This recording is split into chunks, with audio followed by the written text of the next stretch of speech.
morning, everybody. Welcome to the xsinick show. I'm xsinick, and we're gonna just try to jump in here to doing some more level design put together into Godot from Blender. So I just would like to say hello and welcome to all my followers and anyone out there who's watching me for the first time who has not followed me yet. I just want to say I appreciate your coming to check me from time to time. So without further ado, let's jump into some of this design and that kind of thing. So I'm hoping to spice up this stream a lot more than what it is. So I'm hoping that you out there will be able to help me a little bit. If you have any ideas about any way that you think is pretty cool, leave a suggestion in the suggestion box, so you could come on here live in the chat and you could let me know what do you think or any ideas you have. I'm willing to to see what interests any of the people that are viewing me.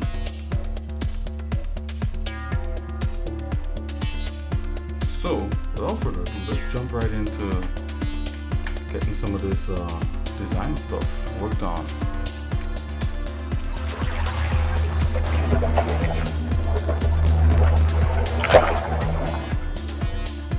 Okie dokes, so I got Godot right here, and I got Blender. So this is the newest Blender.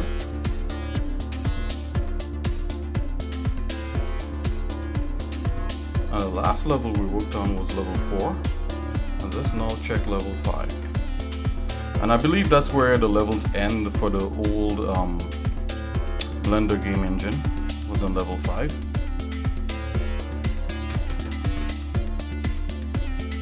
So using the old engine, this here technically is the last level.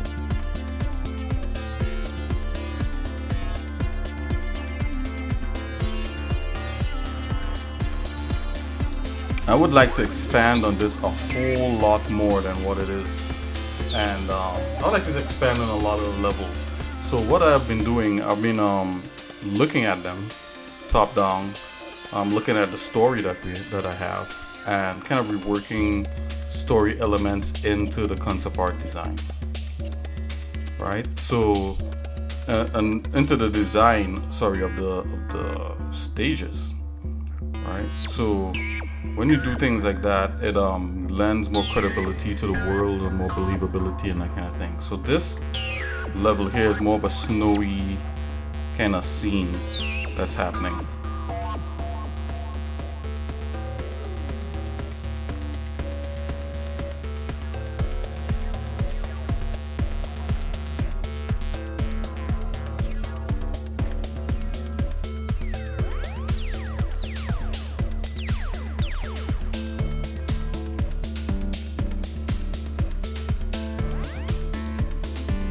Okay, so we're gonna dive into getting some of this stuff happening.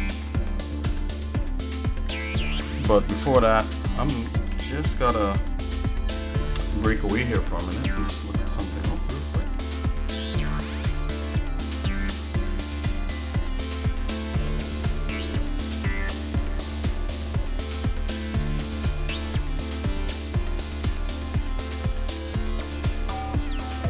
Oh, I regularly try to stream about like every day, and put some things out there for you guys to look at.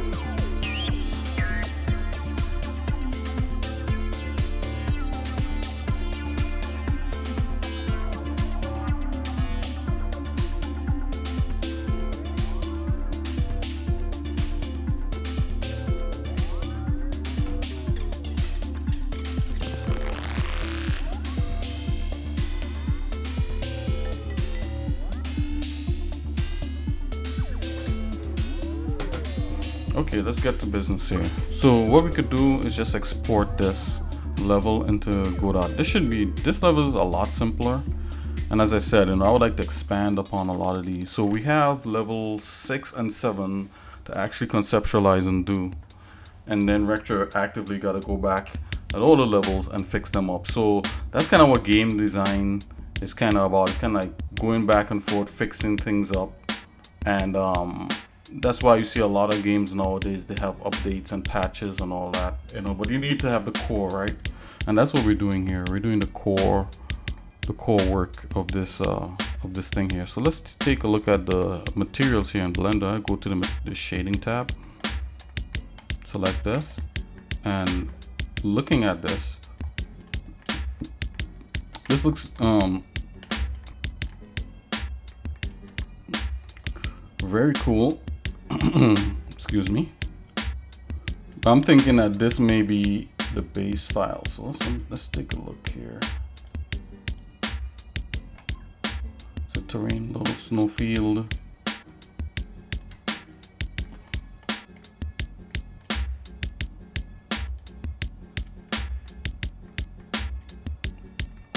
I don't know if that RGB cues would ring through to what's going on. So I did RGB cues because looking at this now, see how the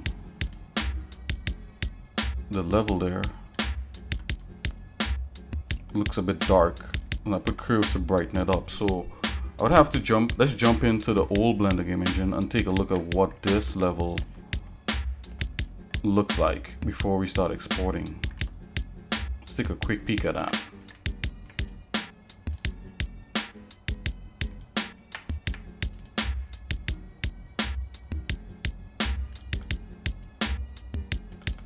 So I'm just going to jump in here.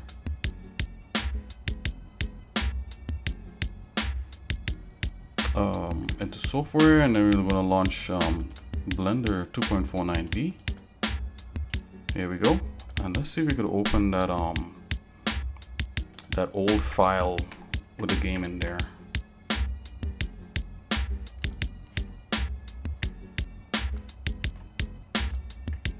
Okay, so I'm going to go over to the tippy toppy, and then I'm going here to mount. Keep missing. Okay, anyway, I got this mount, and then we're going into data, game studio, Sol 3000, and I'm looking for game engine marketing. I'm looking for the old game engine, and that's right here. Okay, so now we're gonna load that file. So the way that I did these is that the file has all the levels in there. Because you could do that in Blender. You can save different scenes in a singular file. Okay, so here we are with level 5 right here. Let's take a look. Okay, so this is the one that we gotta load into Godot. I see there's some haze and that kind of thing. Okay, so let's take a look out there. I'm gonna look back in the new game, in the new Blender. Oops, it seems like I launched that by accident here. Let's kind of close that for a minute. Okay, there we go. Right, so I believe this here is the original base file that I pulled all the other stuff off of.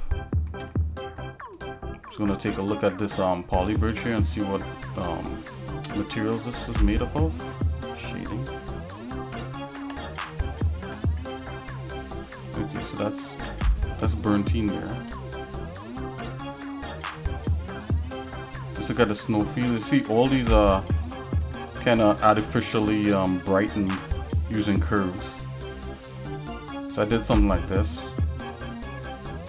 Yeah, I kind of brightened it up with curves like that.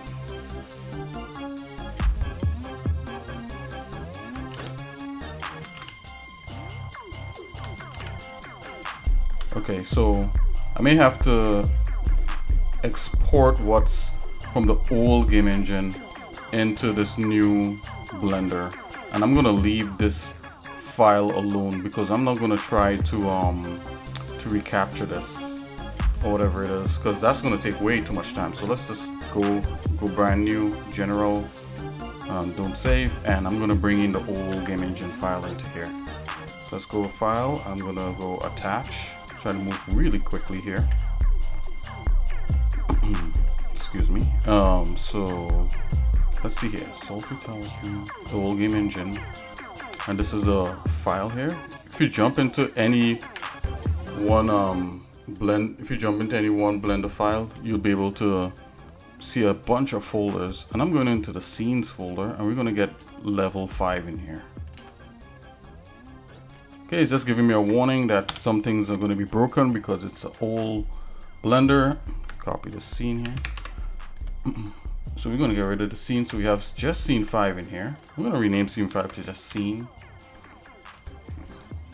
Okay. So we got a bunch of stuff in there. We got like the intelligent objects with the guy in here. You know, all these things are collections in here. All the there's like hidden objects that's not really supposed to show up in the game and that kind of thing. So all we care about is the model itself. So let's zoom out. I'm going to get rid of the sky dome. I'm just doing some cleanup right now. Let's see how fast we could go through with this. Yeah, so there's a lot of intelligent objects things in here. Let's get rid of that.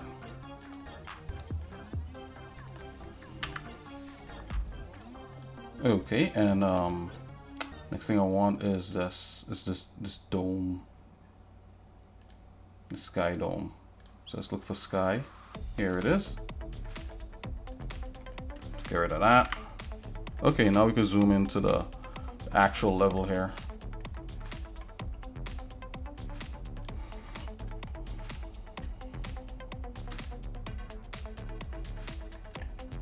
Okay, we're gonna get rid of these emitters. Add emitters for atmospherics.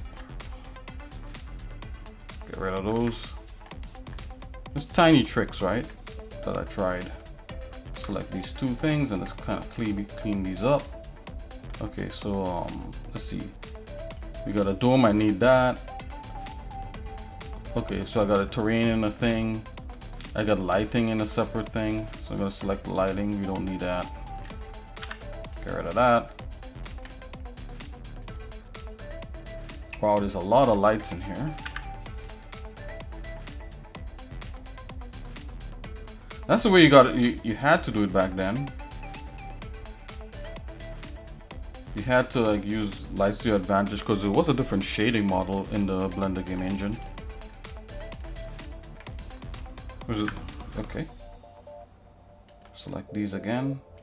Okay, so what I'm doing, I'm going to get rid of all this stuff right here. The wireframe.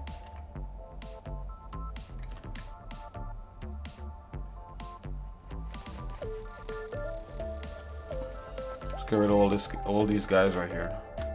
So this is the actual player and all the stuff to do with interaction. Get rid of that. All I want is just the raw level models.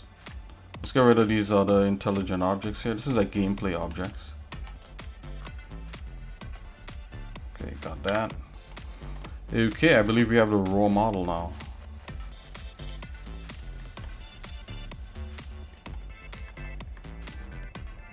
What's this box over here? I'm going to take a look.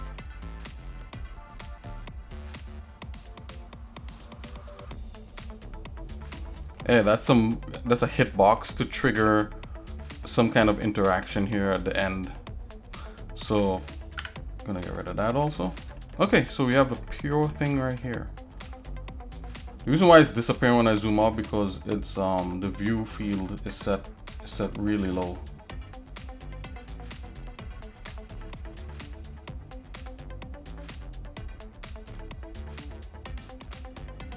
Yeah, so let's add extra 0 on that so we can see everything. Okay, so here we are. This is how this is laid out. Okay, so I'm going to put a terrain in one layer and so on and so forth. So let's just do that real quick. Put all the terrains. There we go. Make a new collection by pressing M and call this terrain. And actually I'm gonna call it L5 because this is level 5, right?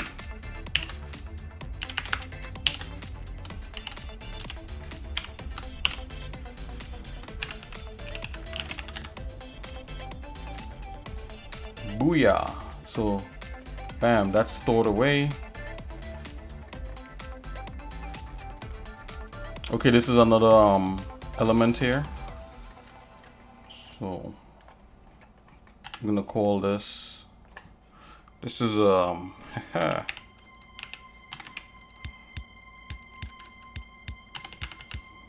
call it that.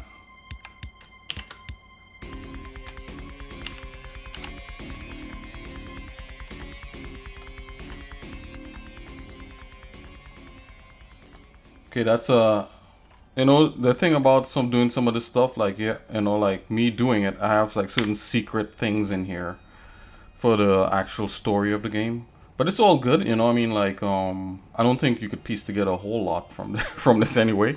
It's all good.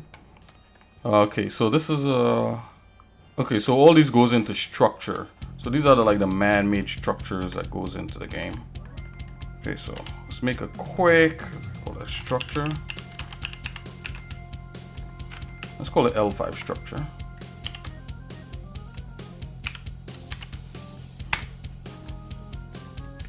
Okay, we're almost done here. And yeah, basically this bad guy there is wastewater.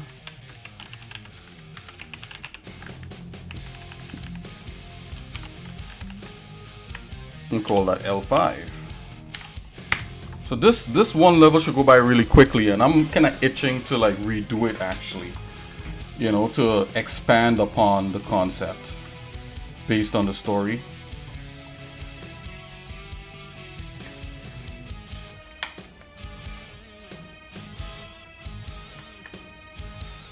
Okay, let's get rid of these extra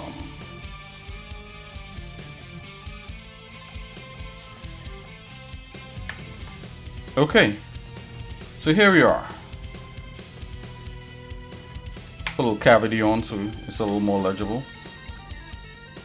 So here it is. Now I'm going to save this over. I'll call this L5 update.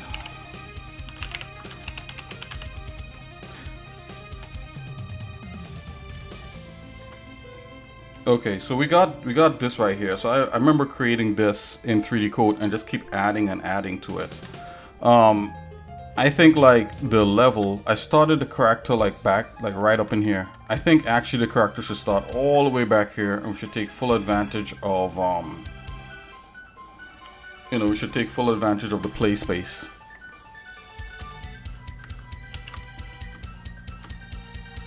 Okay.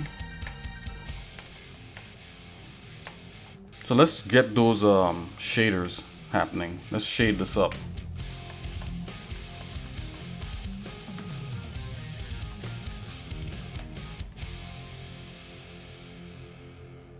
I'm just gonna pull up some sort of way where I could view all those shaders really quickly.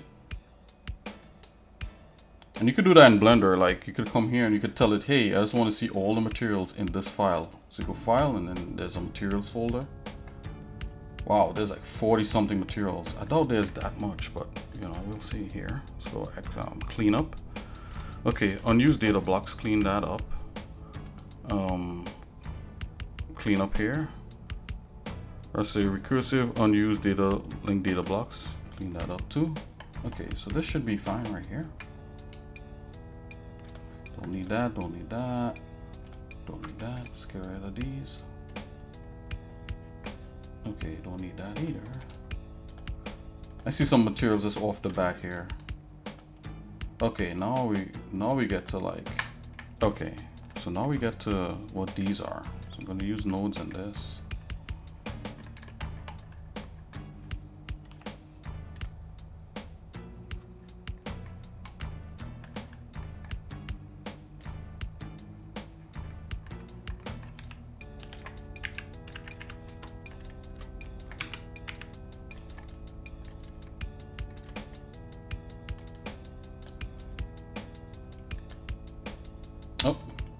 was in the wrong thing. Okay, we got it now. There we are. All right. Do not despair. Okay.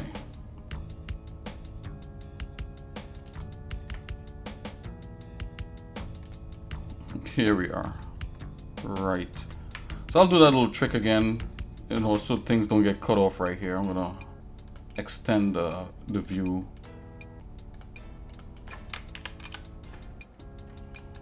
Okay. Alrighty.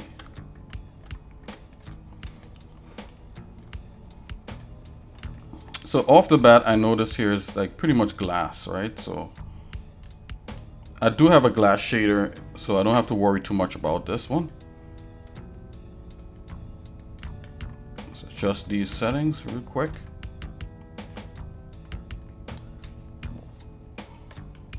Well, just for my viewing pleasure here, backface coloring, and I'll do alpha blend right now. Just doing that alpha now.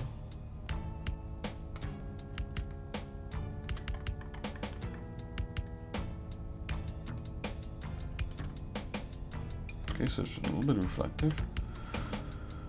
Alrighty, so we don't know, we have the water, that's fine. Let's look for this these terrain pieces.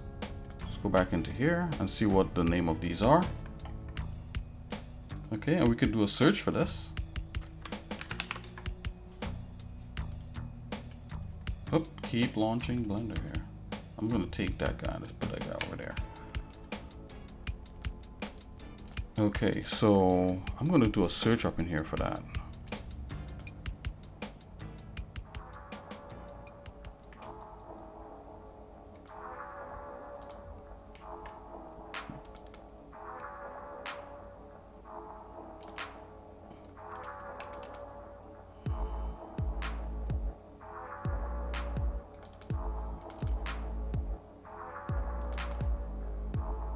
Okay, first of all, I'm gonna search in this where this exists first to see if it's in all the textures are in here.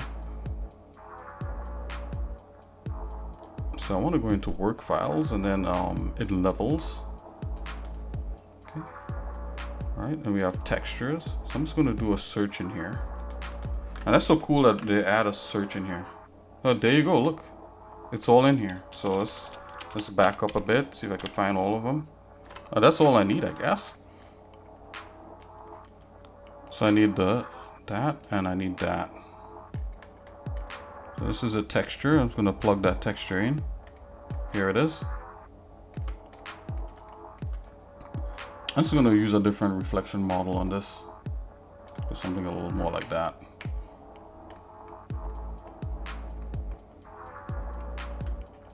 Is this really that dark? I mean, that's something else. And let's add this normal map there to it.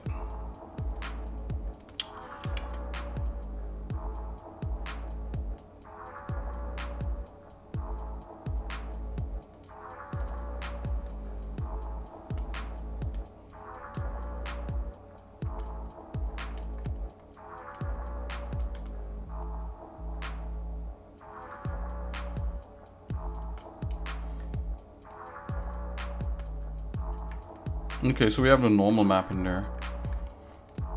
But one thing I'm wondering is why is that texture so dark?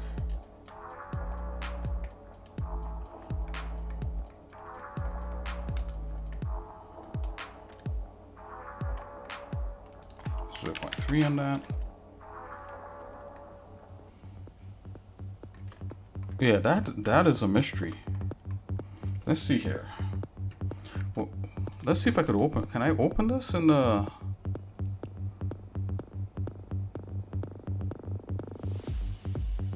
Okay, external open. So that's the shade of this.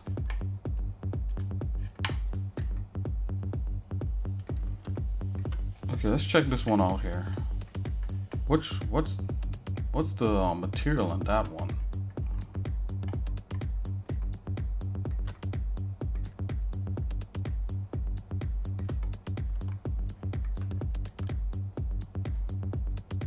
Snowfield low. Okay, maybe I put the wrong one and the wrong one. Okay, let's go back in here and see what we got. Let's grab these back again. Coming back around again. Okay, I'm gonna drop this and this. Okay, this should fix that. I mean, just as is like this, I mean, that's fine. That's snow right there, right? You need a little texture.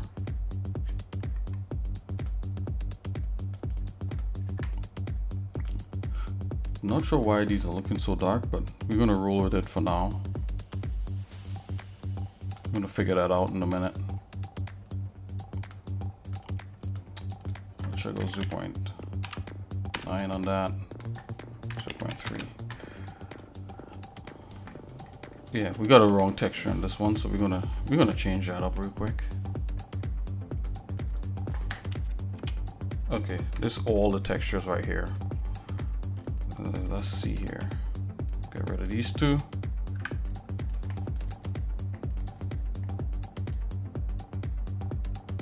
Oh yeah, I actually need something called Snowfield. I'll look that up. Snow. Here it is.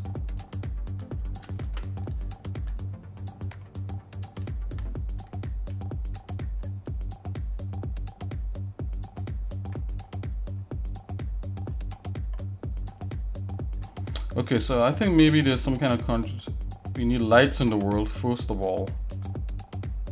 Right. You need lights from the world. We need lights from this. All right, that's the lights from that. And we need lights from some sort of lighting that should be in here. Right? I think that's why it's looking so dark. It's all good. We're gonna leave it like that for now.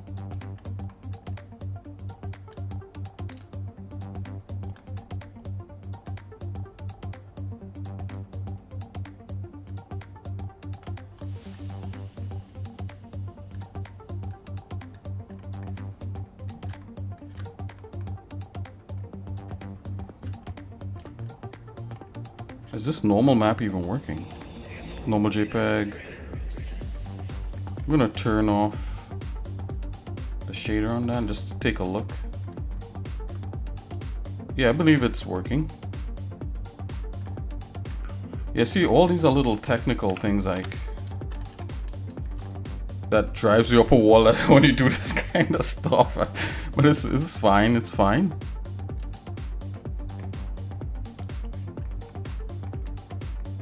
It's fine, it's all good. Oh, you got like super dark materials, okay.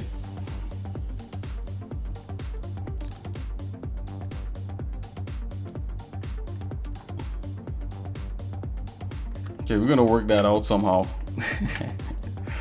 All right, so this is loading all the materials, and we'll work the rest out. So I think like this is like really hard baked into there. The lighting, that is. The lighting is hard baked in here. Okay. So let's bring back up on terrain.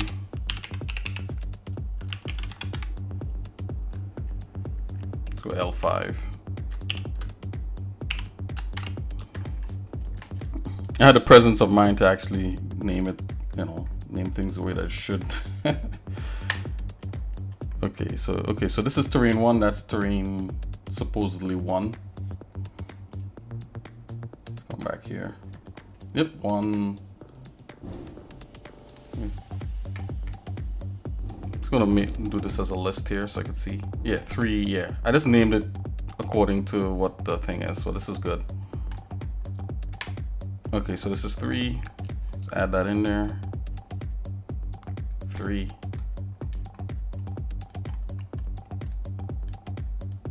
So I think what happened, I probably lit the whole thing.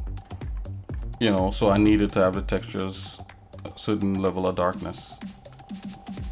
Okay. Like you wouldn't expect something that is supposed to be snow to look this deep, this dark, right?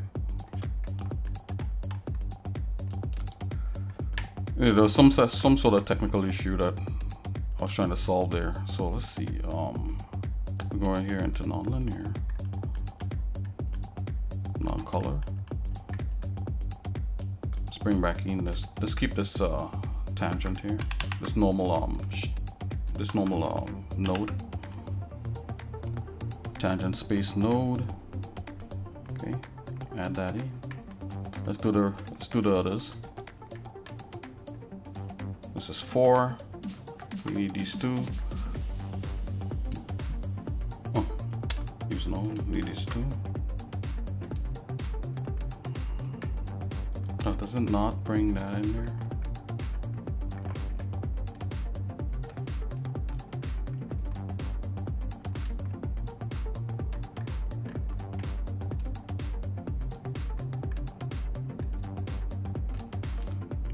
Yeah, we need to bring a normal node.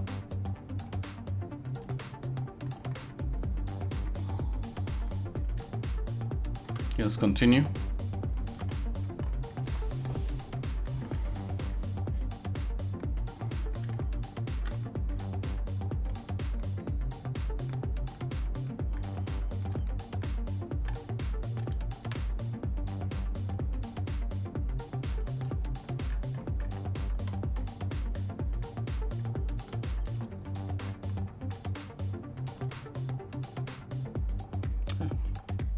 Hey everyone, how's it going?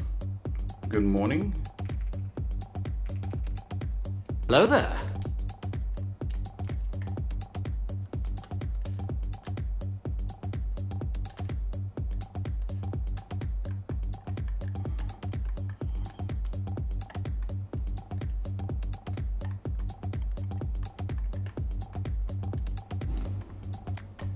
Okay, we're going to change this normal map to just one non-color raw data and just put that in there real quick.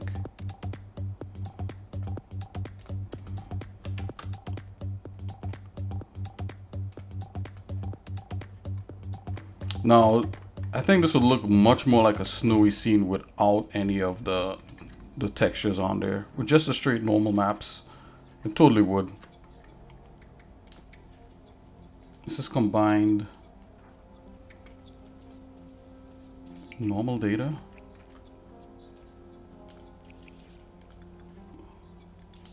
Yeah, these are different passes, right? Ambient occlusion. Yeah, I don't have any of that in there. Let's just stick with this for now and just move on. We're almost done here. Which one is this here? 6. I'm gonna drop 6 in there real quick. Yeah, I don't think I put any normal maps for these, and that's fine. It'll make it go along a lot quicker. Which one is this one? This one is 8. Let's drop that in there. Which one is this one? 7. Drop that in there. Okay. Whew. Okay, time to fix this up so that we could actually use this.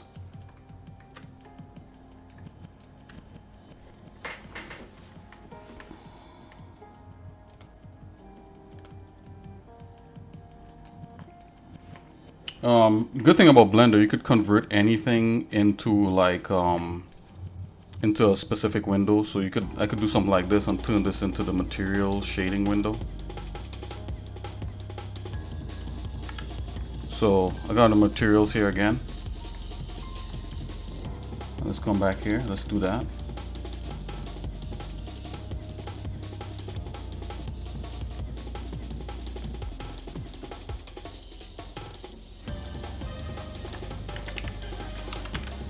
.9, 0.3. Hey Raised Cole, how are you?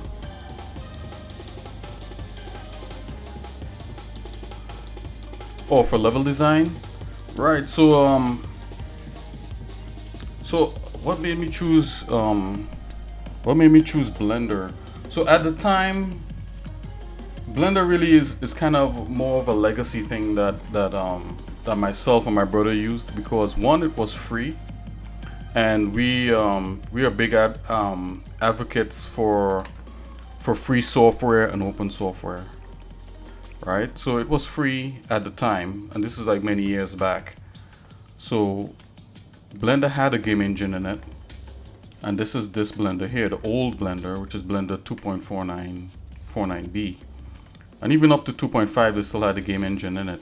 And it's only in the last, probably like, I'll probably give them like 5, 6, or 7 years that they removed the game engine out of there, right? So that's why we used this. Now I've used Unity professionally, so at my job we've used Unity, and Unity is really good. But the thing is, a lot of you could weigh different. There's different approaches to doing level design. You could do everything in a design tool like Blender or Maya or 3D Studio Max, or you could use those tools just to create assets and then do all the level design in like a Unity or Unreal, or even even a CryEngine. CryEngine is another great engine, But what I'm using actually, so we're no longer using the Blender game engine anymore. And what you're seeing me doing is taking all the stuff out from the old Blender and putting it into this game engine here, where I'm actually doing the level design. This engine is called Godot, and it's free, and you have it on both Linux, Mac, and PC. So yeah, that's one of the reasons why it's to show that you can use free tools to create things that you like to create. Yeah, so that's it. Yeah.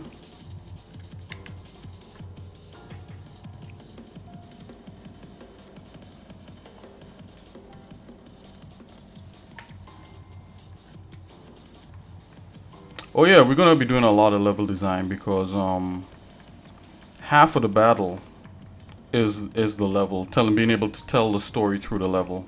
If you could do that, then you have an interesting game. Like people play it non-stop, right? Because there's like little story elements in there and all that sort of stuff. So yeah, that definitely in the next few streams you're gonna see a lot of that, along with character design. Is really trying to get all of the story into like a singular space is what this stuff is about. Yeah, I'm glad you asked that. Yeah, that's that's awesome. That's a great yeah, I'll give you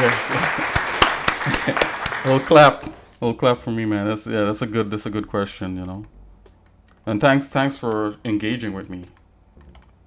Okay, so as you could see here, I already have like level 4, and this is a final old level that we're trying to get into there, level 5. Okay, so we just have these few structures to do, and then I would tweak the materials to I'll tweak the materials to be able to get it properly into Godot, the Godot game engine, and it should look like snow, right? Once we're done with the shaders. Okay, so let's get this final man-made structure stuff done, and we'll just move on to that real quickly.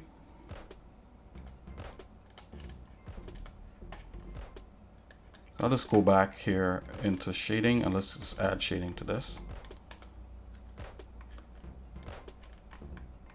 Okay, what is this called? What did I have this called over here?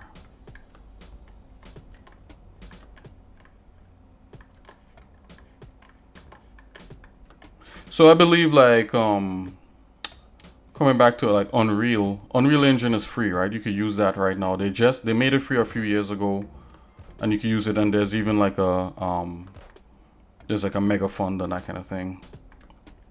Yep. So hats off to them. I think it's free up to a certain point. If you start making like thousands of dollars, then I think like you may have to give them like a cut out of it. I think Unity also has the same kind of principle, the same model.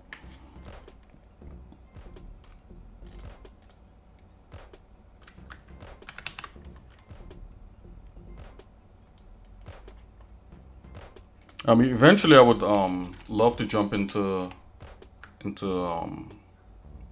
like Unreal and that kind of thing.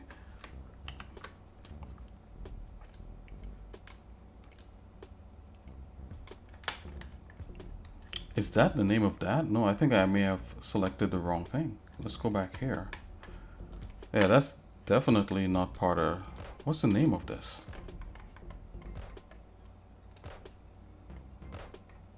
Okay, so there's several materials in this thing here. Let's get the one that we need. Okay, we need this one. Pyramid. So that's maybe all. I named all of the materials to do with that as pyramid because there's a spec map that's giving it like some sort of digital effect there. So let's do that here. Let's call this pyramid. There you go, pyramid, diff and spec. Let's drop that in here. Let's do one at a time. That's fine. Put that into the base. So we got the base thing. It's trying to give it a golden cap there. And this is a spec map.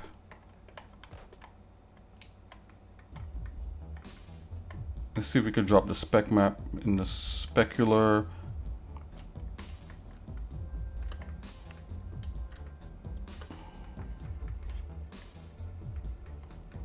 Now I think this should be maybe specular tint is what it wants. Before it was like specular color. Probably a little too much rough. Or you know what? Let's add this. Let's put this into roughness. See what we got. I'm not seeing anything. Hold on here. What does this map look like?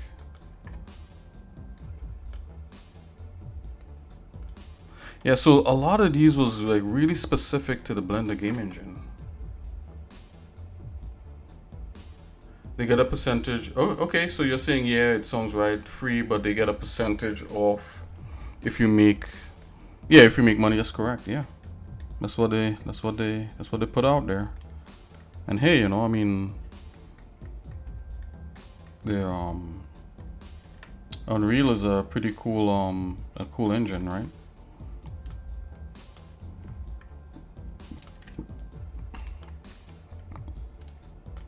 The thing about Unreal though is that like I noticed a lot of games being made in Unreal kind of have that kind of look to it, you know. So maybe people are defaulting too much to like the tools that they have in there.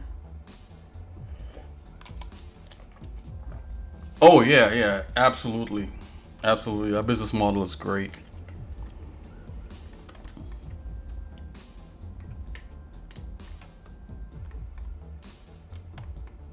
I mean, the Unreal look is not bad. You know what I'm saying? I'm not saying it's a bad thing. It's just, I think it might lead to like gamers fatigue. You know, like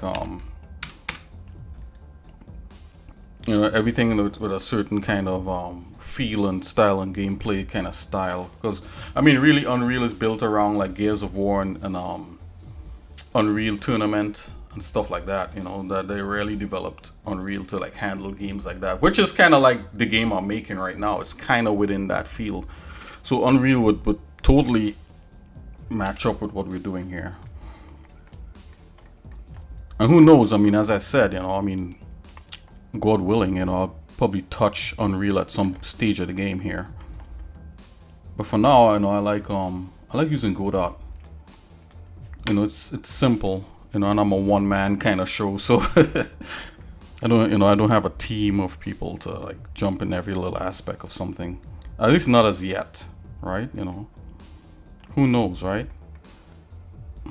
So this is a spec, and this should work just like this as is. But I think like what's going on, if I get rid of that, let's turn the. I'm not even in the right. You know what's going on? There's several materials here. Boom, that's why. So we don't need any of this right now. I'm not gonna do any of these things right now. Let's get rid of this. That's why this wasn't working. Let's just deal with just the one thing. Actually, let's put that back. Okay, it was there for a reason. Okay, so let's do that. Okay, so this is the cap. This is a top cap, so I'm just gonna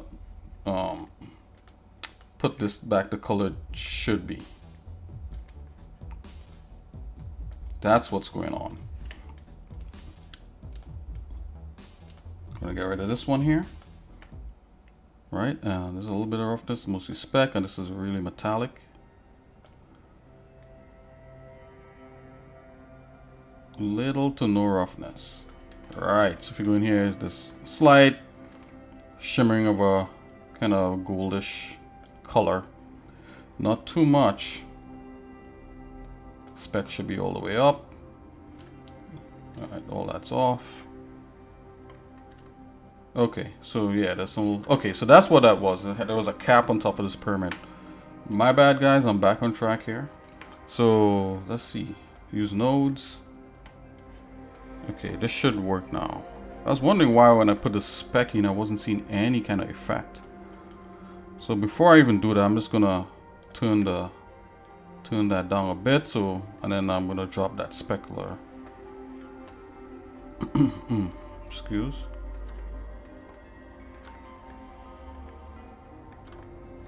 Okay.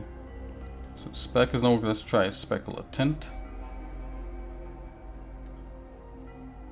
Yeah, see, this is operating on like completely different parameters. Before you could drop like a spec map in specularity and like get definite. I mean, there's something trying to happen, but it's not. Let's drop back the roughness. If I put roughness, it's gone. If I put, okay, so it's back somewhat.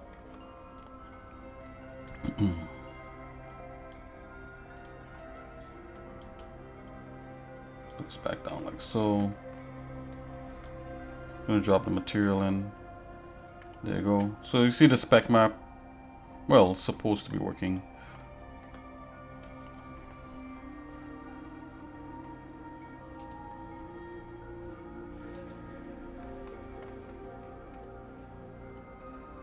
Alright, let's move on. So I'm jumping back into the old Blender game engine here. Yeah, as I said, this was really built for a different shader model. Okay, what's these? Polypuzzle diff. Okay, let's get these and we'll just load these right in here.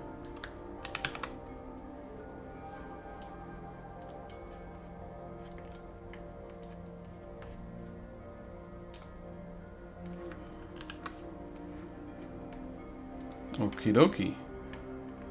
Yep, and that's just one thing. Hopefully, I like when I make an asset and everything to do with that asset, all the textures and everything is within like one or two texture maps. You know, you don't have to go hunting for like a ton of different texture maps to make up the thing.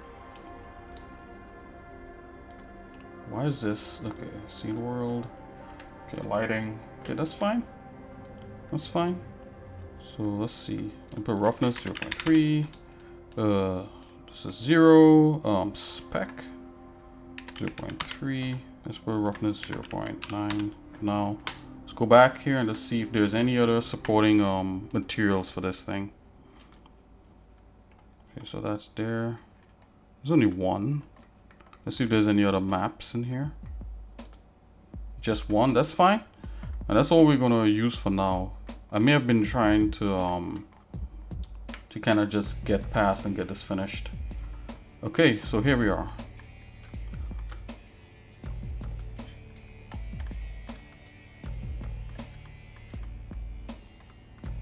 Okay, let's deal with how dark this thing is.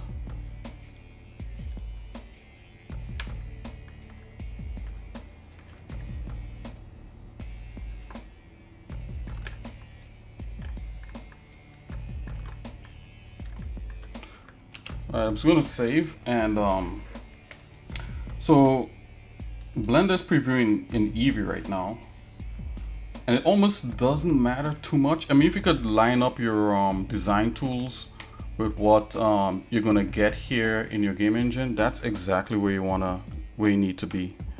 So I'm gonna open level 5 here in Godot. Let's go to where the character is going to spawn. Here we go. So it's just another void, right? Oh, I have one thing to do in level 4, which is what we could do like in the meantime here. It's level 4, let's open that up.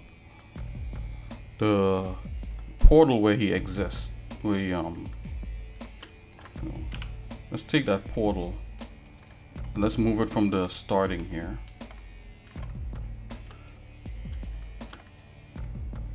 So this is the portal right here. We're going to put a portal at the end of the level. Let's just zoom in and take a look at that.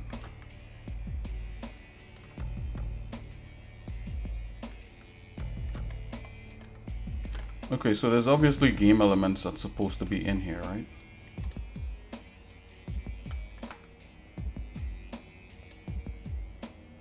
I'll just put this over here.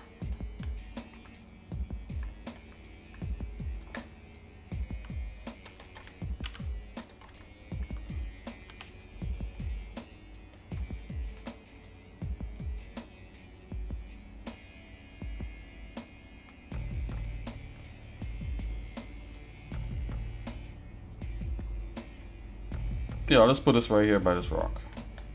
Alright, so that's the end. I think there's supposed to be a building here or some sort. There's supposed to be more story in here. So I think for now, we just leave that like that for 4.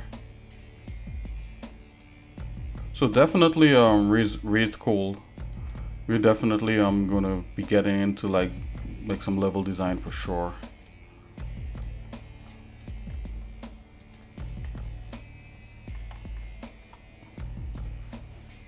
Okay, so on the EV here, I want ambient occlusion. Let's come here. Let's see if it will show us that.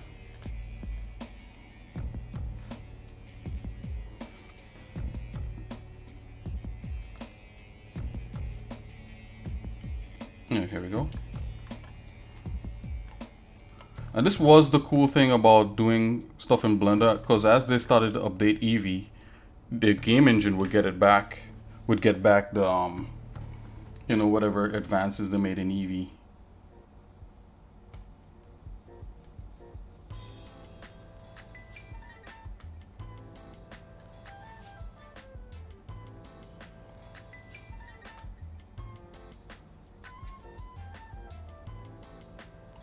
Let's do something like that.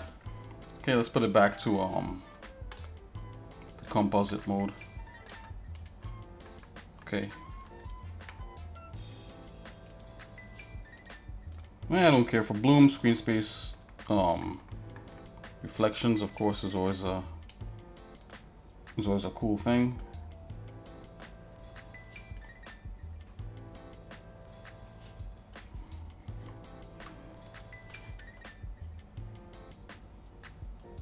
Okay, I'm going back here into the shader.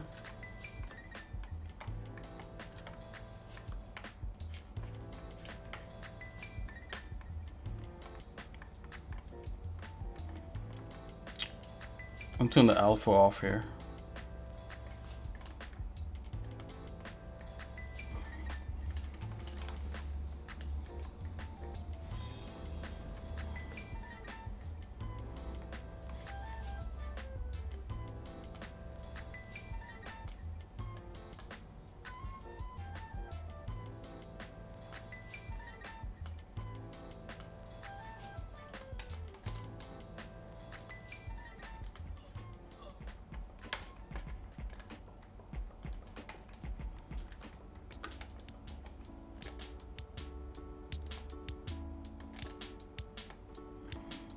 Really? Oh man, there's so much stuff going on with this. I'm gonna leave this alone. And we could do that totally, you could do that glass shader in the game engine itself. But for now, I'm just gonna put this back. Raise back the metallicness. Let's turn the alpha down. That should be fine for now. Okay, let's try to export some of these things and see what they look like. Now I know if I put a light in here, it's probably going to make all the difference. But let's just take a look at that and see.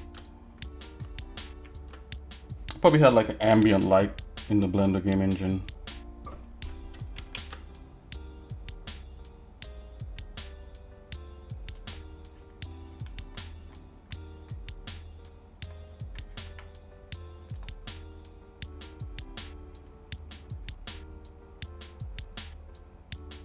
Yeah, it's definitely some sort of ambient light.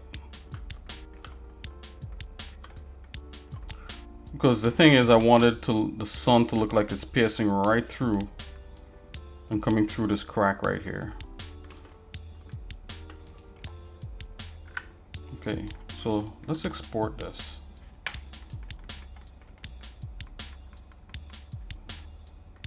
But before we even do any of that, I'm gonna open these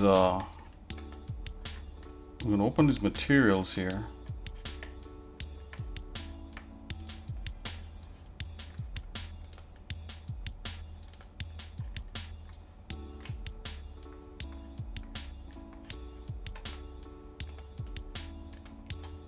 Okay, here we go.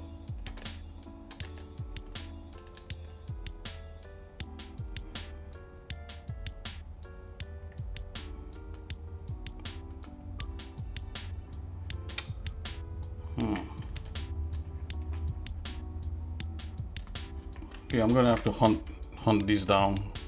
Okay, so I'm gonna go back into here.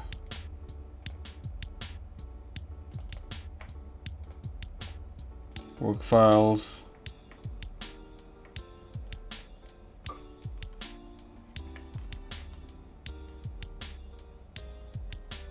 Levels.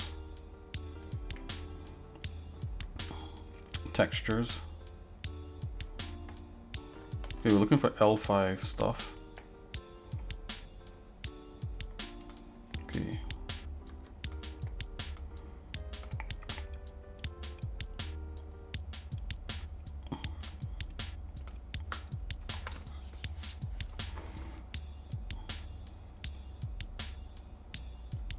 Now I'm wondering if, so these are before I did the adjustments. So let's hold on to this thought here. Let's jump into the final output from the Blender game engine. Let's see, I'm betting that those probably are already adjusted.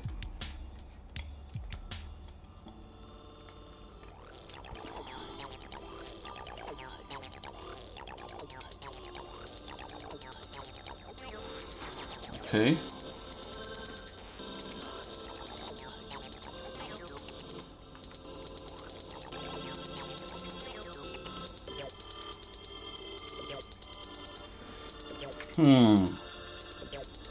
So I maybe did some sort of mixing in the engine itself to kind of mitigate the whiteness of it.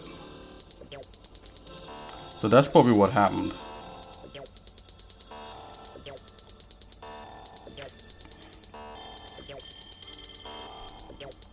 Alright, so let's export this and see what we could do. Let's start with the terrain first. Go back into layout here.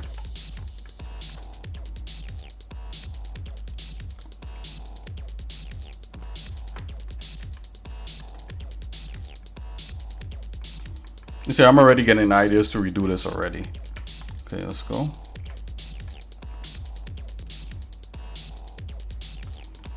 You know what? I'm going to export all of this as a singular thing. I think it could handle it. The Blender game engine couldn't have handled that amount of stuff in one file.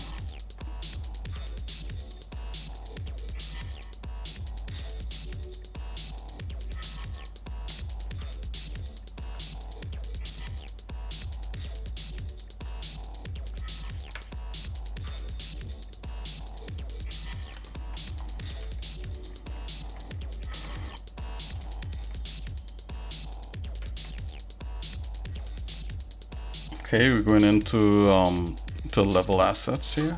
Characters, graphic design, level assets, and level 5. Okay, I have my presets here. Everything is already selected. Call this L5 terrain.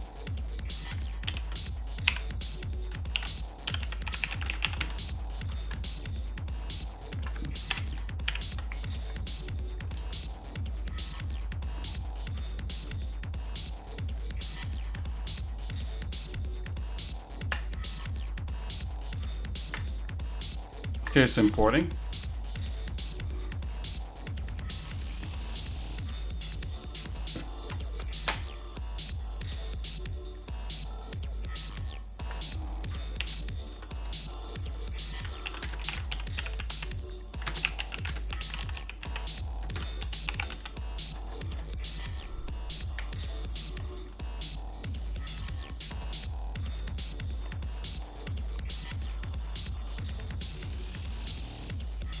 Okay, so here you have all the materials.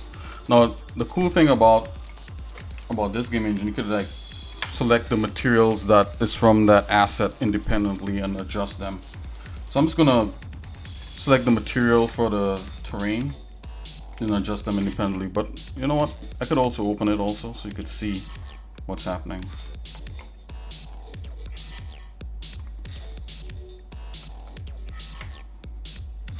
Okay, let's take a look here. Let's see if there's any weird things here. Vertex color, use as albedo. Definitely want that off. Alright, all these other things, cull mode. Oh, do I have culling on? You know, back face. Back in your face like a can of mace.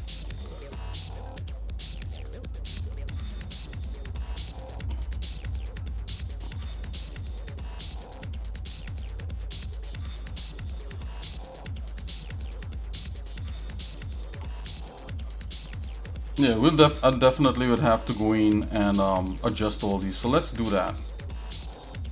Let's not gonna screw around here. I'm gonna bring these into the Gimp, and we're gonna adjust all these.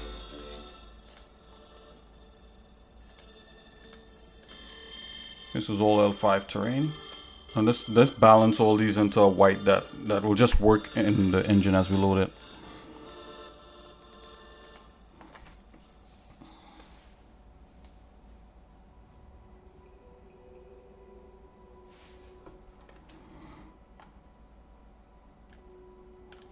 Just gonna take one more look here and see if there's any other way we could adjust this.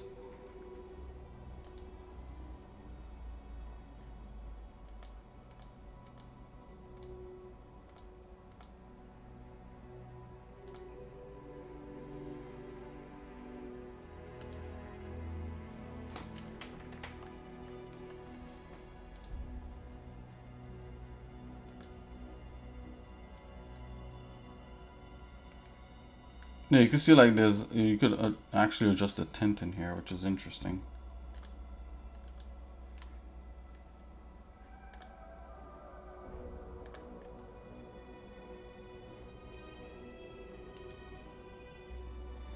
Ambient occlusion.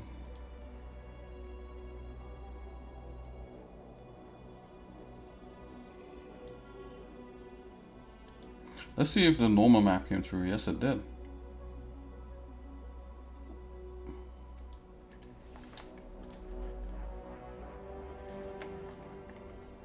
Okay, so let's go ahead and do that adjustment.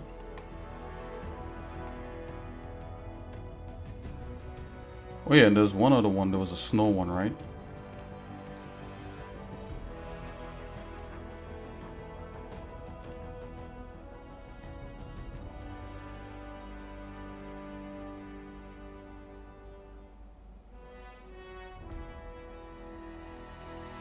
Okay, I don't want that blowing out. I just want it just a peak.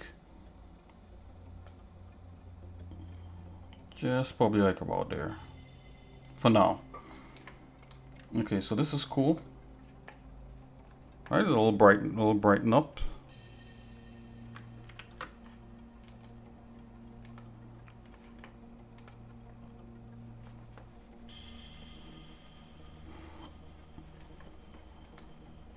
Let's see, we repeat the same levels filter on here. Let's save this back.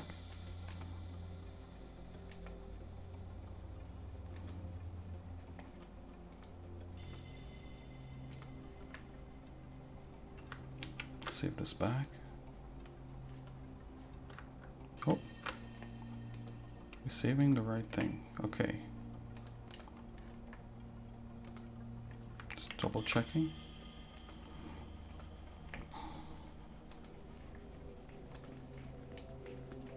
Okay, let's drop that levels filter on here. Let's repeat.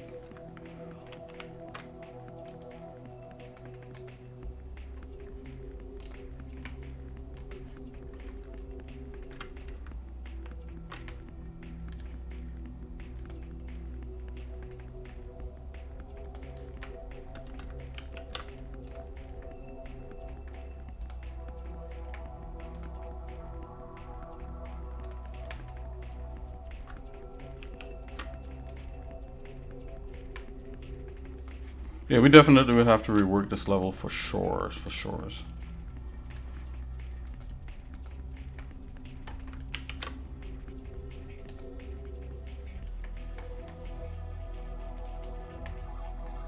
Okay, so that'd be like one of those things that it's a little bit hard to balance, but definitely not impossible, right? Go back to shading here. Oh, I got a snow field also.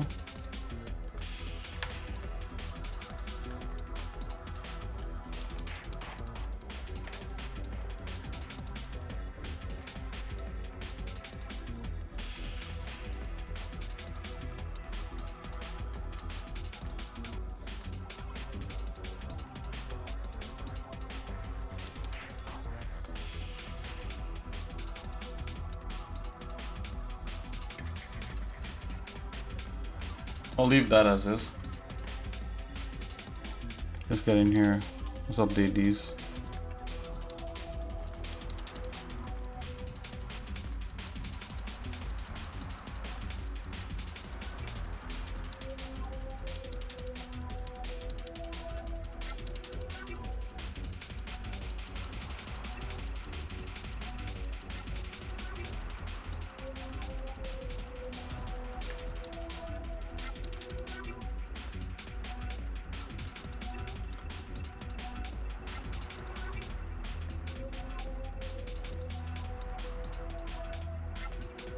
Oh, did I miss some out here? Hold on.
Okay.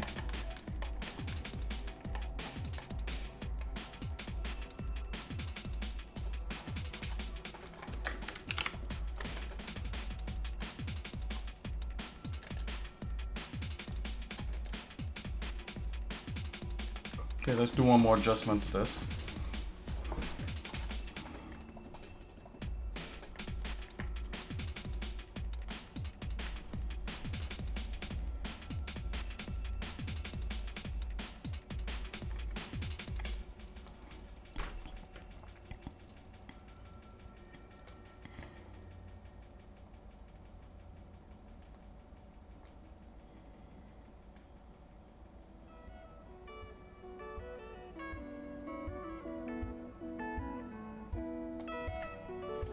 Let's see what this does.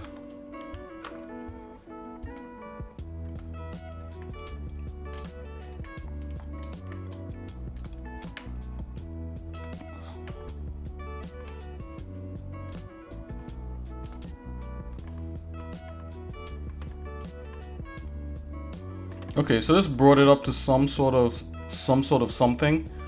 So let's just re-export this again, and we should be good to go.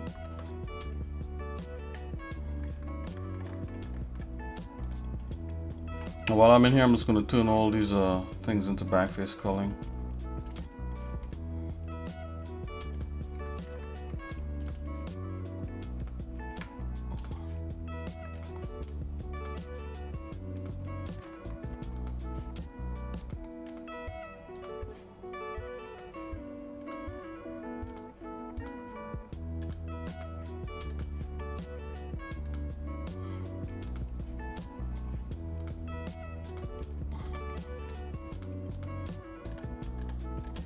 Okay.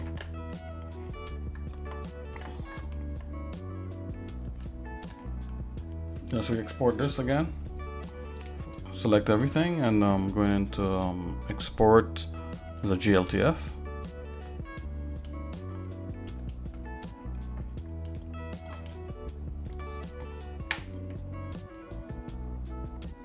So we're importing. Let's close that for a minute.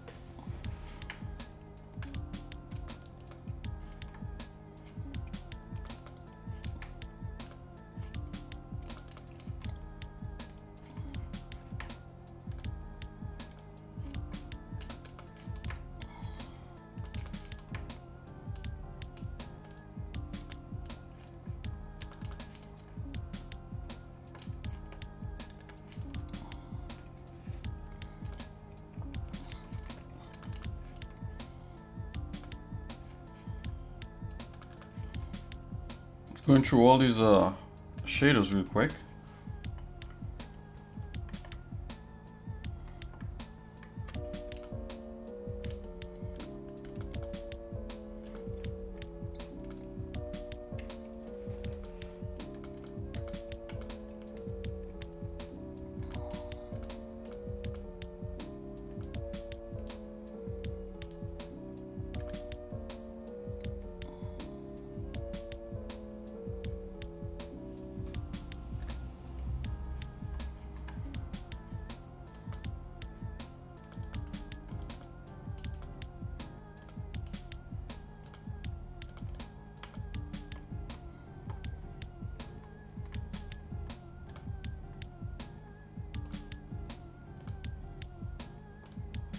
Okay, I see. So there's some tweaking that needs to happen.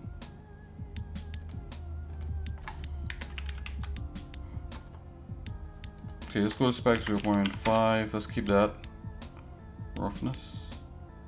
Yep.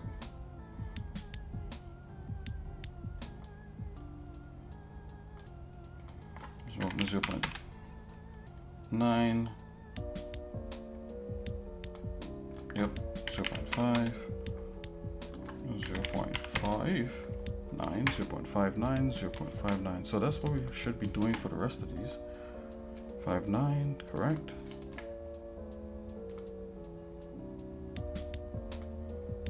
Five and 9.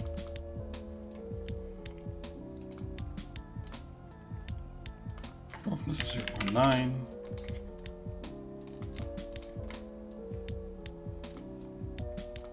And 0.9.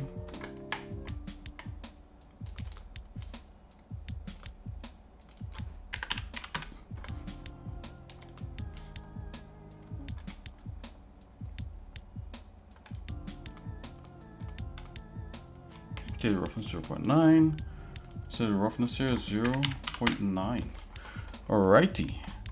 So we got this here. Let's bring that guy into our level. Copy.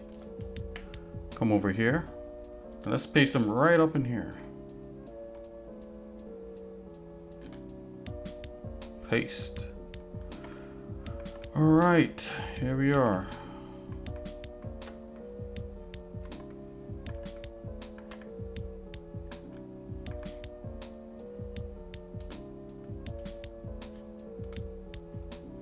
Let's go far as 5. So add extra 0 on that. Okay.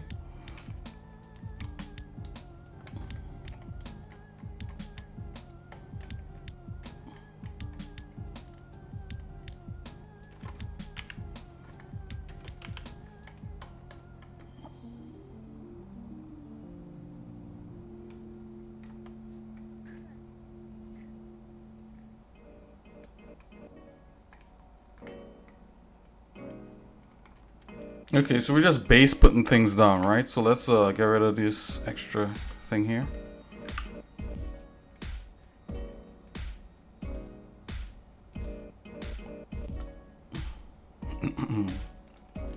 This is the portal. We're gonna have to rotate this, so I'm gonna make a new node.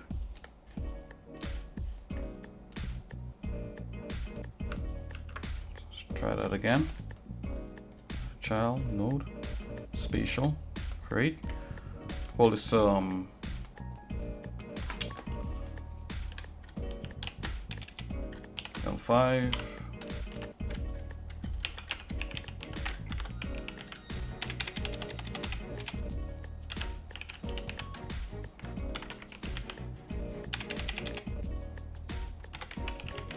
Roll the base. And let's look at the transforms on this thing. Okay, so it's 0, 0. So we're gonna just grab all these guys and dump them in here. Right? Happen to know that this should be facing the other way. Let's go 180 on that.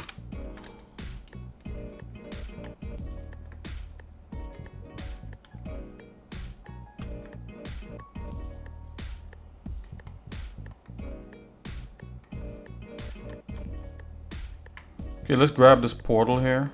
And let's just move this.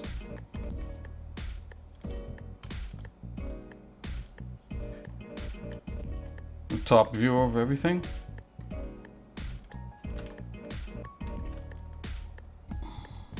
Let's bring the portal over here. That's where this stuff ends, right there.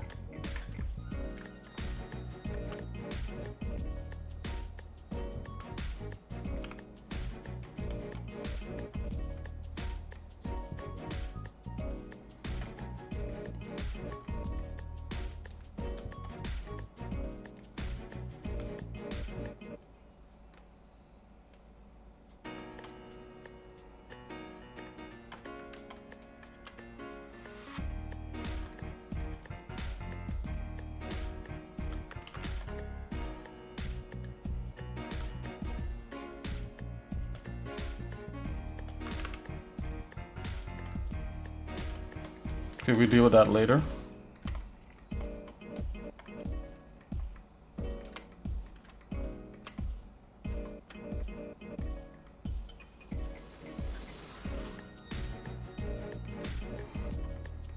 I think the normal map in this thing might be a little bit high there. Let's just check the material on this.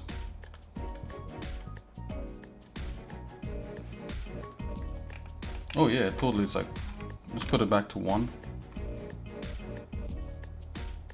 It's a lot better. Let's check the where the spawn point is here. Okay, this is a spawn point. So technically, if our guy lands in, let's see how big this area is. So let's generate some collision meshes real quick. I'm gonna generate a collision mesh over the main thing right here, like so. Collision mesh over this guy.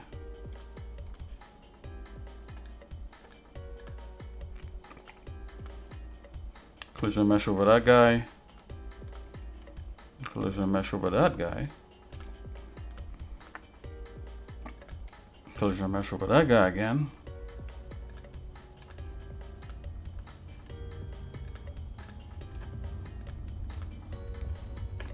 Bazoomies. Okay, let's see what's up. So let's just drop our guy in and see what this, how large this scene is.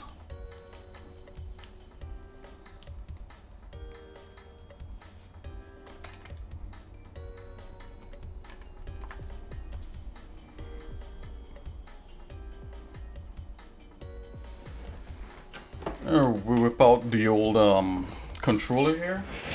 Let's run around a little bit. Oh, there you go.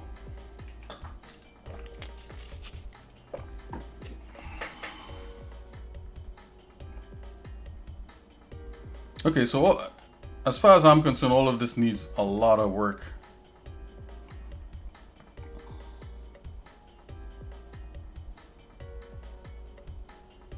Let's just run up through there and see what's happening.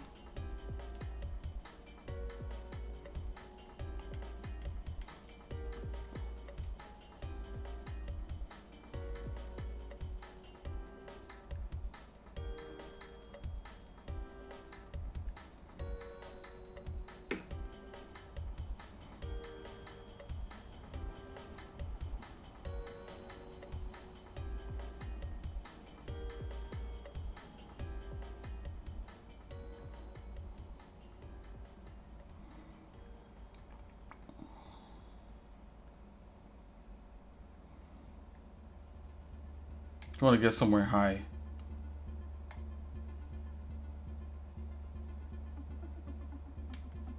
Let's see if we can get somewhere higher. Yep, not really. This guy's not really meant to climb mountains, right?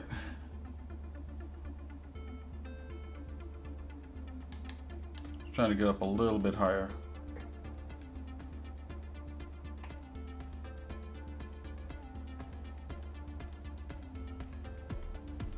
Okay, I believe the size of everything should be okay. Alrighty, so let's bring the rest of the stuff in here.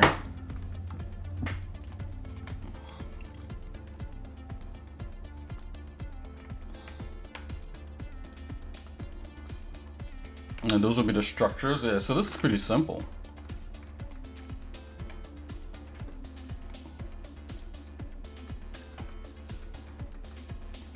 I'll deal with that later. Let's bring the water in.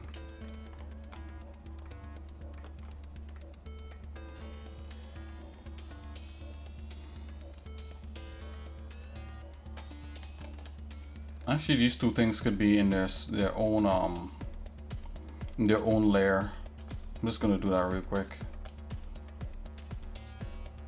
Get rid of that.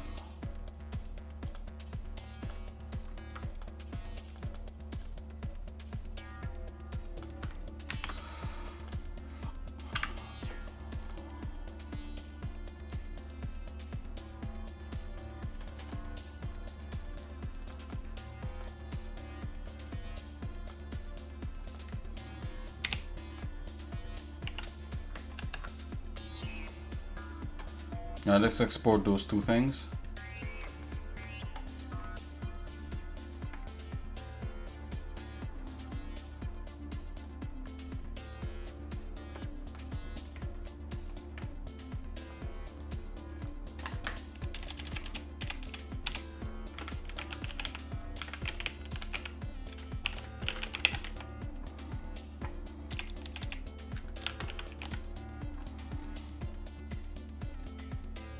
Export that. And let's export the structures. Export these as one whole thing. Select. It's not much, right? This is where we got to do some more level design to get some more stuff happening here in the snowy environment.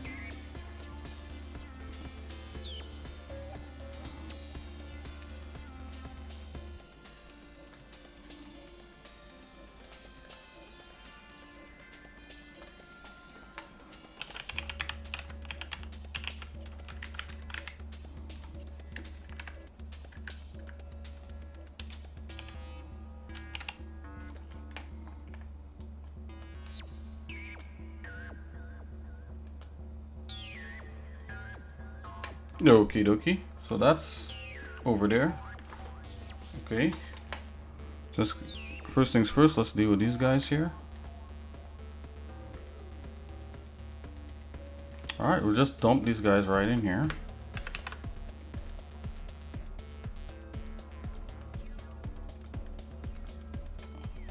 Just dump these in the world base, add channel. Oh! You just gotta paste it in.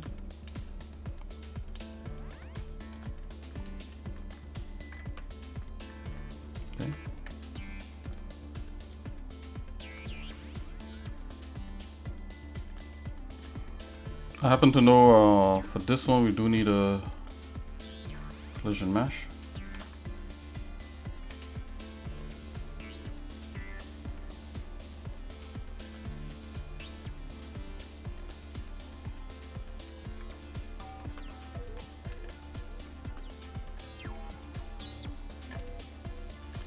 I happen to know in level 1 some materials, this material right here that we could use.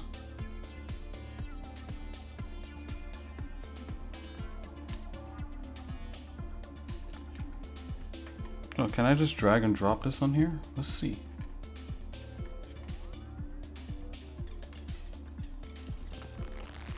Yep, yes I can. So there it is. There's obviously like some common materials that we could use over and over. I think there's supposed to be like a glass material. Let's look for glass. I believe that's in level 2.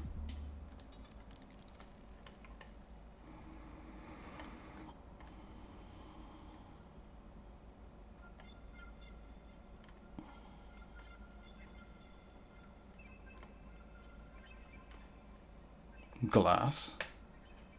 Just drop that on here.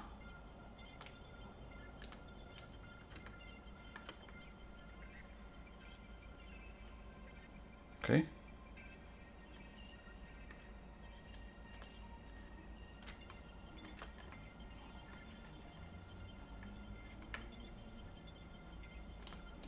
Let's take a look at it. Doesn't look very reflective, but it's fine.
Okay.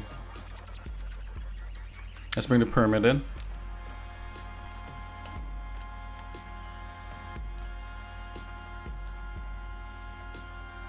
See, wastewater, got all that in. So structures, 1. Okay, let's focus on these things.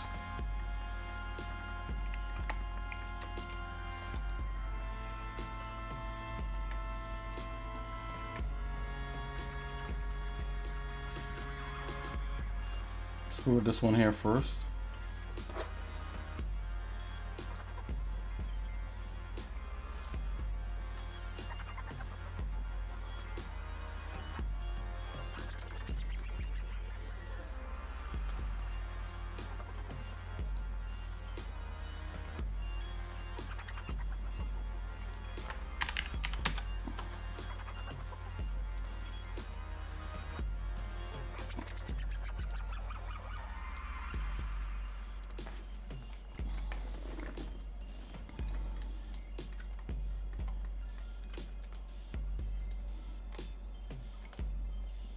Check this one here real quick.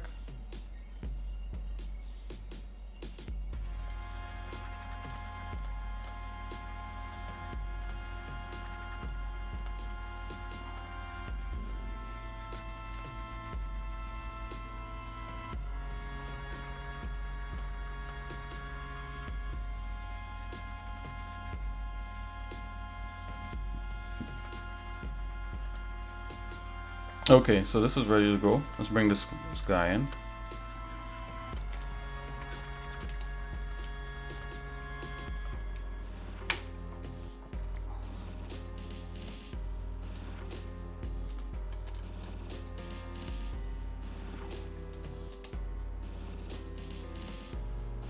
Actually, we have to make, I'm gonna make a full local structures, node called structures, another folder. Spatial node called structures. Then I'm gonna paste these things into it. Call that structures, L5 structures, L5. Then we want to do that rotation. We want to do that rotation on the Y 180. There you go.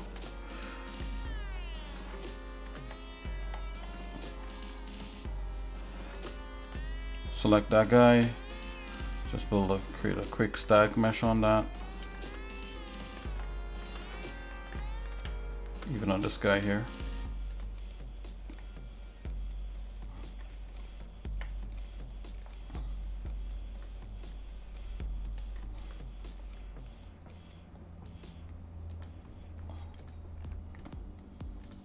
I'm just going to create one in the pyramid real quick. Okay.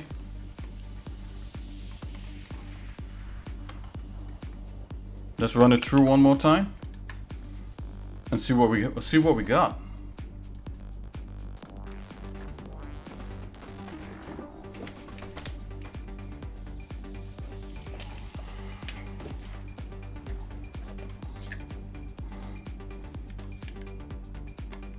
Okay.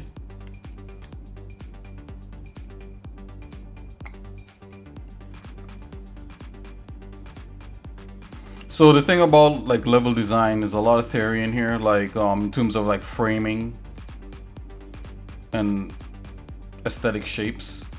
You know, if you look at it, all my level design is somewhat kind of simple right now. I'm hoping to spice these up as time goes by.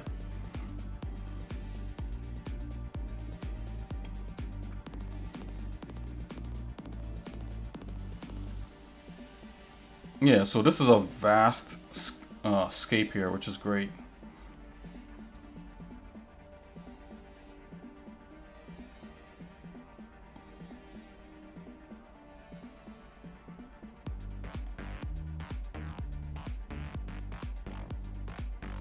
No, much less if I was to put in, let's see here.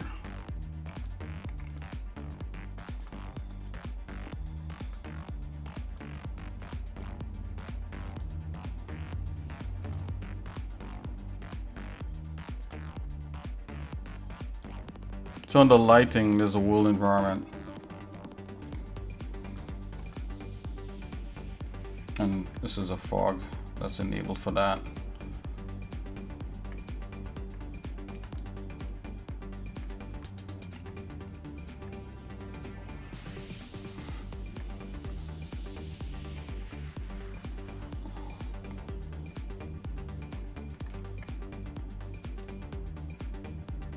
Let's close this.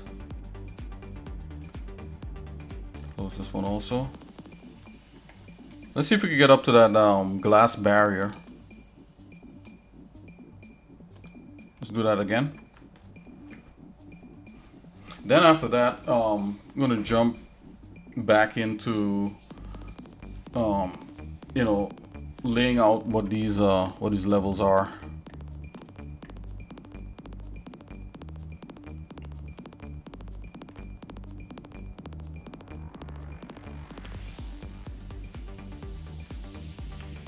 Oh, how do we get up there? Okay. Yeah, all this got to be worked out.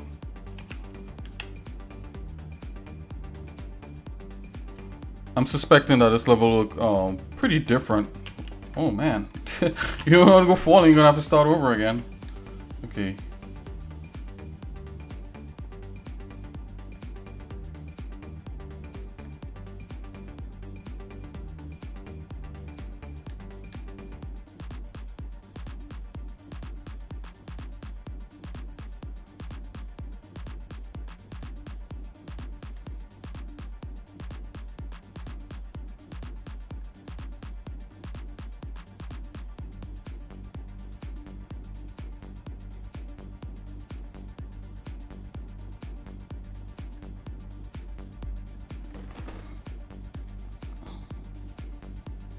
So glass reflections and all that's gonna have to be worked out.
Yep, so that's the barrier right there.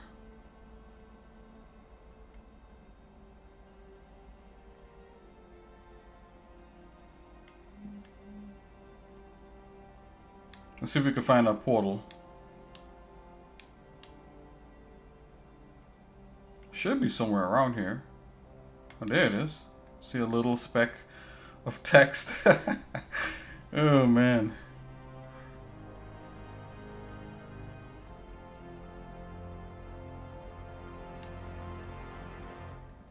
Oh, the portal is behind the glass barrier. Tough luck, you know, you can't get into level 6. That's tough luck, guys. No, it's funny. It's all good. You just shift that down for later use. But yeah. I'll turn this fog off. Yeah, so basically we got that happening there. You know. Hey, I just want to say, you know, thank you guys. You know, because I think it's pretty cool. We got it.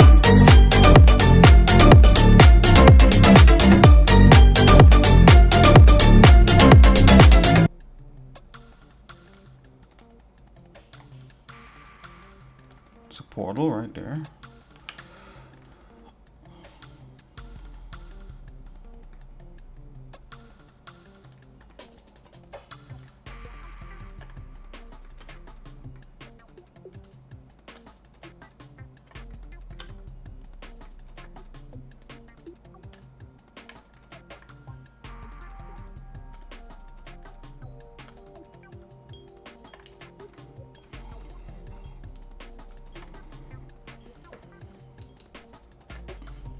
Okay, so these levels has got to make some sort of rhyme or reason or sense. It can't just have like a floating point in space that you go into. It's got to have some sort of door. There needs to be more indication of any inhabitants. There's a lot of things that needs to go into this, besides me just trying to finish this so that I could get it on Steam as an early access, right? So this is part of the development, and I'm glad you guys are here with me on this journey. You know, so I got, you know, my work cut out for me, and hopefully it's going to be all exciting. And so one of the things that I started to work on was redesigning level 2. So, and also redesigning level 1. And it's not a redesign in terms of everything, excuse me, looking completely different. It's just adding more and throwing more story into there, right? As we go on, we're gonna see more of that kind of level stuff happening. So I'm just gonna save this. And I'm just gonna take a look at a quick chart that I'm using to keep track of like certain complex issues here. So let's just jump into here real quick. Okay.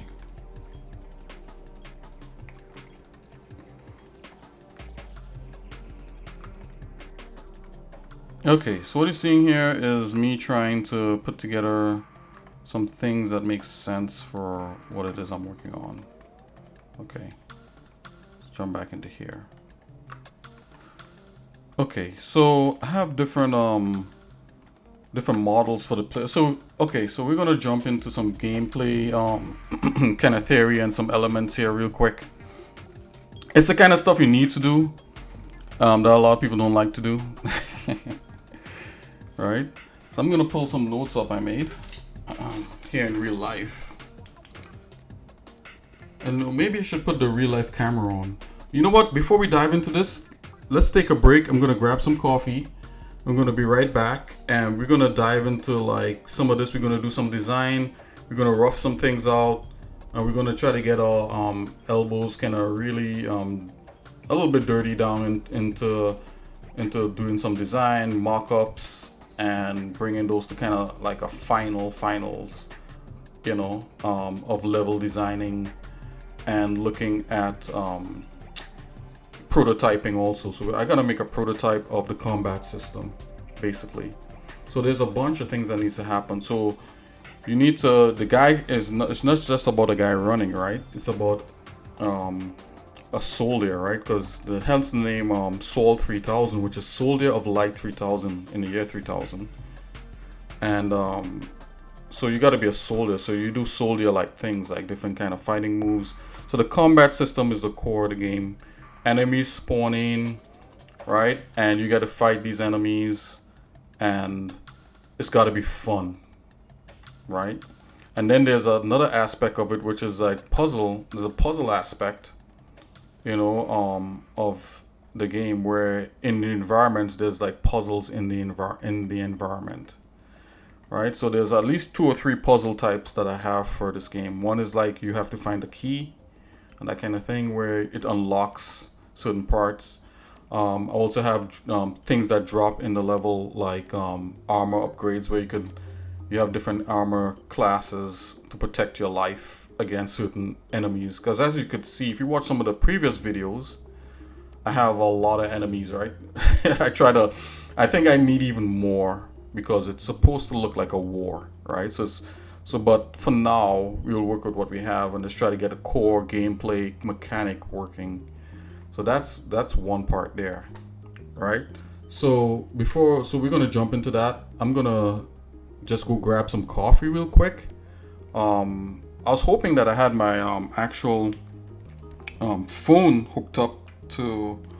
I wish I could have hooked my phone up here to Twitch, so you guys could go with a walk on me to go grab some coffee. And I have a McDonald's near where I live, so I'm gonna grab some coffee from there, or I could make some coffee home here. But I'll be right back, alright guys?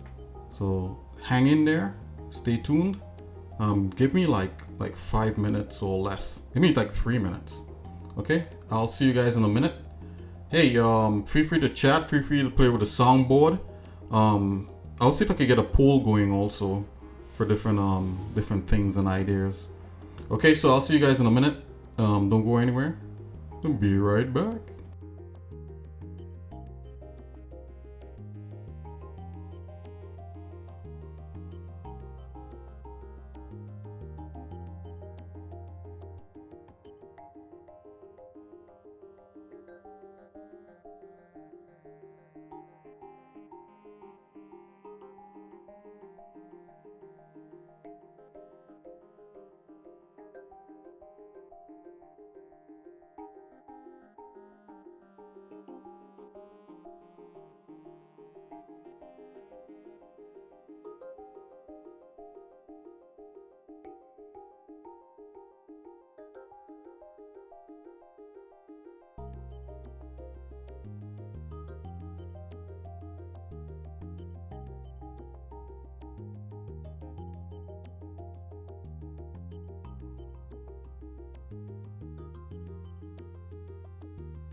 Okie dokie, I'm back.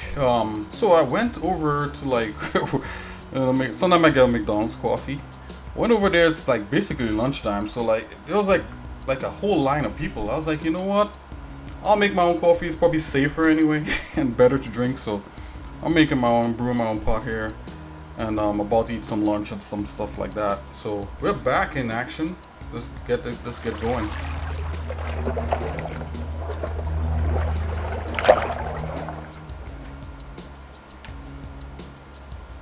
Okay, so where were we?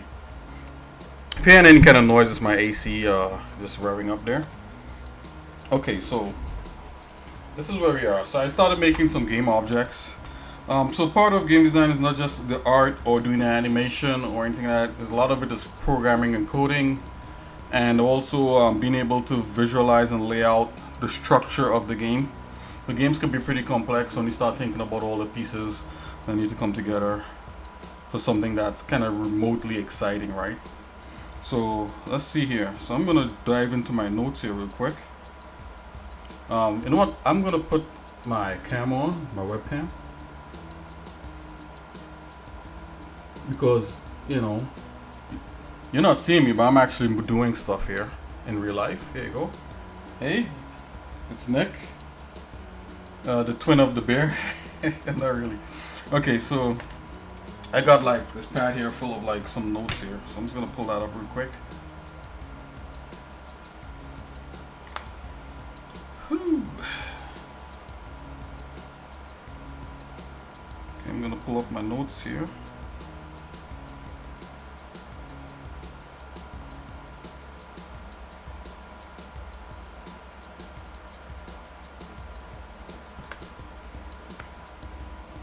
Okay.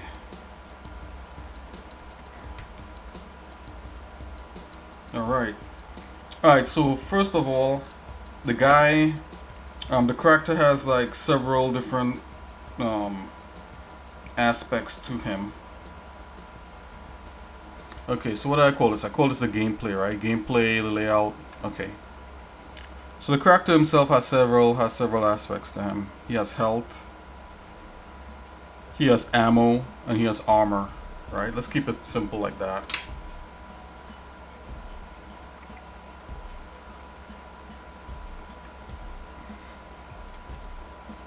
So let's make a little thing here for the character.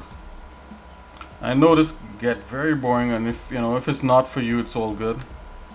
But it's just something that I gotta do.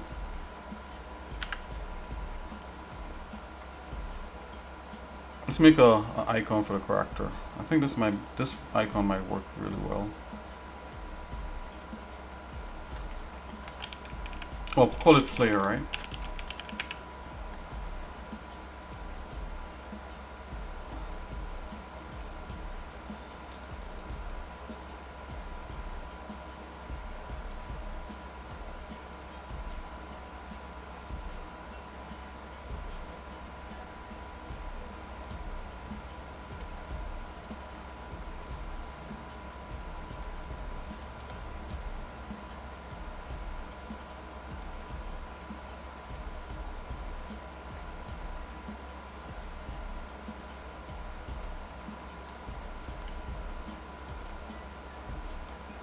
Okay. Let's get the things that for the player, right? Things that could affect the player. So the player has like health, right? So for sure, if you're playing a game, you need health. I'm gonna try to zoom in so you guys can see this better.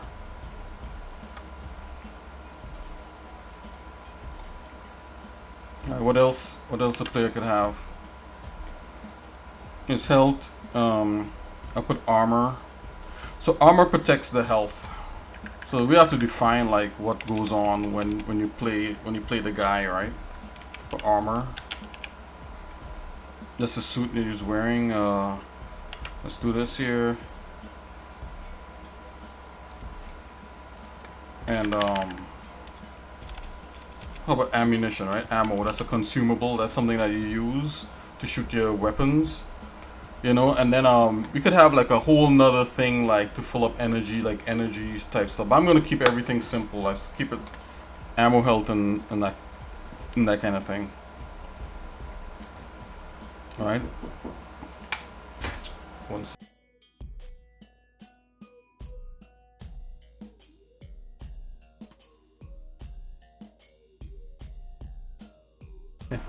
And so my wife is letting me know that I gotta go grab my coffee that I had brewing there. So just give me 1 second. I'll go grab that coffee, and we'll continue doing this kind of stuff. And we're getting knee deep in getting this stuff happening. Okay. So let me just go grab that real quick.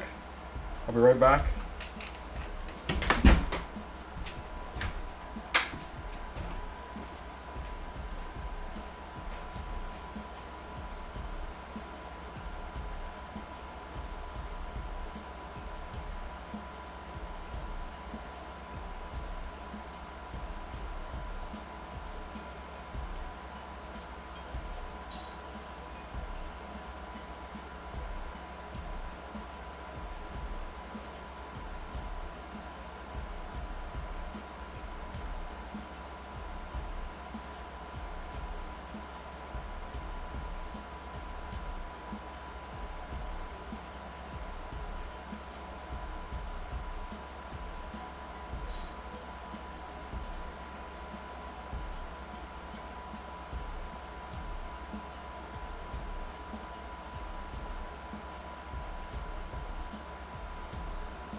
Okay.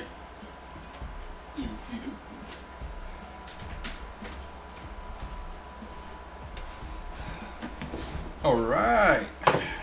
Now we could actually do some work, right? You got your cup of Joe and yeah.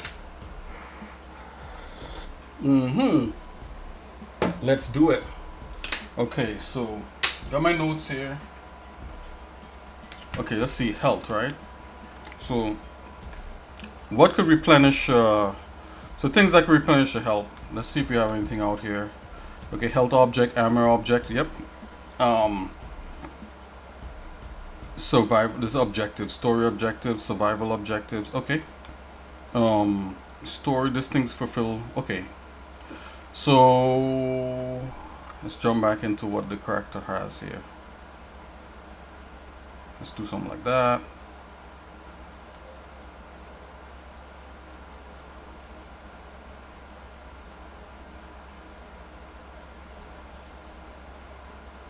Alrighty.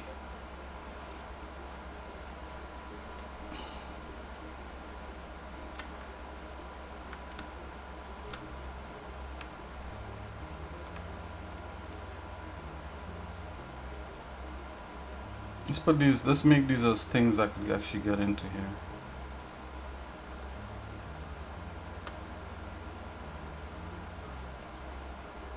Can I make this smaller? Oh, let's go, let's drop the point on that.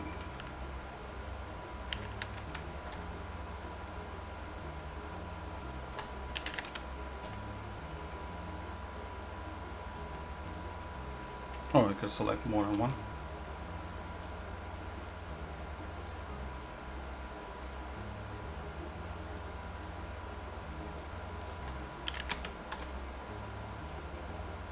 Okay, so health, armor,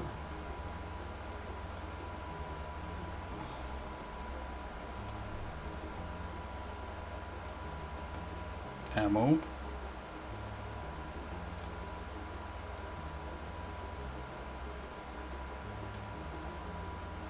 let's make this a little bit bigger.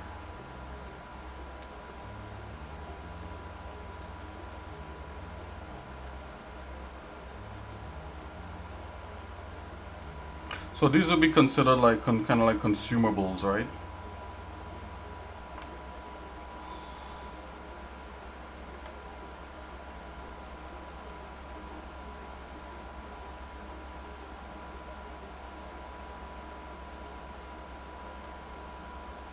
So I'm thinking that the character has a finite amount of health, and the health auto regenerates. But what really protects your health is the armor that you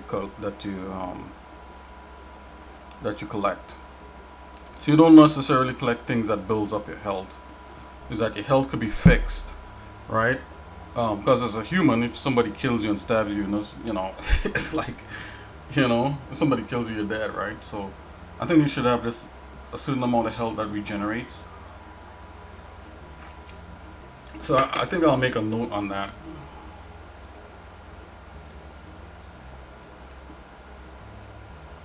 Okay, let's see what I have in here to do something like that and make notes.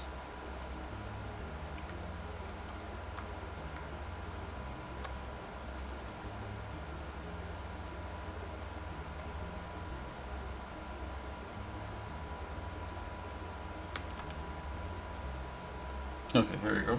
Health. Let's see, health,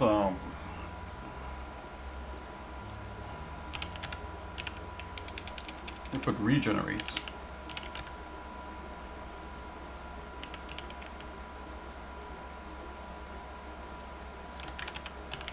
It's regenerative.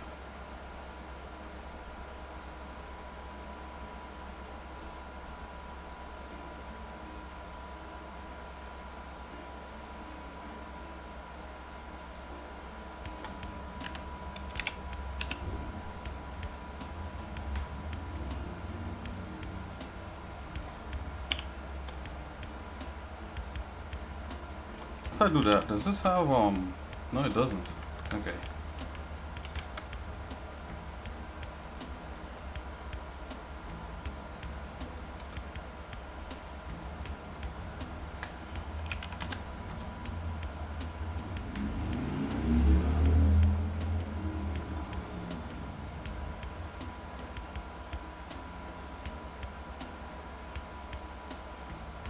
Oh, what else? Okay, so the armor is, you could collect things that could build up your armor. So I know that for sure.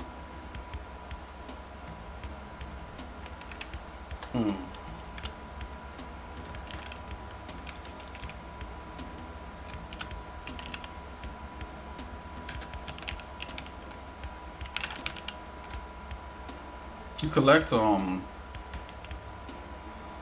they're kind of like gems, right? So like I have it where in the level you can collect gems and it actually the armor protects your health, right? So armor, you collect objects.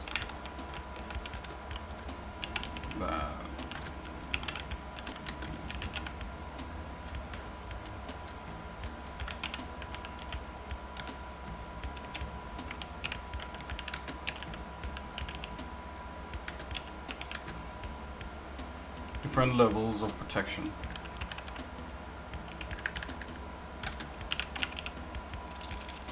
Of health protection, right?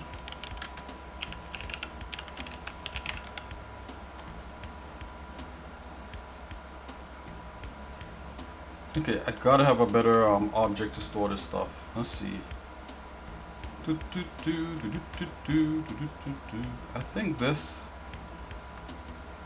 I think this might work here. Let's use this.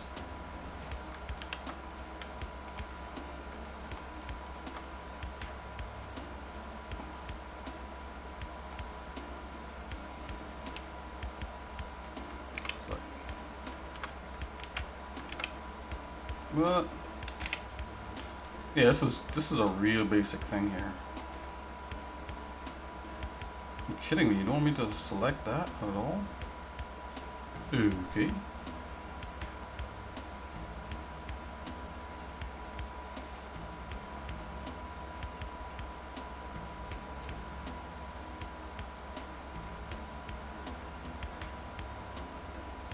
Alright, whatever.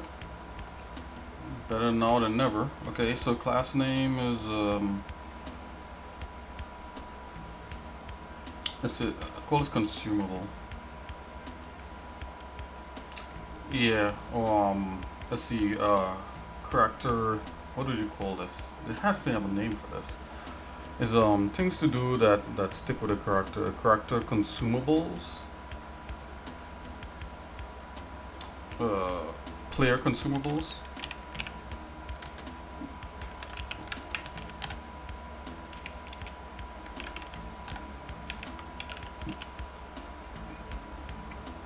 Okay, and this here is armor.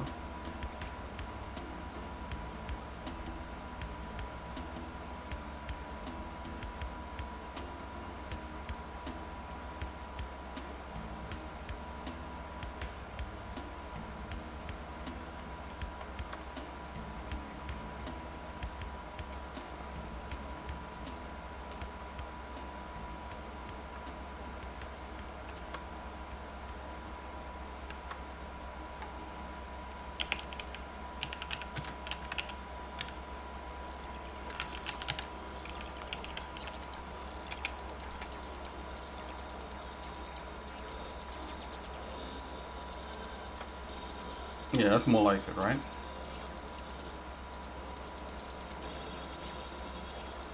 Let's go back in here. Okay, so what's the attribute for armor?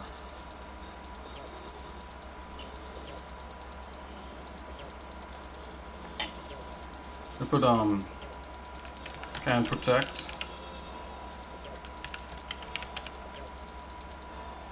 Can protect health damage, right?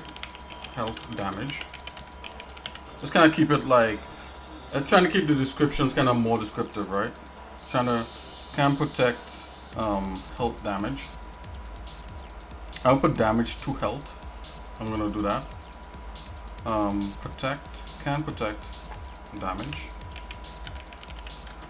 to health. Yep.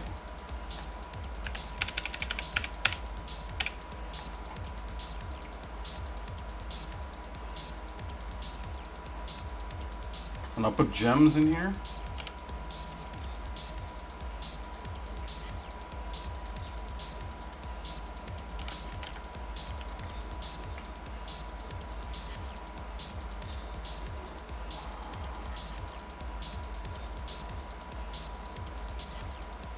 Let's duplicate this one, and this one is going to be called health.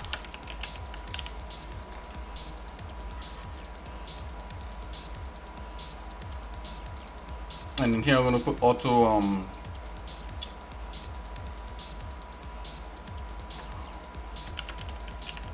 player life. I'm going to put auto generate.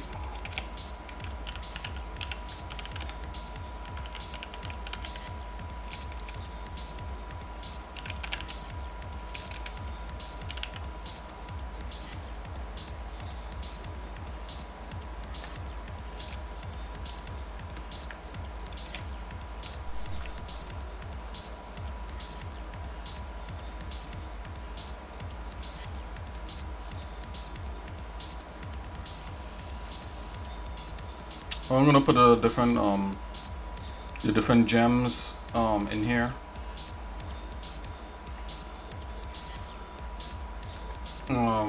So let me look at my notes here real quick. Posture check. Check. Let's go. Okay, so there's I have four types of gems off the bat you could collect that would toughen you up against certain enemies. So there'll be sapphire,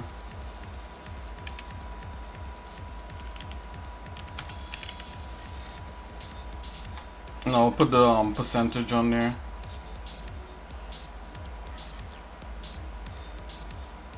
I'm just put the word gem in front of it just to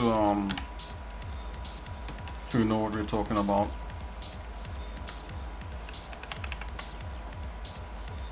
I know the number already is 4 bars. Apply. So new. This is gem emerald.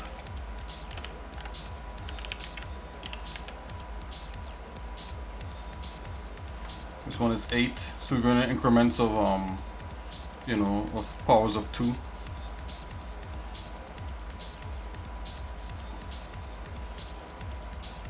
Another one.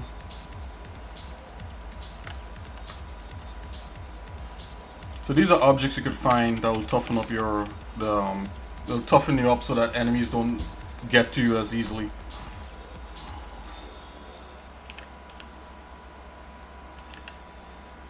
So like you have a ruby, and that's 16. And of course, so far,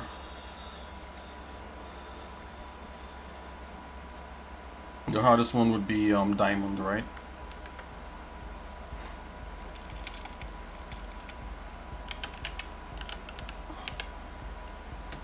And diamond is 32.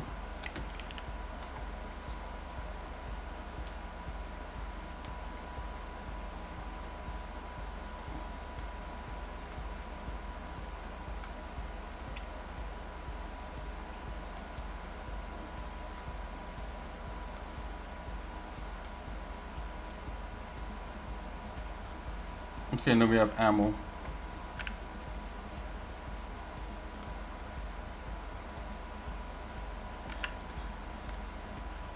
Duplicate this one.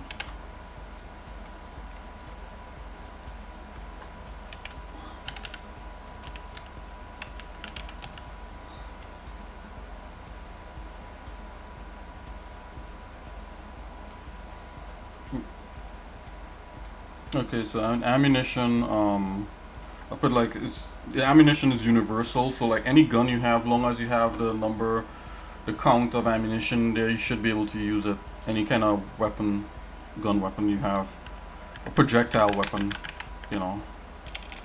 So, let's see, universal,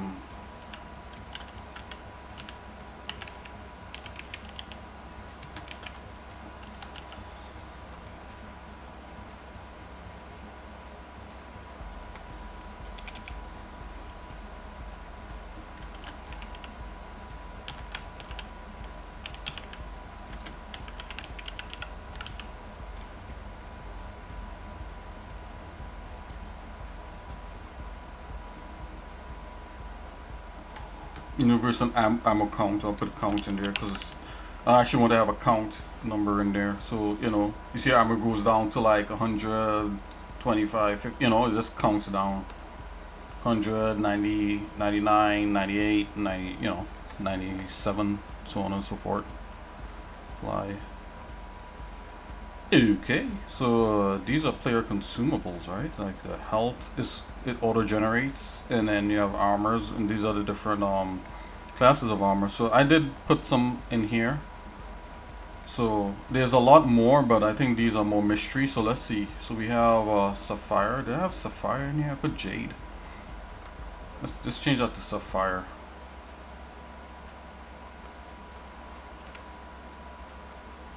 Oh, I actually have sapphire in here. My bad. So we could keep the jade. So let's see, sapphire, emerald. Yep.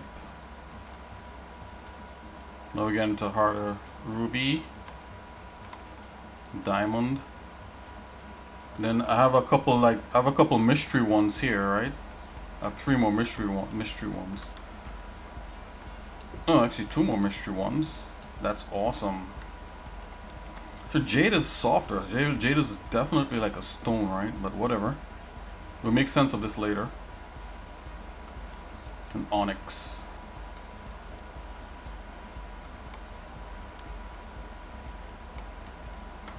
So these are objects that you could pick up in the game that lends to the player's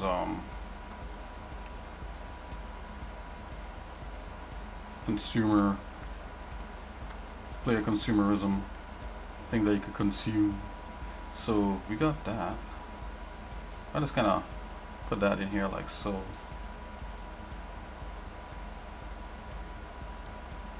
Let's do that. Right, so we got that stuff there on the player. We got this stuff here is in the level, but I'm gonna put it like right here next to this guy.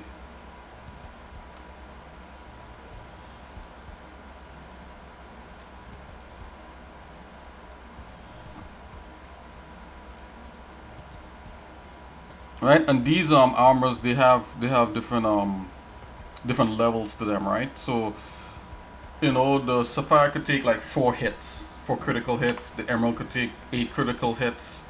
You know, maybe I should just actually see that on there, and I'll put that on here. For critical, it's 16, and these would have like mysteries amount. I think onyx might be infinite, right? Like, I found the onyx gem. Oh, it's like infinite amount of armor. So let's see here. Oh, can't do that.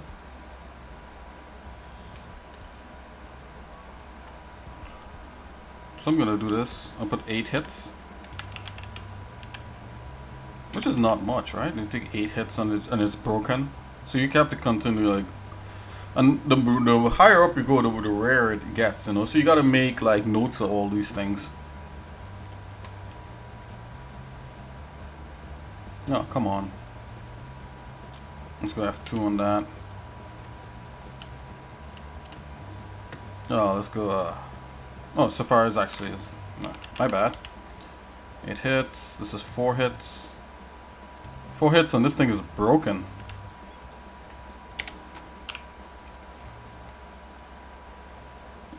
And I bet you that will be more abundant in the game, right? That's how that's how it's supposed to work.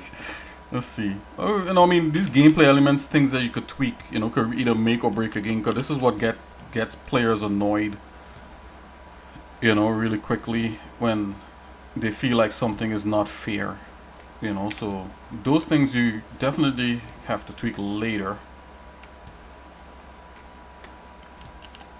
Okay, and oh yeah, the diamond is like 32 hits. How many hits to your player general life? You know, I think the player life could take a lot more hits.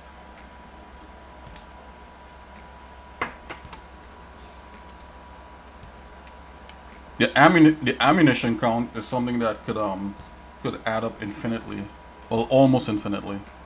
Yeah, it could add up infinitely if you play your cards right. Just in case if you run out, you do have like a melee weapon, right?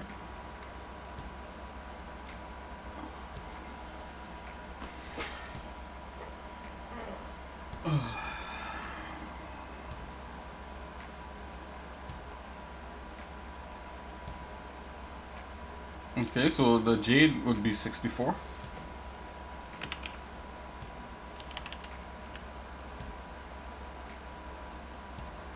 And I wouldn't do I wouldn't do this infinite. I will just do this okay. 128.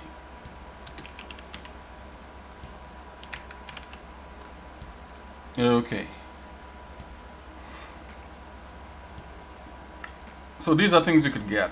You know, I just didn't expressly list all of it here. I just listed the main ones. I was gonna separate these. This could be special. Alrighty. What else do we have? Let's save this. Okay, so these are the objects, right? Level 1 objects you can get. You get a health object, right? So really it shouldn't be any more health objects, so I have to change that to armor objects. Come on.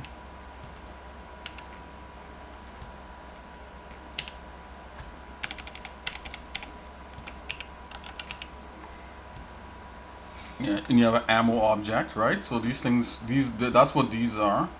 So let's do ammo. Let's do ammo. Let's come there.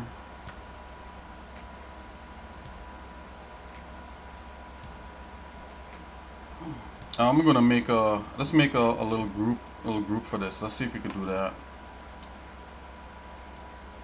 Do something like that.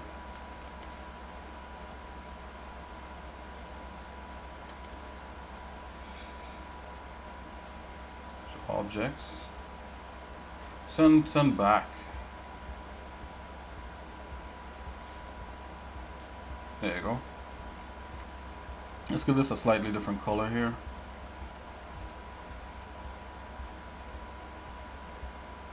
Give it a dark color. Alright, so this is the armor object, right? So let's hook that bad boy up.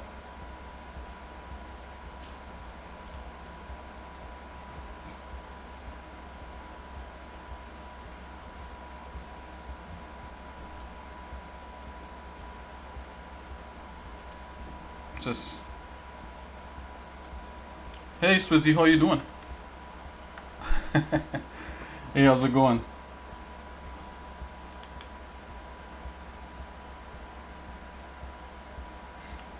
What I'm doing right now, I mean, I'm actually trying to put together some sort of. Whoop, not that guy.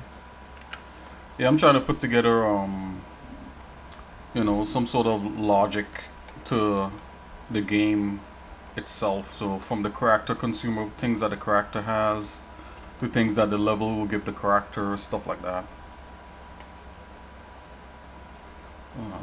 I'm doing pretty good.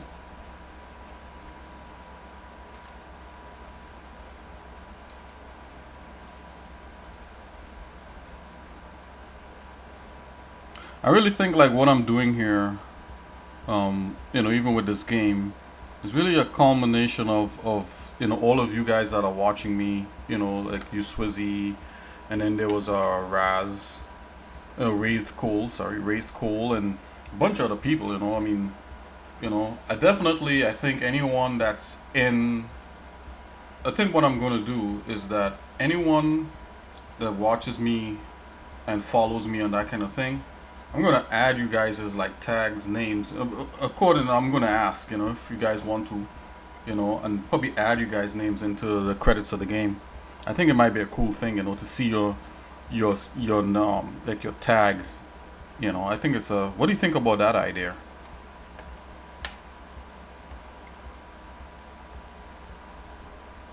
Let's group. So I'm gonna group this real quick.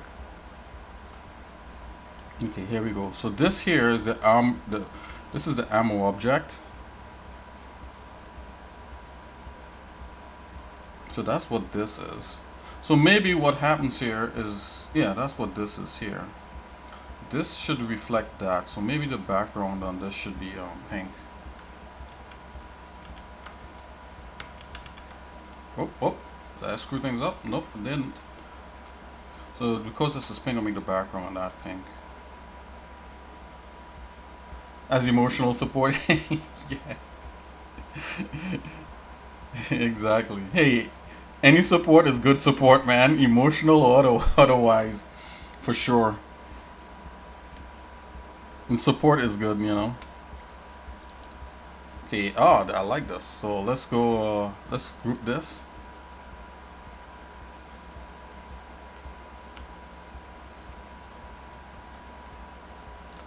Alright. So this is a group, and I'm gonna show you how this flows.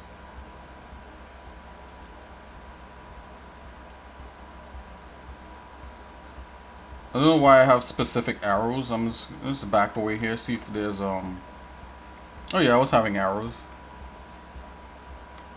In the biggies.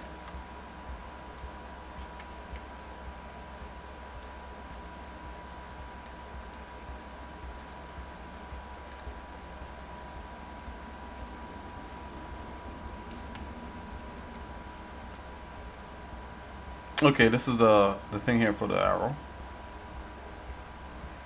Hey, emotional support is good. Any support is good support. Positive support. I think I want to use this.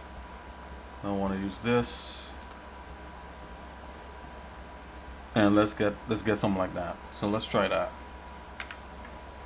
See what that looks like. Yep, that works. So this hooks up to that. Oops. Is this not? Come on, Nick.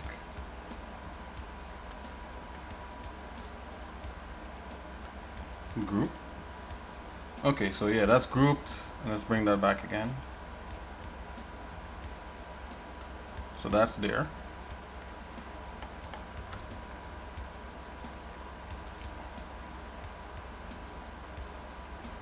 Let's just do something like this here.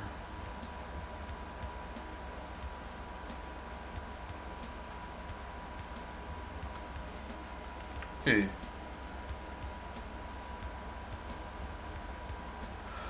Okay, so this is not this is kind of like a layout here. This is not actually like me hooking code bits up. this is like a layout of like how it's part of game design, right? So you gotta kind of know like the elements involved in what it is you're doing. So that's what I'm doing here. Right.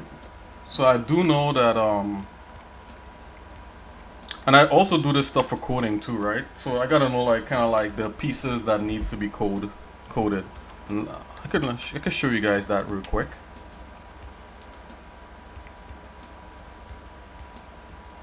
Let's see enemy AI. So this is like okay, so this chart here, and I could walk through let me walk through this real quickly.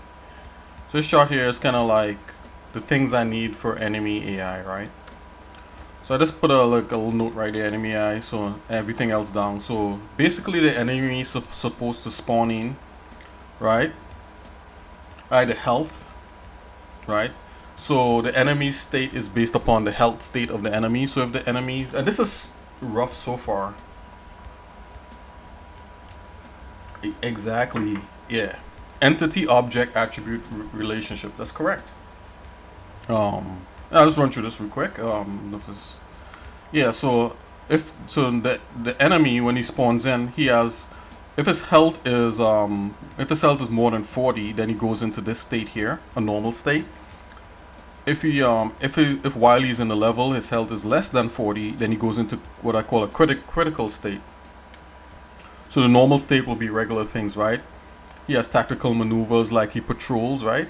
So you have a navigation mesh, a navi mesh for the enemy, right? He patrols or he pursues the character. So if he's in patrol state, right? He could do several things, right? So let's follow this here. He could go for cover. If he detects the character, he could inspect. So you could look for, if he has a trace of you and he can't find like your trail, he could inspect around to see if he find clues that you were there. This is just like, not guaranteed I could code all of this, but it's good to have this for a coder to look at. And if he has 40 HP, he's in limbo. Now, if he has 40, if he has, I could put equals also, right? If he has 40, he's still normal. Anything less than, if he's less than 40. So you see this part here, less than 40, right? And greater than, I put greater than 40. If you put 40, I should put equal or greater or equal to 40. That's what I should put. Right. But yeah, I'm not gonna do that. Right. So yeah, you're right. He's in 40s in limbo, exactly. Let's see here. So you could patrol, you could charge at you, you could inspect. He could, when he's inspecting, he has a amount of time to seek for you. So he doesn't inspect, he doesn't look around the level for signs that you were there forever. He does it up to a certain point, then he gets tired. Let's see what else is happening here. So yeah, so this is under patrol, so he does that. But then his tactical maneuvers, if he's pursuing you, right? And they have to have conditions for why these things happen, right? If he's pursuing you, he could charge at you, right? According to the enemy type, he would probably flee after if he's too close. You could go for cover next to a cover object. If he's in cover and it's long range, then he has long range attacks, which is like shoot here, and he could throw grenades. If he's in close proximity, right? Let's see here. Pursue. If he's in close proximity, he'll charge at you.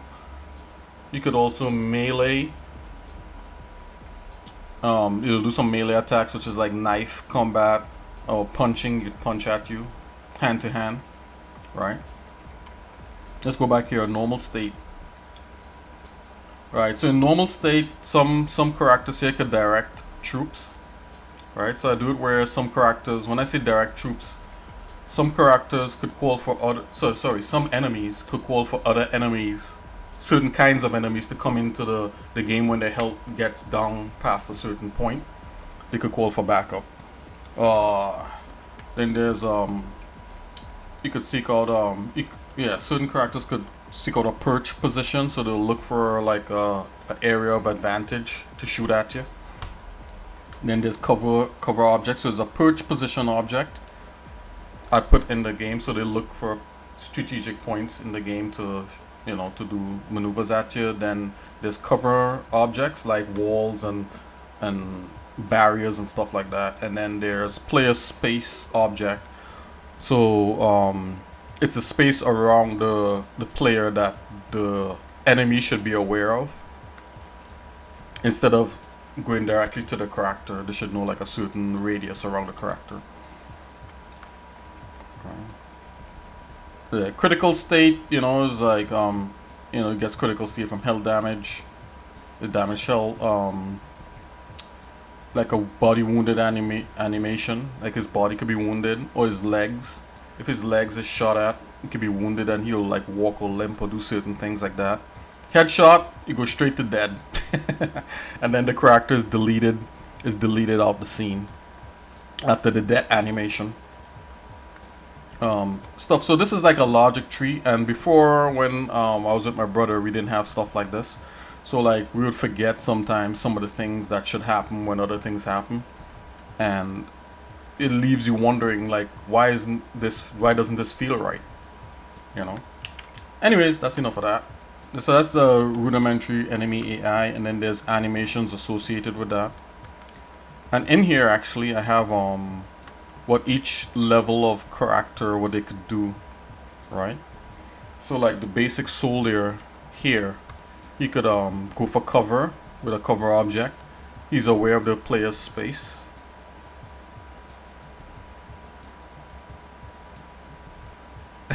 The last character I saw you test had no head. Exactly. Hey, a headshot could be a critical, well, headshot also known as a critical shot, right? So wherever the central processing unit, because it's all robots, is, that's the headshot, right? It could be within the body or whatever it is. A critical, not all characters you could headshot, right? But yeah, ones with the head you can, right? It's funny.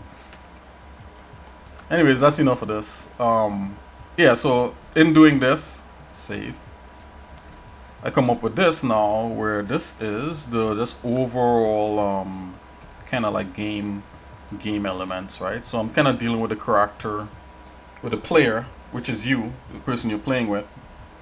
I'm dealing with the things that is crucial to the gameplay of this game.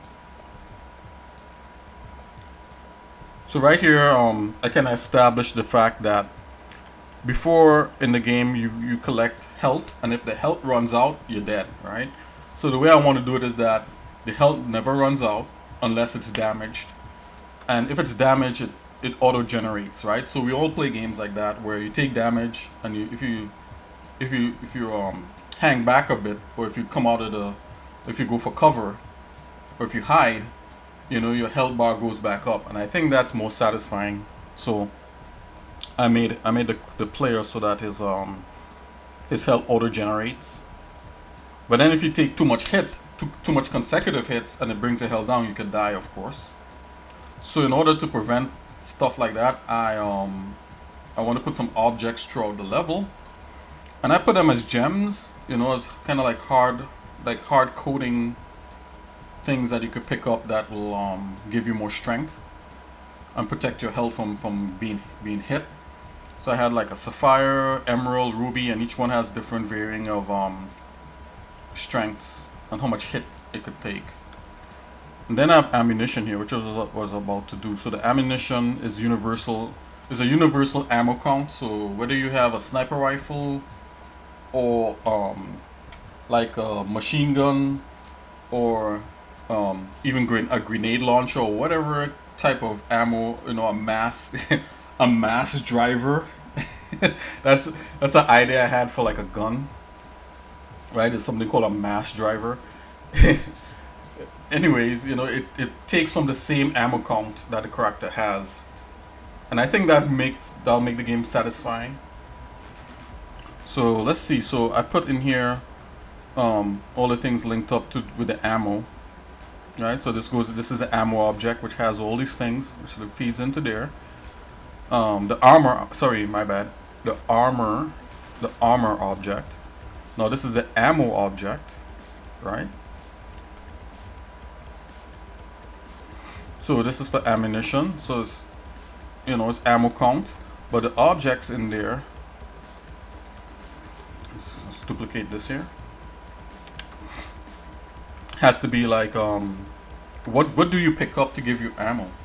Right? What do you pick up? So the enemies drop ammunition. That give you motivation to kill the enemies if they are the ones that drops these things. I think that the enemies could drop the armor objects, right? So I could put enemy dropped armor object. I think that might be a good idea. The enemies drop this.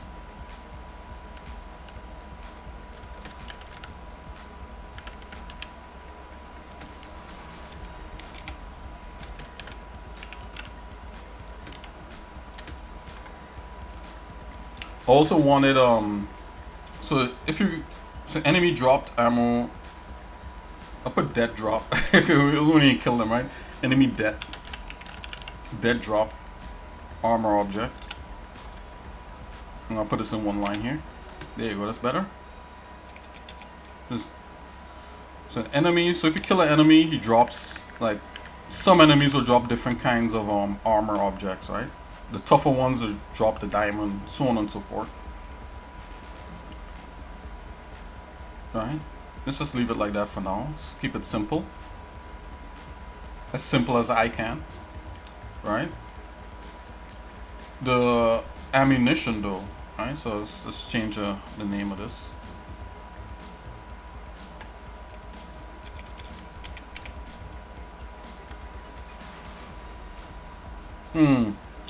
So the ammo objects, is it ammo that we're placing around the level that you pick up?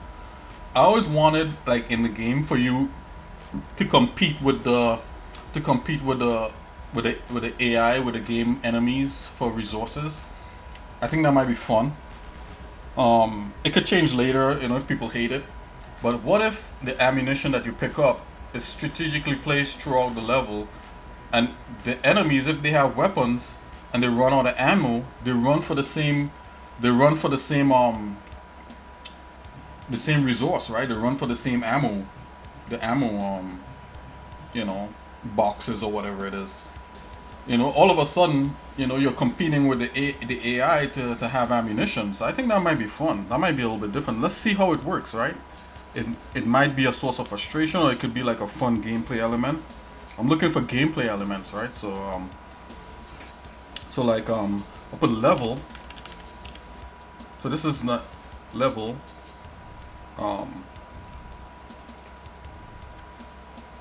Ammo drop.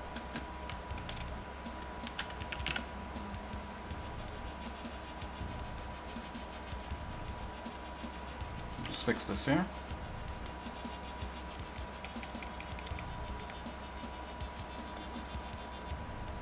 Put level drop, and I'll put ammo object, just so we can reflect back like what I did on the top there.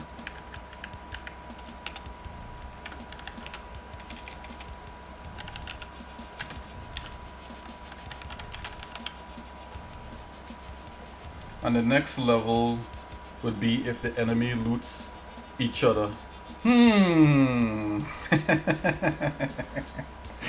Let's see. Yeah, that might be something, right? So if, like, the enemies all of a sudden is greedy, let's say, like, wow, that's no, what you said there actually gave me a even more expanded idea. What if, when the enemies, they drop the what do you call it, like the like the diamond, like the outer the protective coating. What if when some of them die, other enemies could run and try to pick it up and put it on themselves? So all of a sudden you have a regular guy who has, like, this diamond coated armor, and he's like, I don't know. That might cause, people might be pissed off for that. I'm not sure. it's a thing. I like what you said there. It's pretty funny. The next level would be if the enemies loot each other. Yeah, I like that. They kill each other. Like, you know, I definitely have some of that in mind. Like some of the tougher ones would like hit the smaller ones out of the way to get to you or something like that. I don't know. That could be a thing. It will definitely add some character to the gameplay. But let's see here. So I don't get too ahead of myself. That's pretty fun. Hey, brain farts are great, man. I like that. I like it. Let's see here. Okay, so we got the level. We got a level drop, right? So level drop would be an ammo object, right? So the levels coughs up the ammo. How is that happening? Right? So in the story, you're part of a team, right? In the story, you're part of a team that yeah, in the story, you're part of a team that is being airdropped into that into the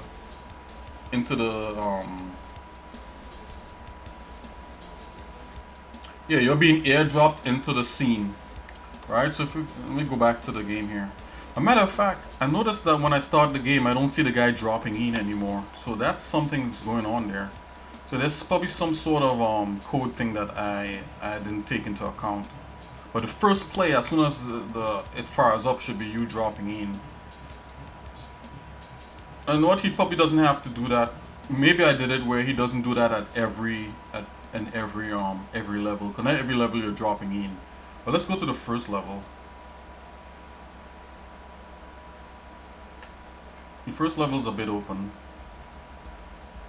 And this one is open also.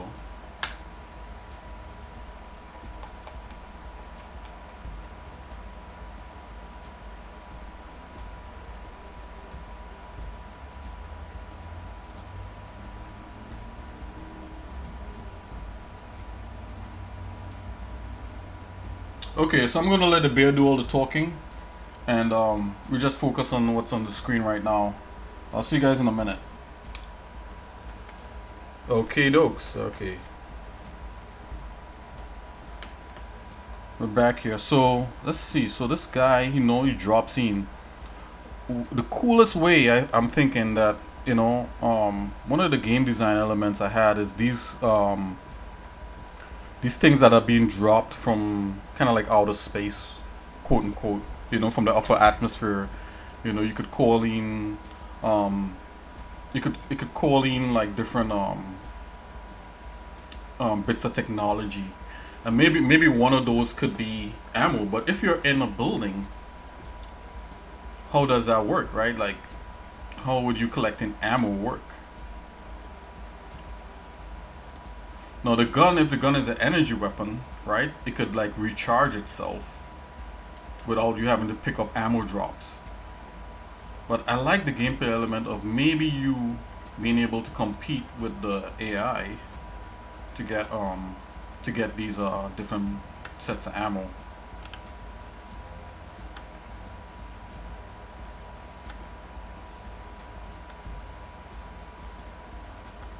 Right?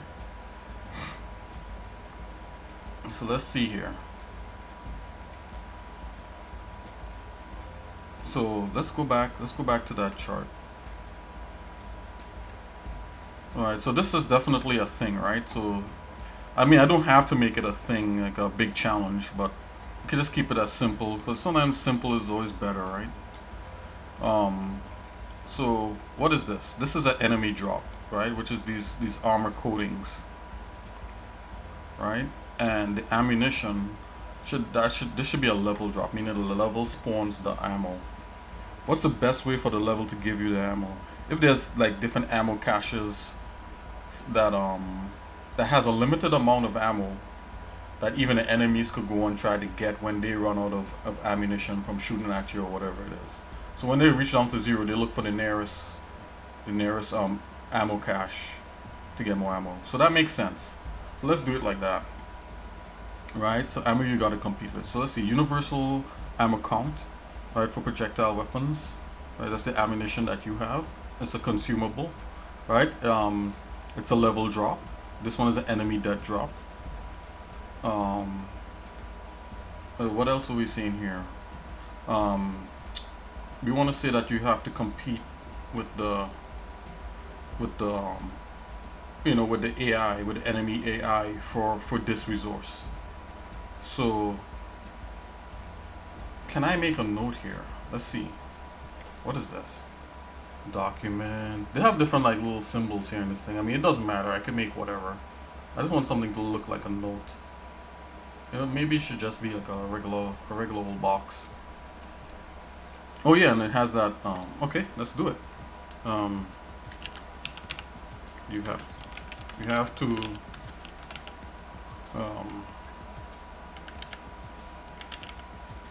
Yeah, my bad.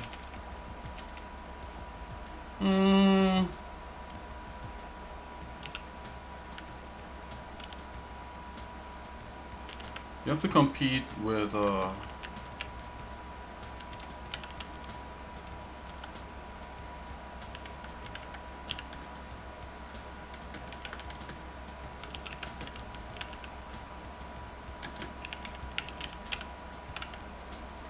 that's my note right there. You have to compete with enemy AI for this resource. Let's select that. Oh, come on. Let's go like 10 on that. Small note. I'm sorry guys if you can't see that. I'm just gonna group this together. Group. There you go.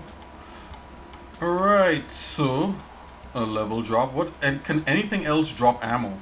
So if the level has these stations that cough up this ammunition, maybe the enemies could also drop the whatever leftover ammunition. I mean, that's a lot of coding, right? Let's do that. Yeah, and then yeah, so whoever's gonna grab it, who's gonna grab it, right? It's a pretty unique notion that if the enemies drop certain consumables, that other enemies could try to get it. That's a good. I think that's a cool thing to think about. Let's do enemy drop here. I'll just put it in. I'm not gonna think about it too much. We can always get rid of it if it sucks. So level drop, mainly enemy drop. So one of the good rewarding things is if you kill an enemy, then it drops like rewards, right? That's what people like. Right? And you have to compete with enemies for this resource. I don't want to add this note to this one because I don't want you to have to compete with enemies for this. I think that's gonna make things really hard. Let's stick for now with this one. Although I think that if you have to compete with the enemies for every resource that's dropped, I don't know if that would make the game too hard, but I think it might be fun. Let's get rid of that. Oh.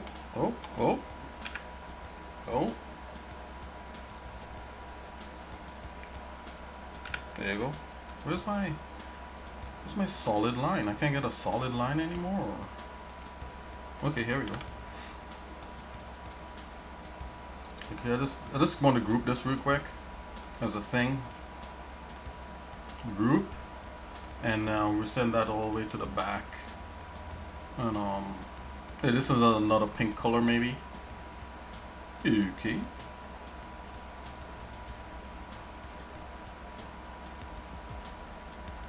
Slightly different, but it's there.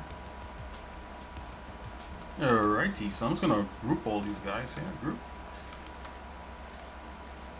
Ooh, just these guys.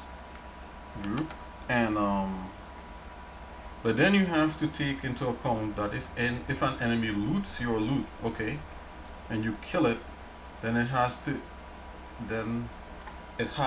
have its loot plus the looted. Yeah, exactly. Plus what it took from you, right?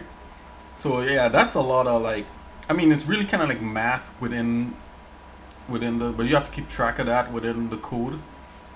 So I don't know if that's something that, I mean, certainly like I would be like working on that for like a while to get that to like work. But once it's working, I mean, it's gonna be kind of hot, right? That's gonna be like you're gonna be like, whoa, check this game out, like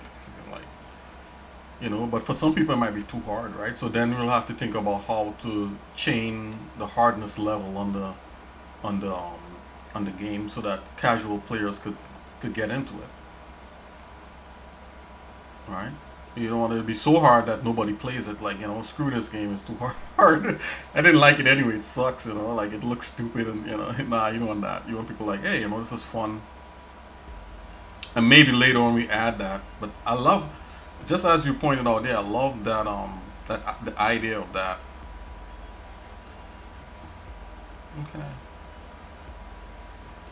what is this?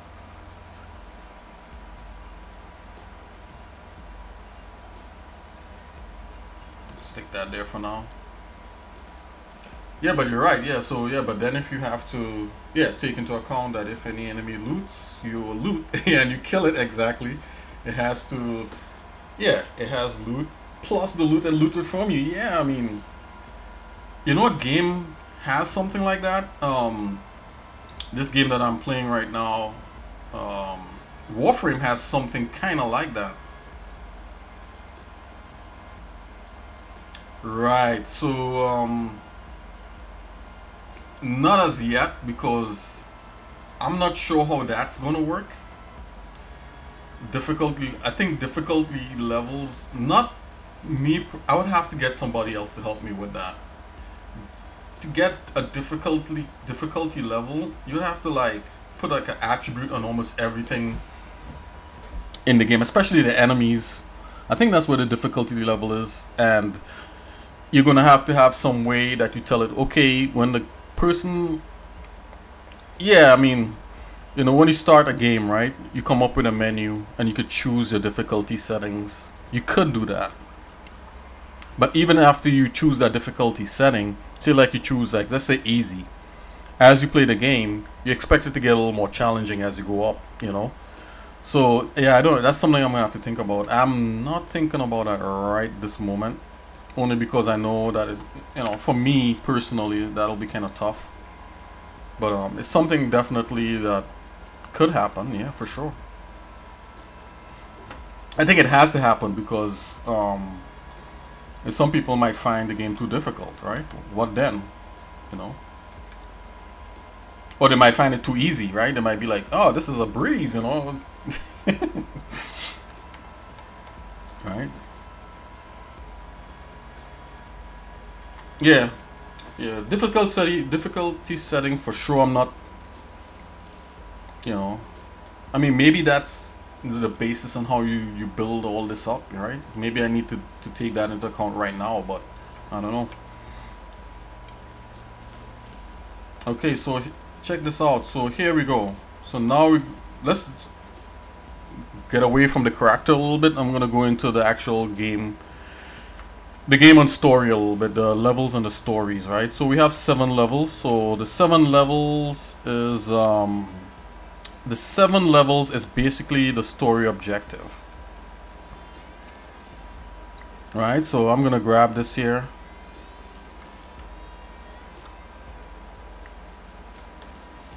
So within each level, within the story mode, right? There's different objectives in the story, and yeah, you can just put these right here.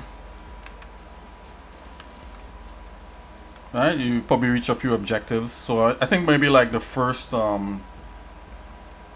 level could be objective driven, and maybe after the 3rd level, then you reach an objective again. And let's see, D. Definitely after 5 is objective. Right, you reach into objective 5. Let's see. Let's put this in context here. Let's put this like right here, under here. Story objective on the level 3, story objective on the level 1. Level 2 is reaching, is part of, it goes into like trying to reach this objective. So let's see for sure. Yeah, for that. And then the skip level, what's the level 4?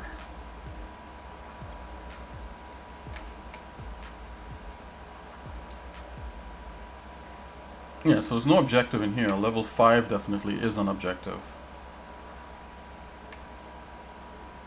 So we could call it story objectives. It's more like story beats. You know, if you know about like film and that kind of thing, it's like the beat. You reach a certain right here. Let's see.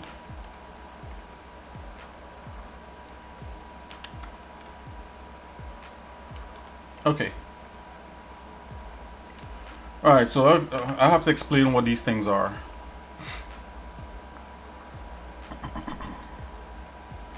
So the first objective, there's an overarching objective for the story of the game.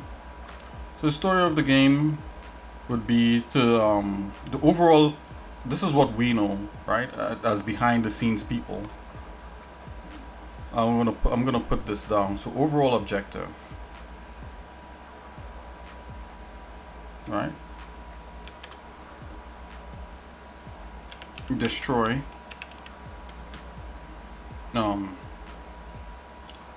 Mother AI. Oh, not mother AI. Enemy AI.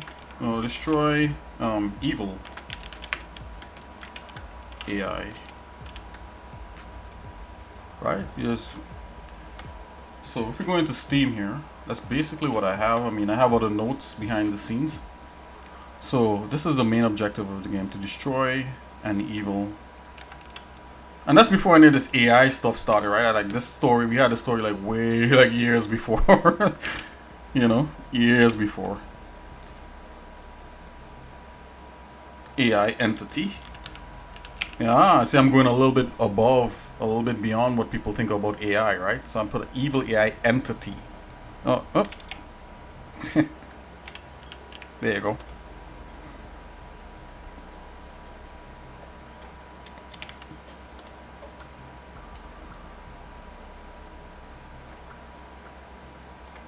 I'll put stronghold.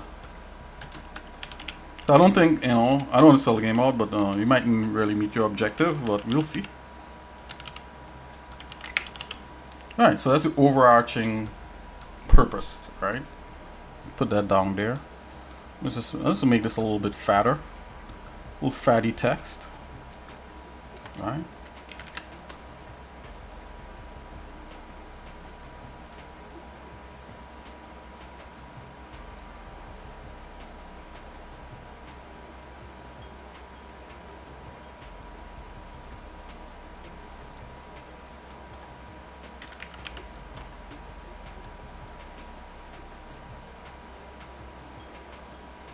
Right, and in each level we're gonna head towards this goal. Oh, why did I spell strong like that? Ooh, syntax error heaven, right?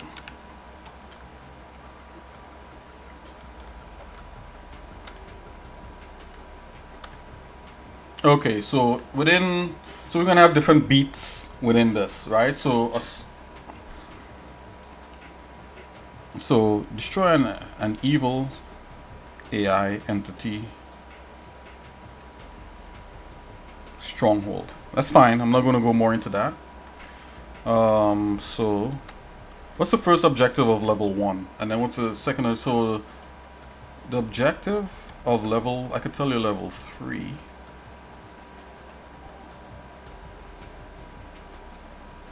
Let's make another one of these notey things. That's kind of sick. It's kind of cool. So I'm gonna do this here. Let's move that to the front. Boinks. Right.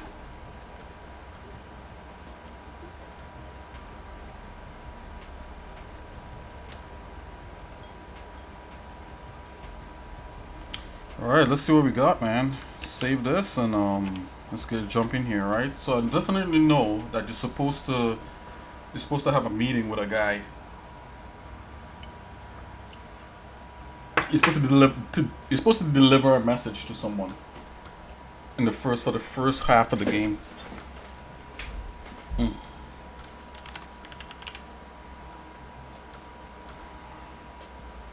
I'm gonna pull up the. 1 second, guys. I'm gonna grab the story here real quick, and I'm just gonna add some of these notes in here. I'll be right back.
Okay, I'm back.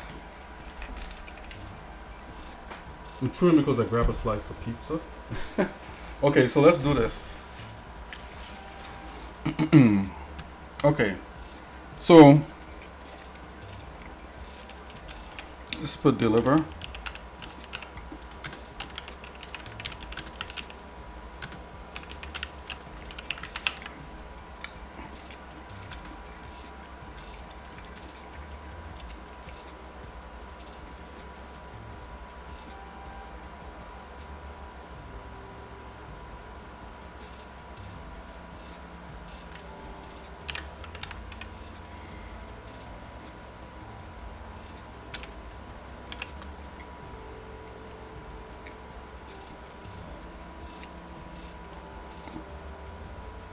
Yeah, let's keep this simple. I'm not gonna go into. I was planning to type a whole bunch of stuff out based on the story that I have. I'm not gonna do that. So we're gonna deliver a message to someone called Yenna. Um, Level one would be being able to infiltrate. You're infiltrating like a base.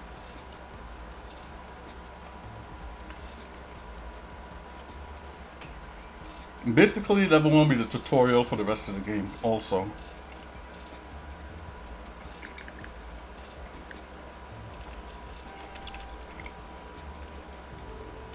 but that's basically what you're doing all the way throughout. They're kind of infiltrating a base, right? Or infiltrating different areas to get to another place.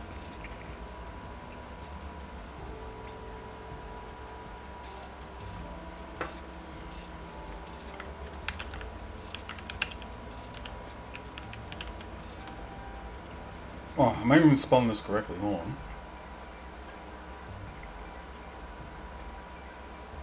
Let's just say gain access.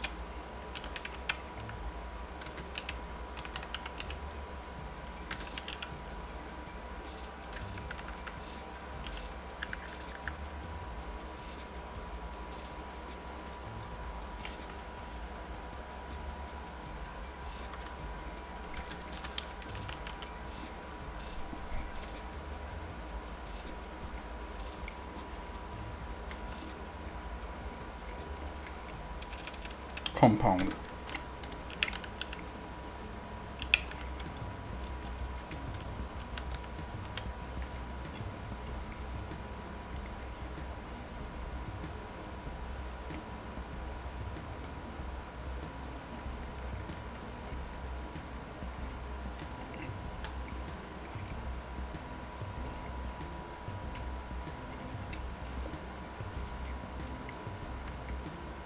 This might be a little more homogenic, homogenic, homogenic to me because I know exactly what the story has in there.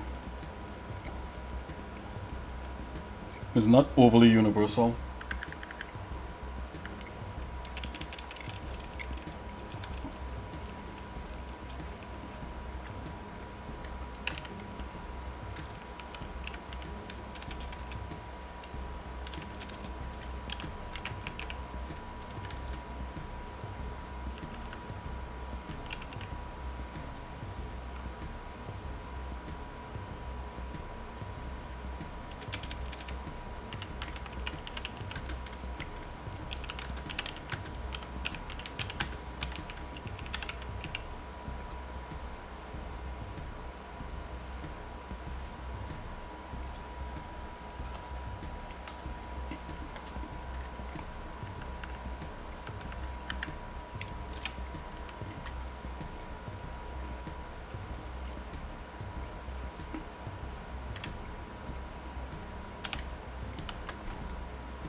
I think I'll move this objective up to 6.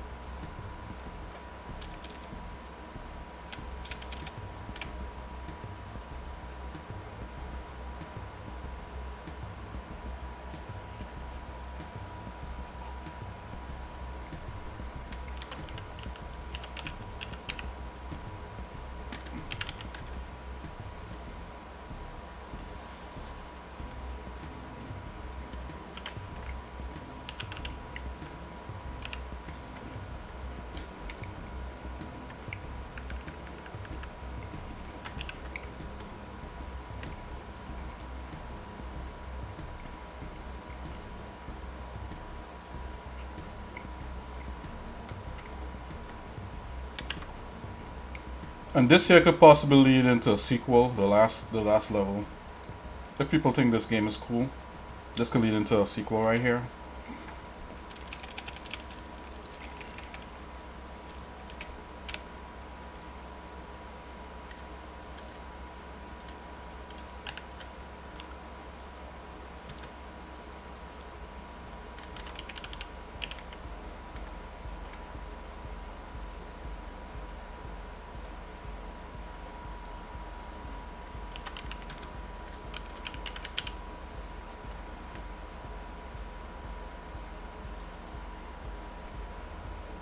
Okay, so these are little story things based on the script that's going to show up in these levels.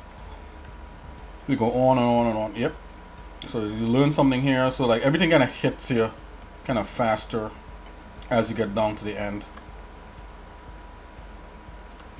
Only these two kind of levels kind of connect to these other story beats. So there's going to be animations and things about the story if you're willing to see the rest of in the game. Makes you hopefully motivate you to go forward.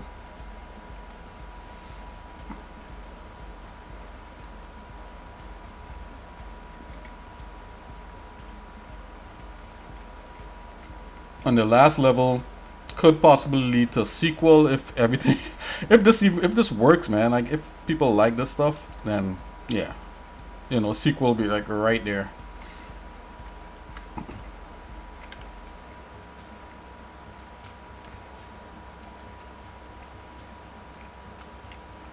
And if not, it will still lead to an interesting ending, right?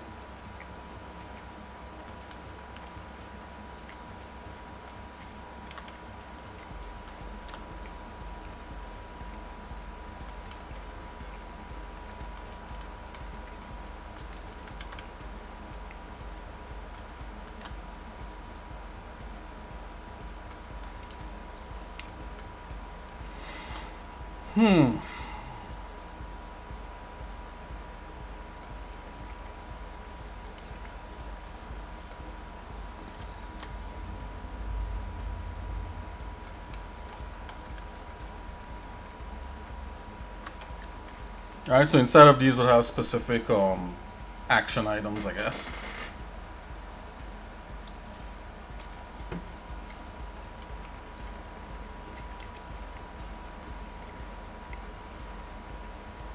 Let's see here now.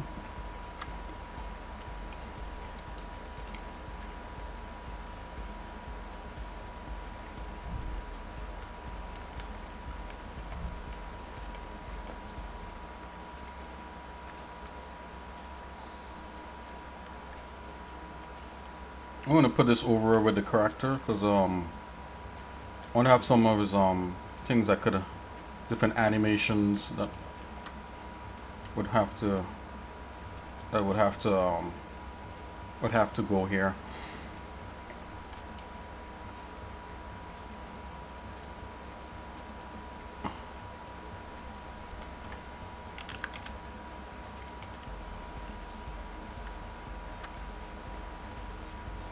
Okay, these are just some node-based things. Okay, so this is cool for now. We'll get back to this at some point, sometime off air here.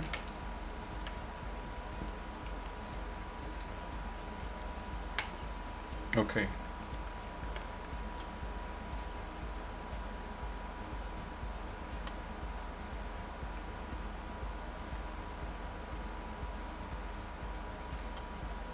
So there's a bit of a redesign I did on this level. I'm going to see if I could bring that that image in here.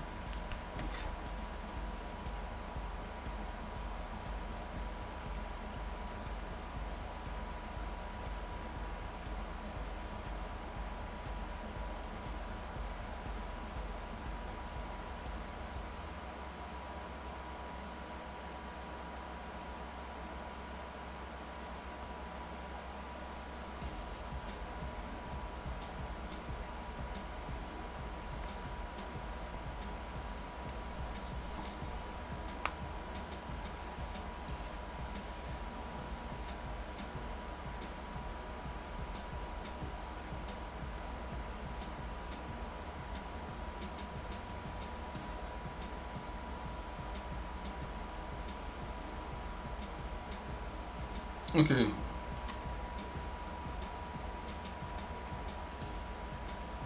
Let's pull up. I'm gonna pull up.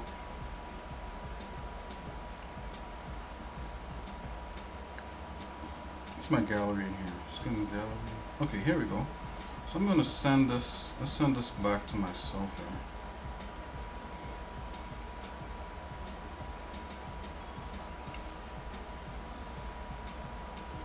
You know what? I'm gonna turn my Bluetooth on here and see if I can get that image.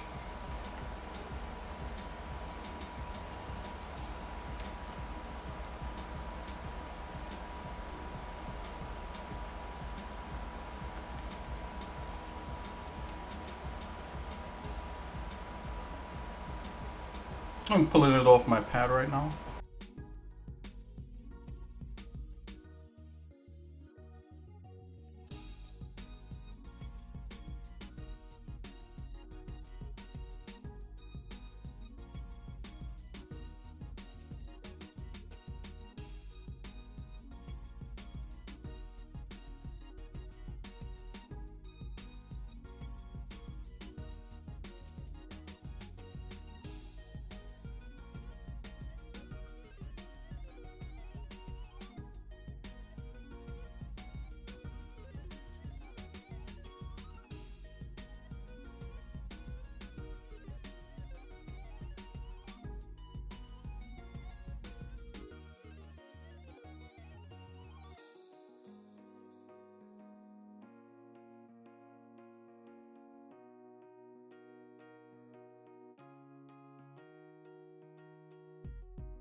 Hello?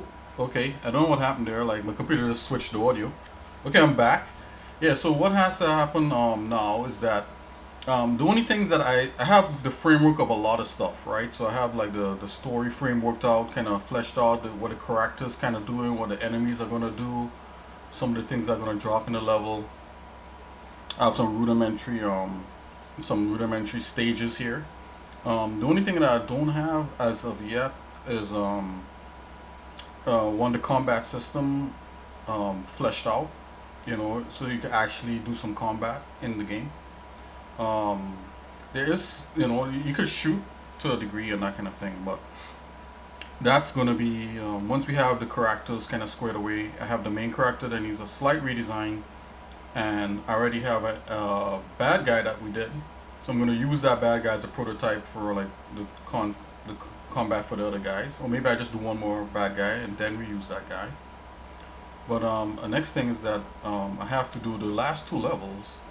I have to design those, right? So this is what I'm gonna do here. I'm just gonna go to each level here and just take a nice little screenshot of what the levels are. So let's go into Godot. Let's see what this is. This is level 1. Just clear this.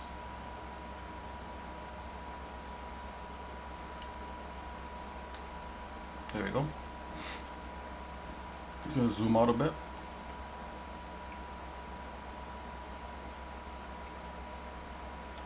Alright, I'm gonna screenshot this.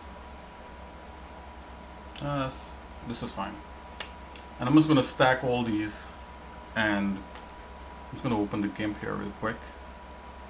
And then we'll do a basic, we'll start to look at concepting out level 6 and 7.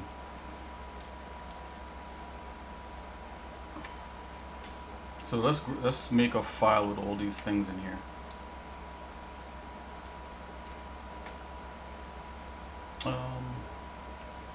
Let's go a little bit higher than that. Let's go 2040 by 2048 square. And let's start concepting out the last 2 levels. I know I'm jumping back and forth here a little bit, but yeah, this such is the nature of the beast when it's kind of mostly you gotta kind of go with what is working for you at that point in time, right? Okay. Let's screenshot this guy. It's my screenshot tool. Okay, let's go there. Let's grab this. Take a screenshot. Just gonna screenshot this whole thing. Copy the clipboard. And let's dump that in the Gimp here real quick. Okay. It's fine. Doesn't need to be perfect. We're going back into here. Let's get level 2. Let's fire that up.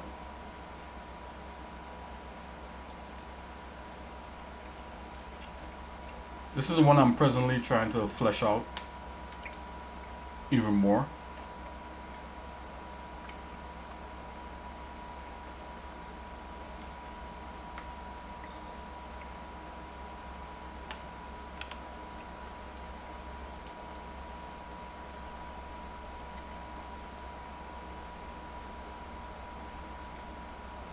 I don't know what's going on here. Oh, I'm underneath.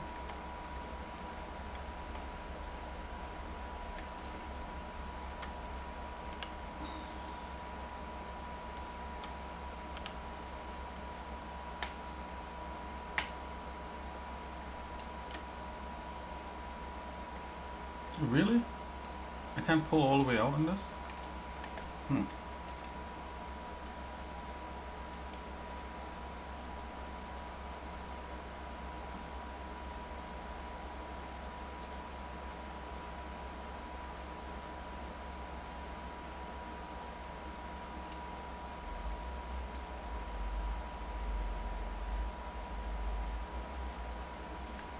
That's interesting.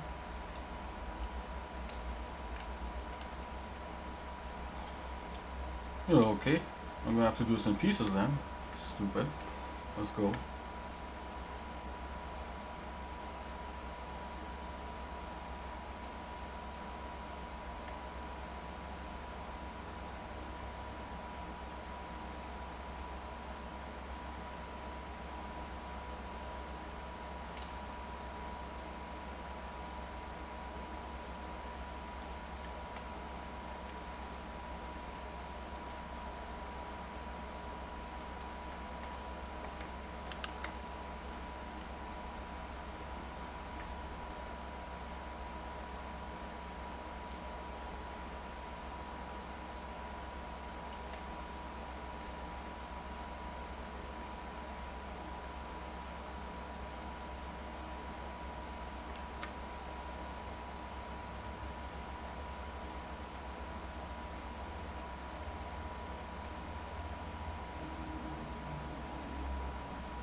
Everything, like when you're doing production work, everything is an obstacle.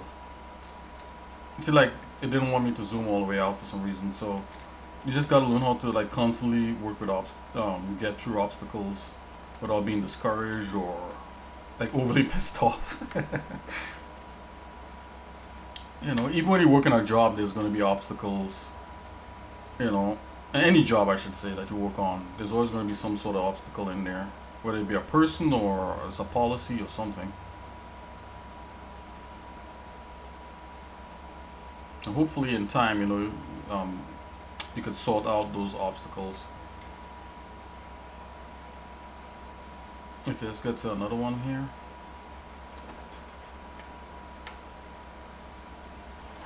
I know I'm moving with molasses, guys, but hey. Opening up level 3 here.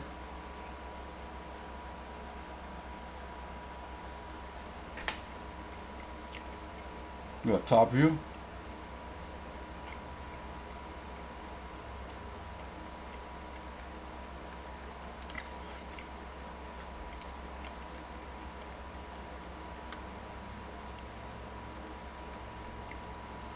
Okay, this is one piece here. 4 is over here. Okay, let's grab this piece here real quick.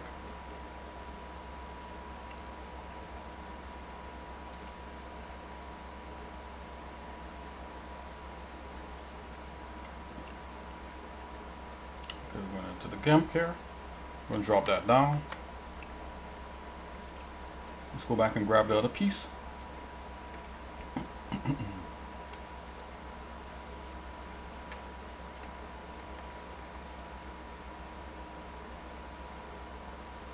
How much of that did we grab in the Gimp? I'm just going to take a quick peek. Okay, so we did all of that over there. Okay.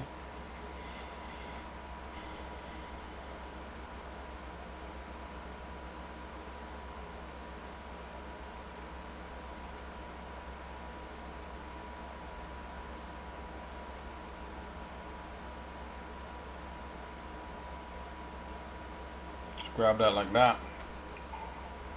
Where is that? Where's that screenshot tool?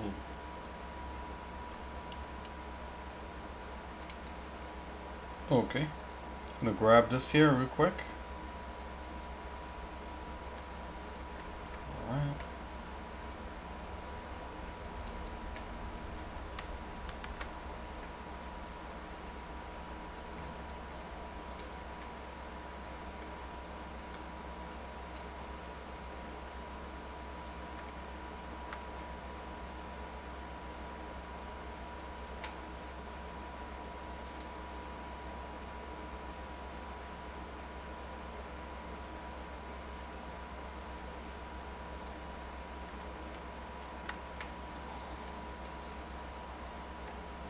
Just merge this down real quick.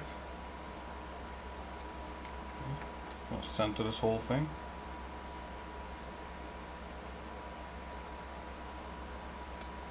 Alrighty. I'm just gonna save this. Let's go.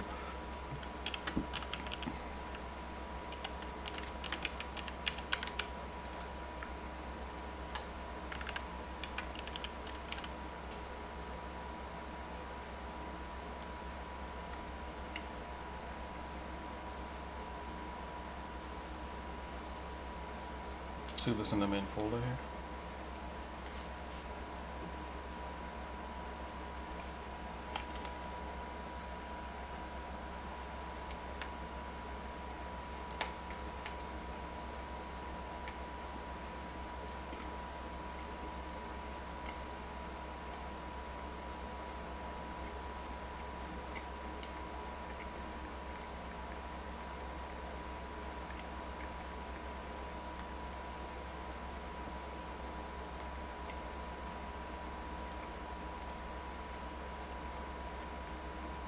Is that really how this is?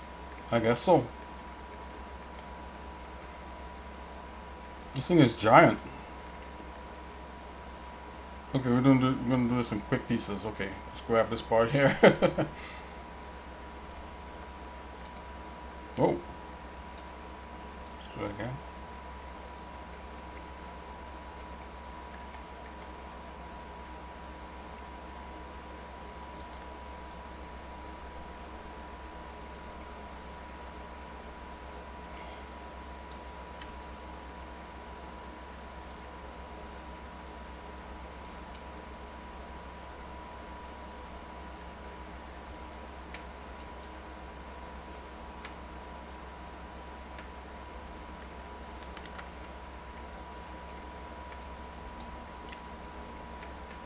Let's grab another set, another piece.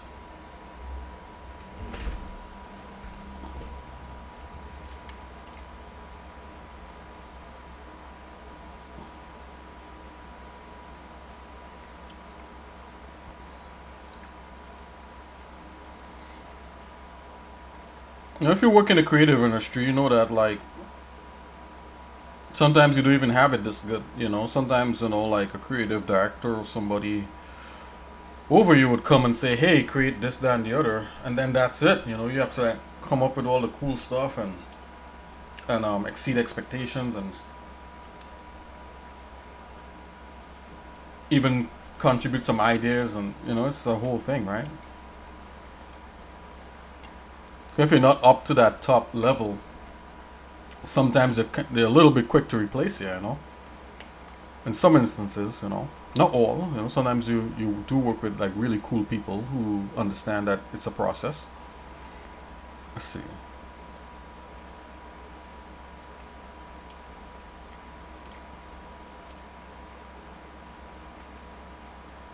You notice what I'm doing. So like even if you quickly rough something out, take it back and look at it and critique it, especially if you're a lone person, and try to look at other like other designs and real world things to inspire you to add more, right?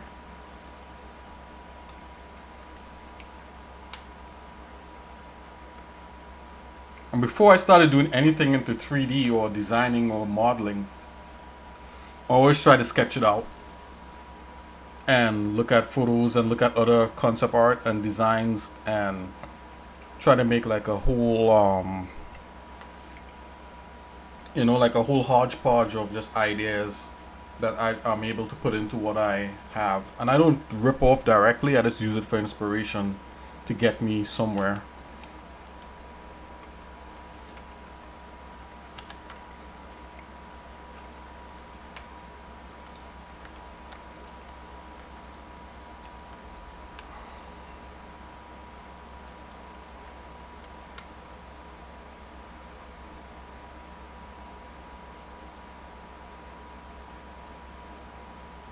Yeah, let's do that.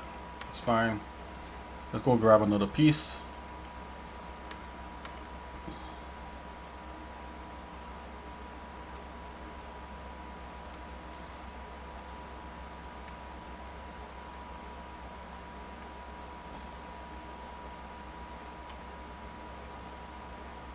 Wow, I just had like a whole bunch of like wasted space here.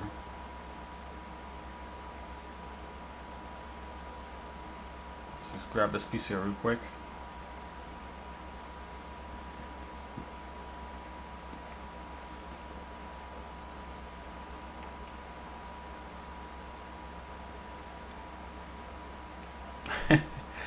What quote is that? Swizzy 3D.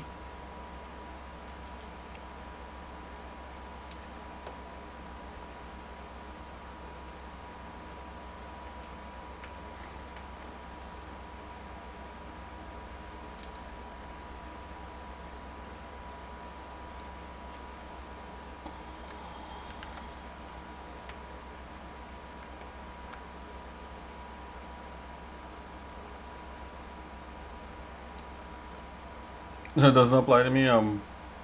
Is it the does apply to me? Thanks for clearing that up before you even start saying it. For sure. You could be a jack of all trades, a master of none, or something like that. I don't believe in stuff like that. But what is the quote? Go for it.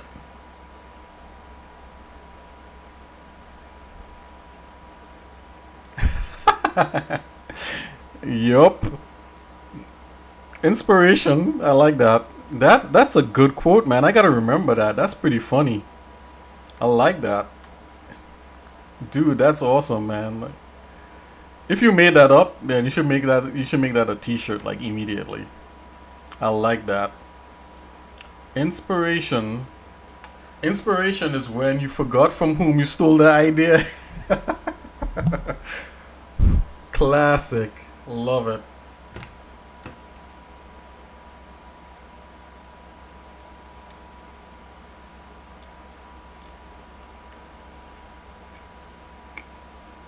Everything is a remix of a remix of a remix of a remix.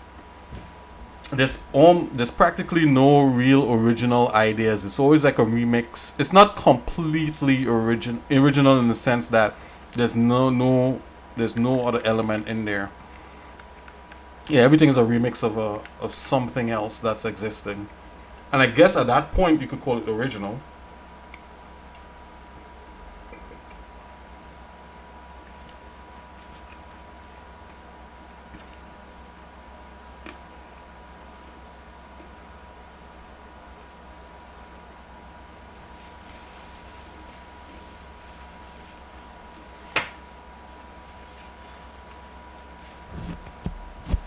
It's phrased differently from the philosopher. Okay, okay. I like the way you phrased it though.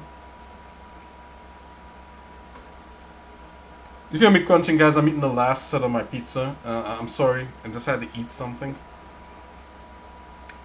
But Swizzy, that blew my mind.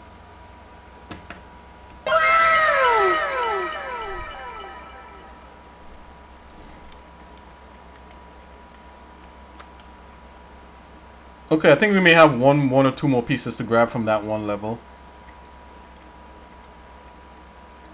So we have it mapped out. Let's grab this piece here.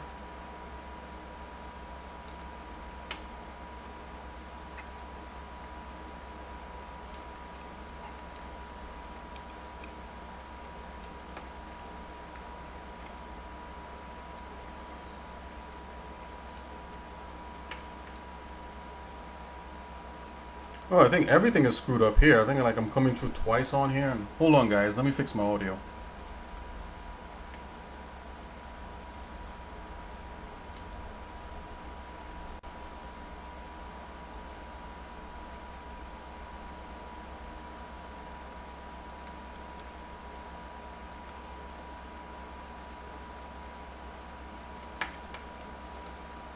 I just realized that the audio is all kinds of wacky.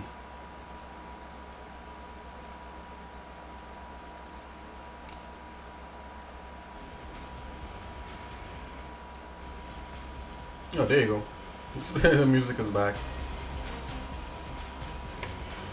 Oh, okay. I think this is much better. Alright, so yeah, let's see. Copy this. Okay, let's go.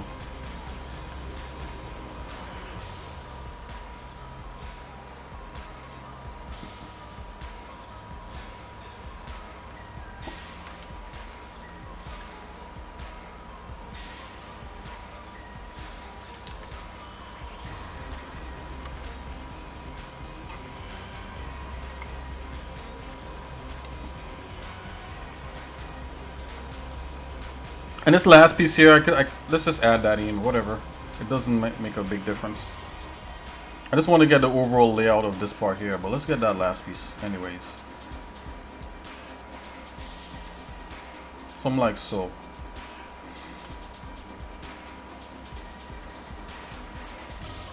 Okay, let's grab that.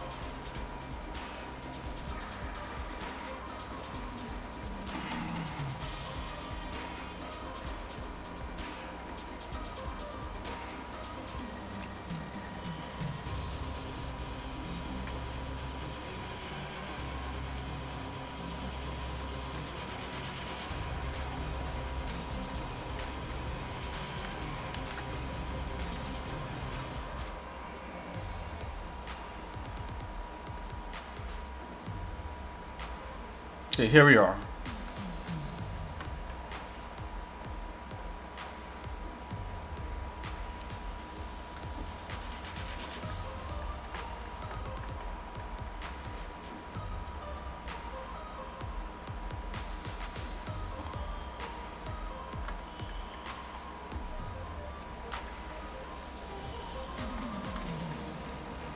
Okay, so I think this may be okay. Let me just make the... Yeah, that's fine. Woo, that one level, man. That one level. Let's merge down. Merge down. I'm just bringing all the pieces together into that one image. Okay.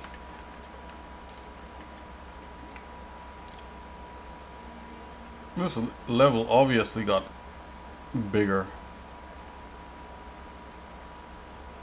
Bigger. But you know what, at the same time this was kind of scaled down a bit. But we'll deal with those things, the scales and everything. Phew. Okay, so let's see what else.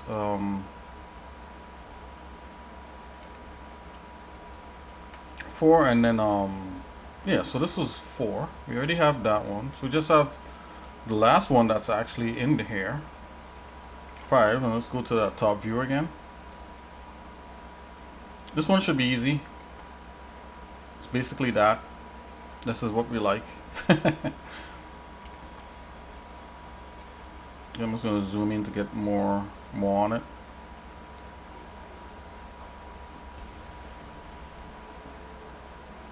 Okay, so all these things are gotta be gotta be done properly and all that. What you're seeing right now, that blue wireframe, is basically this static body thing. I could turn that off, it's fine. Let's just turn it off.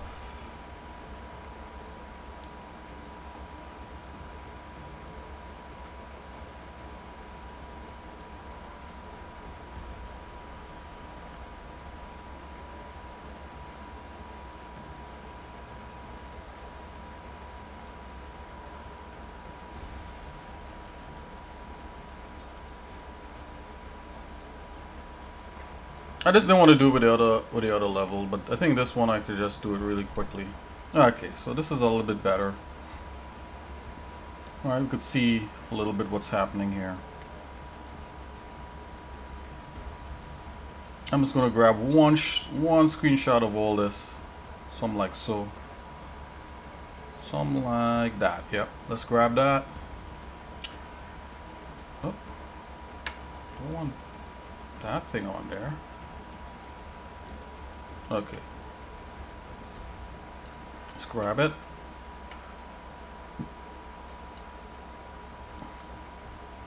Okay, copy the clipboard and go into the Gimp and paste that in as a new layer. So that's a lot smaller, right? Which is what we can, kind of what I knew.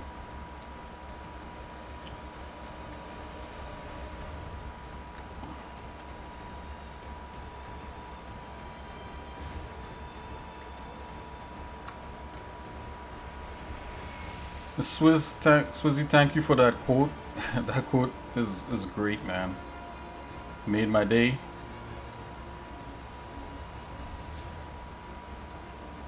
Okay. This is how we're gonna do this. Level 1, level 2, level 3, level 4, and then level 5.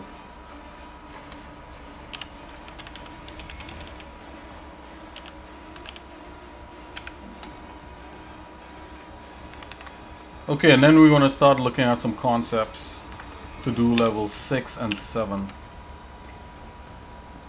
I happen to know level 7. Level 7 has to be like an open battlefield. The last level in here. Level 6 could be some sort of organic construct of some sort of building.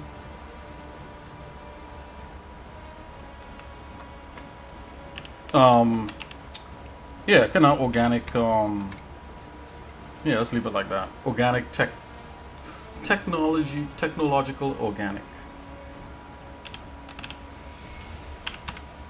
So, organic and synthetic.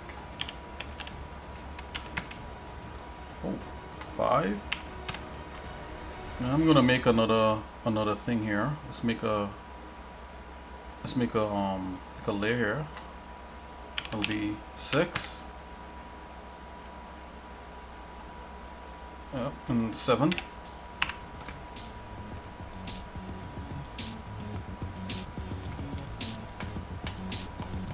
Okay, let's see what we got.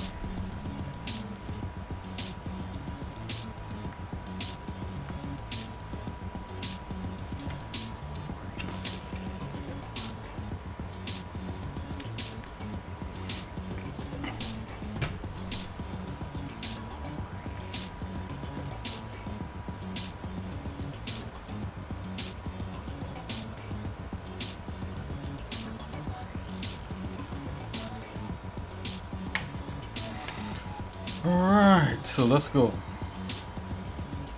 So level 1 is being redesigned. Did I bring that in? I think I did. So let's see. I'm gonna close Godot for now, but there's nothing else that I'm gonna put in here for now. But it's pretty cool that we could run from one level to the next. So there's 2 more levels that we gotta add in, which is 6 and 7. So I'm gonna try to start some of that right now with this stream, and for sure we'll be doing it for the next set of stream, doing the level design. I'm gonna jump back into the characters and we'll try to do some animation. We're gonna like further the design so they look great. I gotta start nailing on the designs to look final, and then we just totally stick on the characters. We're doing character animation, and after character animation I'll do into character coding in the Godot engine. You understand? So the actual coding you mightn't see me do a whole lot on air, because that could be really boring if you already find this boring. Basically, you have to jump into to things like this, and that could be a snooze fest, right? So I'm not going to do this on air a whole lot. I'll do a little bit of it, but mostly about getting the animations and stuff. So we'll be working squarely on the combat, the combat of the game, right? The combat system of the game. What makes it fun. You're able to choke somebody out, or toss them to the side, or pick something up, or whatever it is. Shoot with a gun, or strike with a weapon, strike with a sword. That kind of stuff, I think it might make some really good streaming.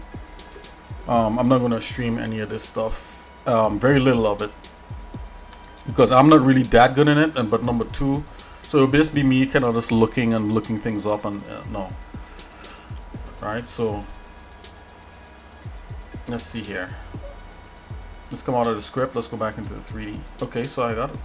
Alright, so all these serve the purpose. We were able to go through these. So we just have 6 and 7. Let's quit here.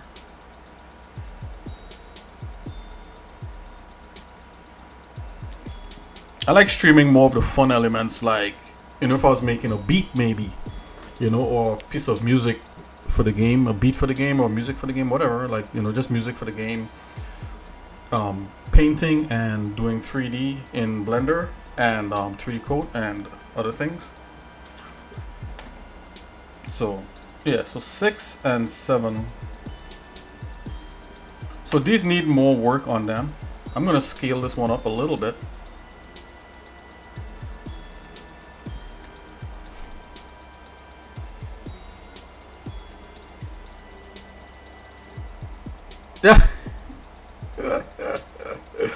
You're getting paid because people find programming boring. Hey, that's what it is, man. Like, the stuff that is not boring, it's just kind of, it's difficult, right? It's like, for some people you have to have an affinity for that.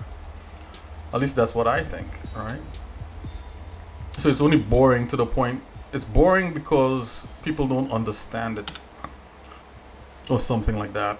I think programming is kind of creative, right? It's like a creative endeavor, as long as you know the rules and the parameters around it, around what it is you want to do and what programming language you're using. Godot uses something called GDScript, which is closer to Python.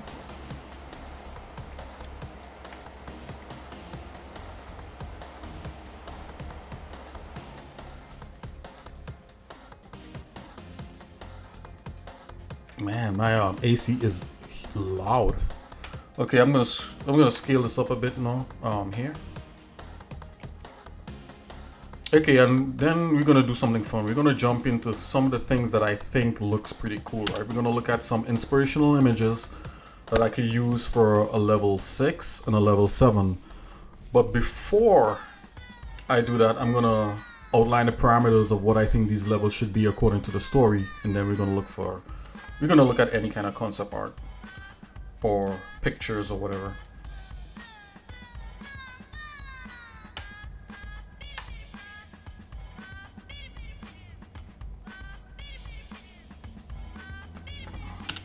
Scale that up.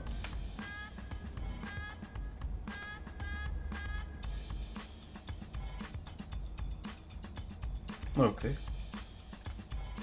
Let's scale this one up. So I'm just basically scaling these to the size of, whoa.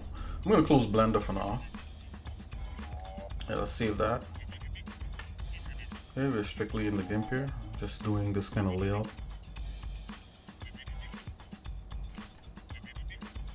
If you ever watch, and if you're out there, Swizzy, anyone else that's watching me right now, you know, MacFan0, Poos 2, anyone out there, you know, Raised Cole. When you watch, if you ever watch behind the scenes, you know, and most like anything that's creative and fun, they always talk about the amount of planning that goes into things. And I think people can underestimate that sometimes, you know, I mean, obviously, at least in my mind, when you're actually designing and concepting, you don't want it to look as if like you did like a ton of planning and a ton of like a ton of redos, a ton of iterative work. You don't want it to look like that, you know. You want it to look like, oh, it's just natural, you know, this is how it's supposed to be, you know. Oh yeah, you know, truth algorithms. Hey, what's up? What's up, truth algorithms? No, truth algorithms, you understand? He would know exactly what I'm talking about because this is my brother Peter who has helped me with the programming. So truth algorithms is actually the programmer on Soul 3000. And hey, I just want to say thanks for all your continued support and help, truth algorithms.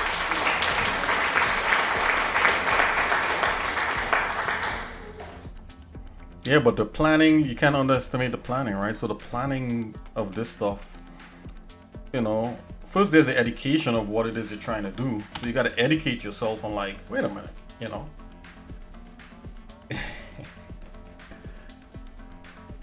Hey. Was Dave? Yeah.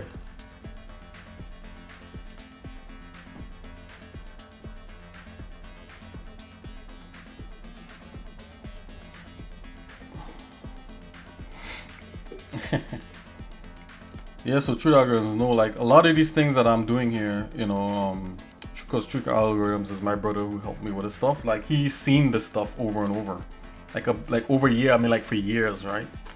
So he knows for a fact that a lot of this stuff requires a lot of planning and a lot of discipline, right? You need a lot of discipline to commit yourself to getting like one particular thing kind of done. But outside of all of that, you know, it could just be fun also.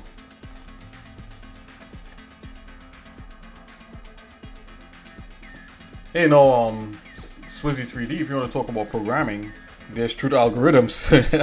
There's a programmer right there for you.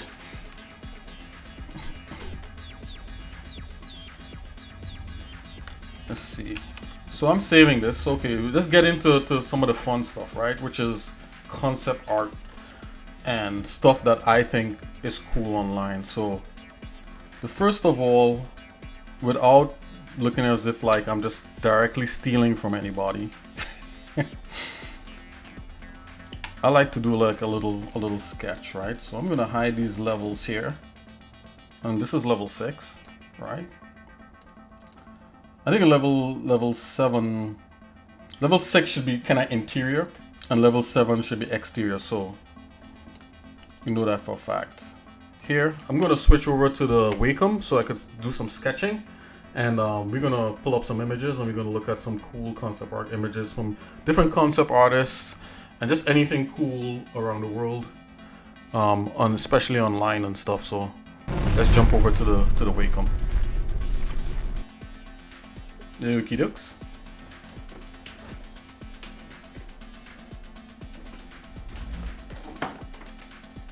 Alrighty.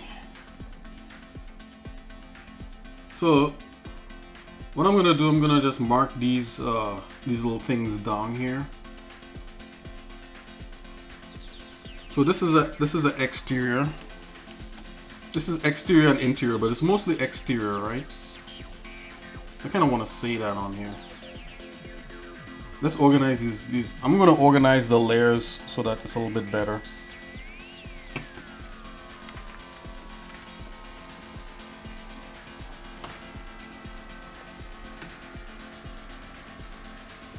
Okay, so what I want to do, I want to layer to image size. This one.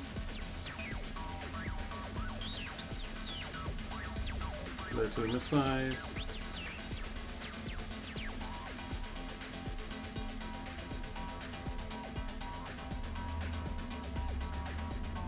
I'm just doing like a little fixing up here.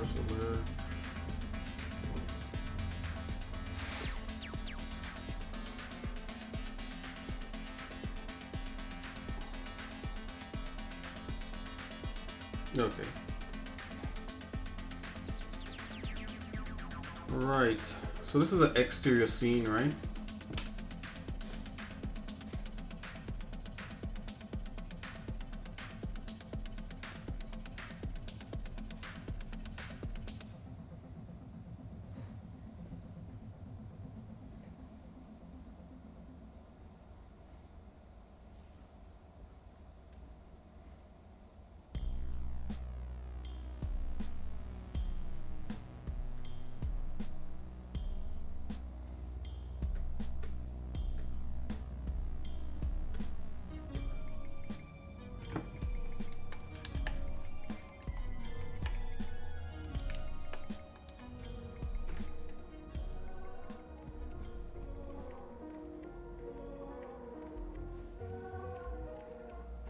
Yeah, so this is an exterior. This is another exterior scene.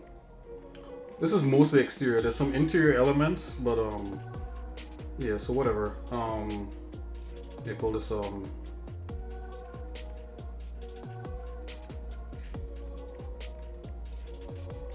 it's two kind of exterior scenes there. Okay, so this is more interior.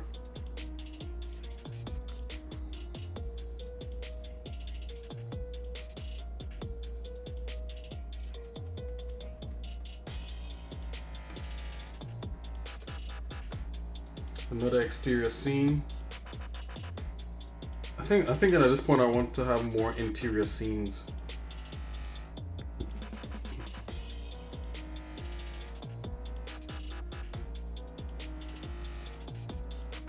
Here's level 4.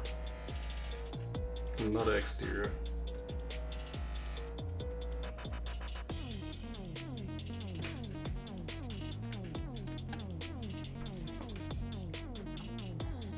Level 5, you see it's another exterior also. Man, should I make this an interior scene? No, it has to be exterior, just based upon what the game needs.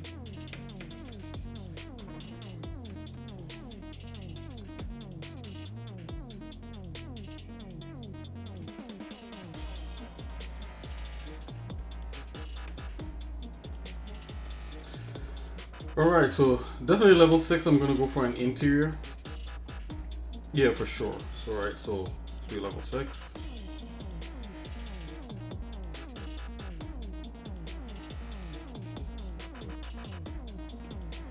When did I write interior? Let's see. Oh, wait a minute. Yeah, I knew I did something wrong here.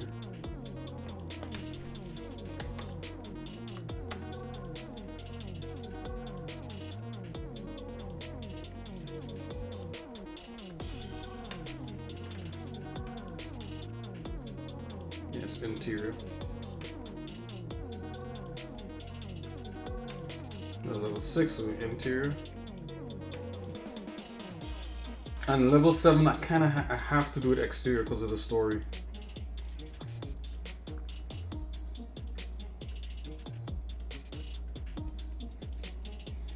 Okay, so let's see. There's one interior.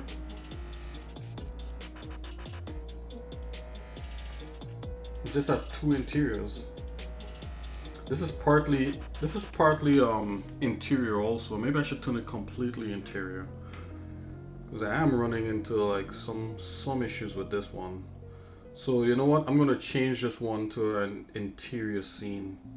Let's see what's the one before this is level 1. level 1, which is exterior. Yeah, this should be. I'm gonna turn this into interior scene. See, this is why this, you know, like laying out these things are kind of cool.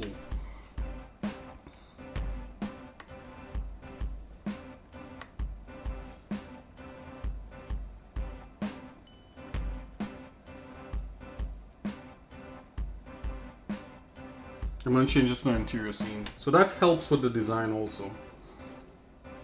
So let's say interior.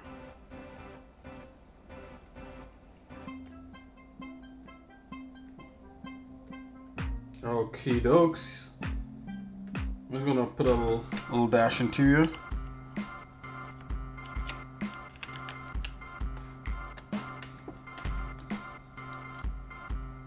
Okay, I'm starting to feel a little bit better about that one actually.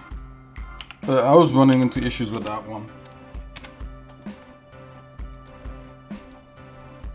There's exterior, that's fine, and then this is interior.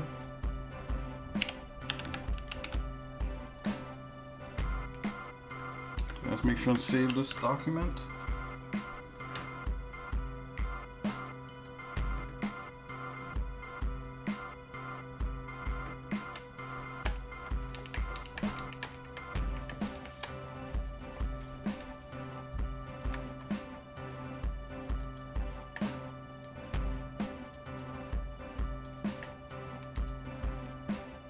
Okay guys, so let's see here. So I'm gonna sketch a layout at some point. I'm gonna sketch a layout in a little bit. Let's take a look at some concept art and then we're gonna sketch a layout based upon that concept art. These are already laid out, so that's fine. Alright, I'm gonna bring up my 1 pixel.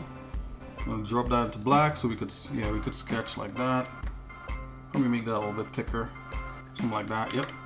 Alright, so let's take a look at some concept art here. I have some wild stuff, so I gotta kind of look at it first. Let's see. Let's just make sure. I mean, I had wild stuff. Let's see. Let's go in here. Go into that. Then let's see here. Concept art. Inspiration. Okay, yeah, so I definitely have an inspiration folder here.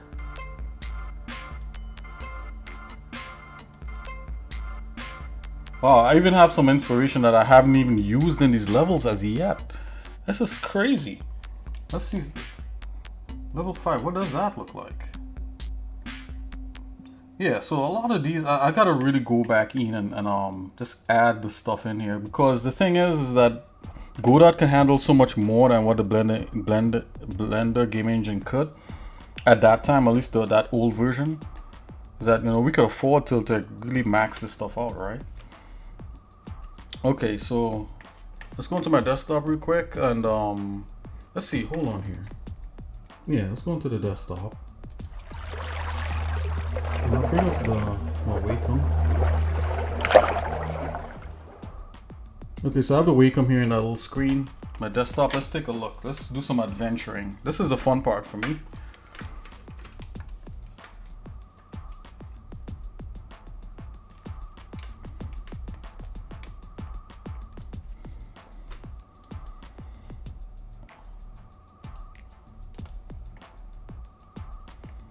Okay, so this basically was the this was a rudimentary. This was a rough. So let's see rudimentary. Ooh. Let's see here. This was a rough layout I did of all the levels. Right, so you can see the genesis of each level. So like this is level 1 here, this is level 2, and I think I tried to do them like they could lead into each other. Level 2, level 3, I'm not sure about. Was level 3 like that? Level 3, yeah, got pretty unique really quickly. I think by making level 2 all interior, I think it's gonna look really impressive. Yeah, and some of these other ones were, working out here really kind of didn't, yeah, it really didn't work that well. Anyway, that's some original sketches there. So let's look at some of the sketches in inspirational photographs I promised you guys. So these are this is concept art from other like concept artists. I'm not claiming that any of these are mine, but these are some of the things that I look at for inspiration. I just grab small JPEGs of it, not selling it back or anything like that. Just looking for inspiration on the level. I think I did a little this is me doing a little paint here. I like this, the smoke and the steam coming off the ground. We might be able to incorporate something like that. So level 1 should have this feel. Let's go into level 2. What do I have there? So I have different patterns and things that I like. Yeah, level 2 should have this kind of feel. So I gotta put more like shrubs and greenery, more industrial. I think this feel of this is kind of cool. All right, is there anything that could inspire you while you're doing the drawings and sketching?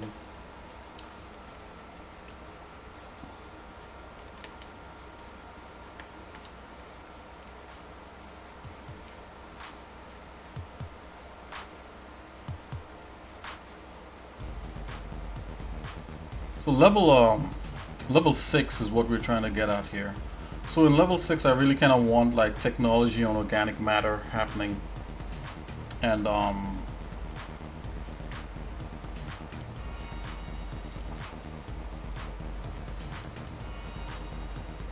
we could see if we could get something like that, some hallways.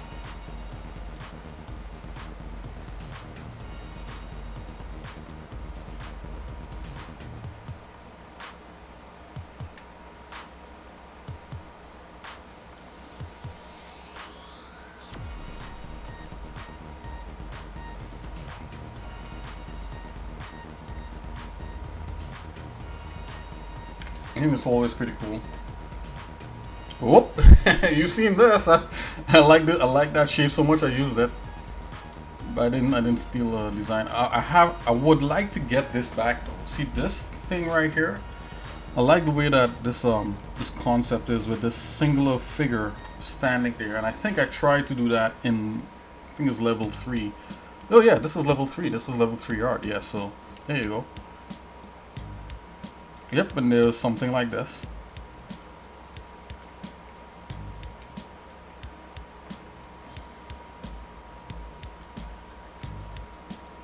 Yep, we've seen something kind of close to that.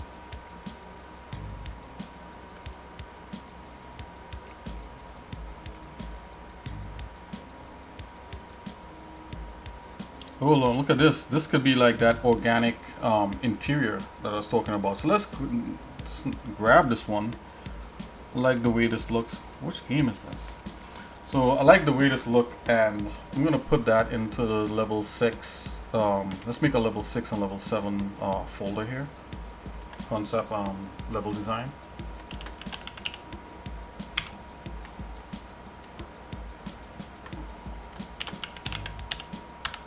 Alright, so there's only 7 levels to this game. Yep, drop that inspirational bad boy in there. I think there was another one also. Yeah, I like this also. I like this part of it up here. Where you have like little LED fiber optic things happening. No, these are some famous concept artists out there. We'll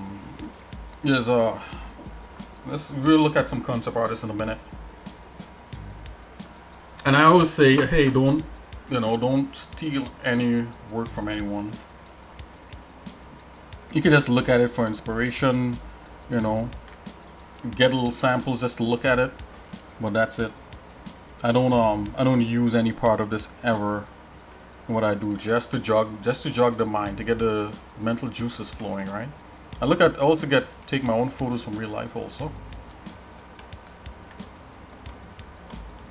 So I kind of like the vibe of this a little bit, so I'll put that. That's more of a level 6 thing.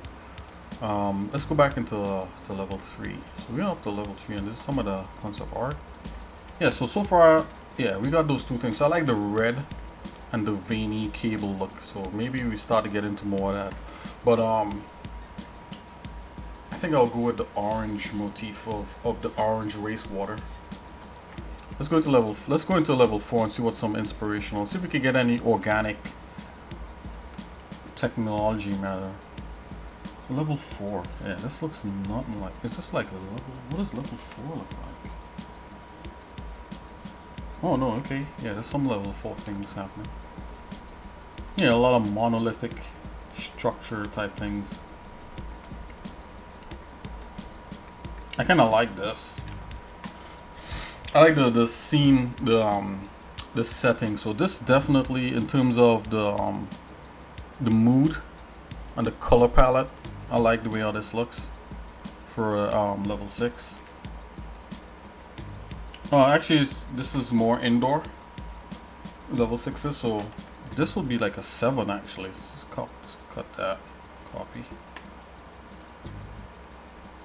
Because it's like a war zone, right? So I want this kind of like doomsday looking color palette. Okay, so I already see an image in here that I'm definitely going to use. To see this? This is definitely inspiration. I've been trying to get this throughout the game. This look of an image, and this is by a guy called Pascal Blanche. You can look him up.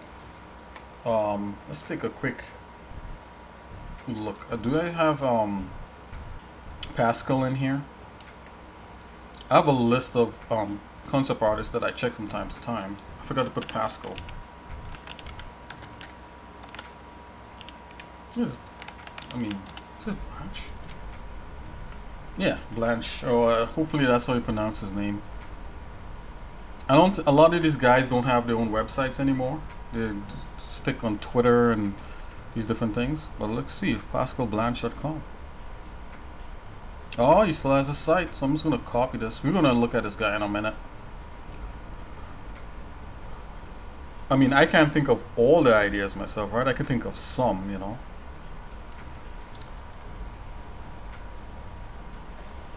And then who inspired these guys to do what it, you know, like I could see some Frank Frazetta in the way that Pascal Blanche does his character, some Frank Frazetta. I know Pascal Blanche also likes Sid Mead. This image right here is from another guy who's a concept artist who does who had a book called Mass, M-A-S-S. Oh man, I forgot that guy's name. Do I have him in here? Let's see. I'm gonna have to look him up. Look him up real quick. Oh man, I forgot his name. I'll go M-A-S-S concept art. They always like to put Mass Effect, but it's definitely not anything to do with Mass Effect. It's to do with a particular guy, and he has a book called Mass, M-A-S-S. I will only be inundated by Mass Effect. No. Oh, I forgot that guy's name. Is there a way you could boolean stuff out of the search results? I think Google has that, right? Like you go minus.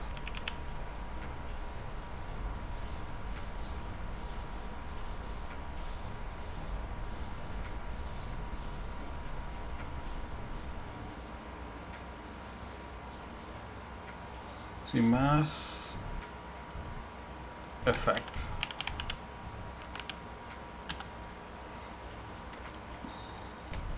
Yeah, see if I do that, then no. I forgot the guy's name. There was a whole documentary on him. We'll look that up later. Let's continue looking through some of these things. Alright, so I totally snag up that that flowing that blood flow thing.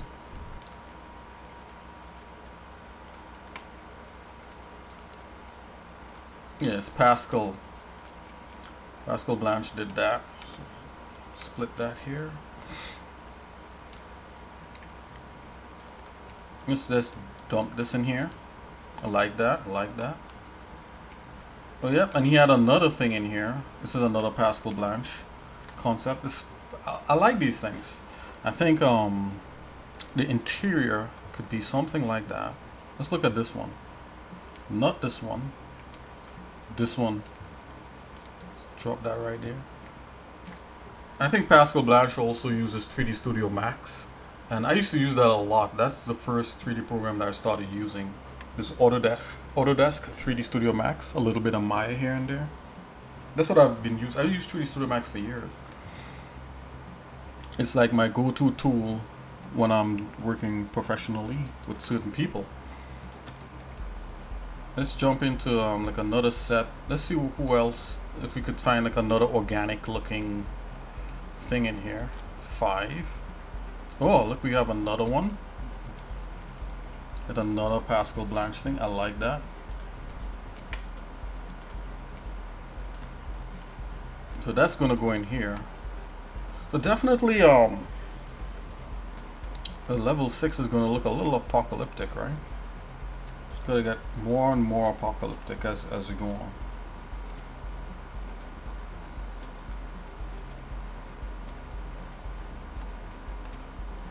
I thought this was cool, so I put that in there. Where we got that. Yeah, this is some more of that thing. Look at some of these paintings. Okay, so let's check out. Okay, so that's it for that. I have another folder called Inspiration. Now, I divided it up into tech photos, vehicles, weapons, so on and so forth, environments. Let's go through the environments one. I'm looking for like organic. Let's make this a little bit bigger.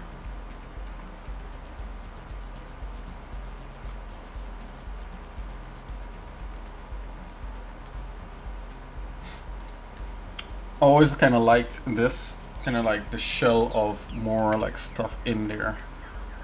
And some of these guys, you know, you can see some of the names of these concept art guys. And but another cool guy was called, his name is Neil Blevins. He's another good one. So to bring these things to life, or something close to it, or have it inspire you into doing something close in feel. Not in terms of how they executed it.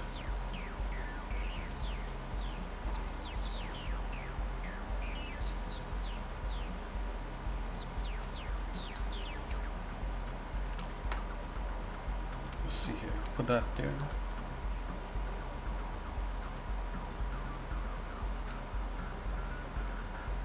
I like this. We're gonna put that in there.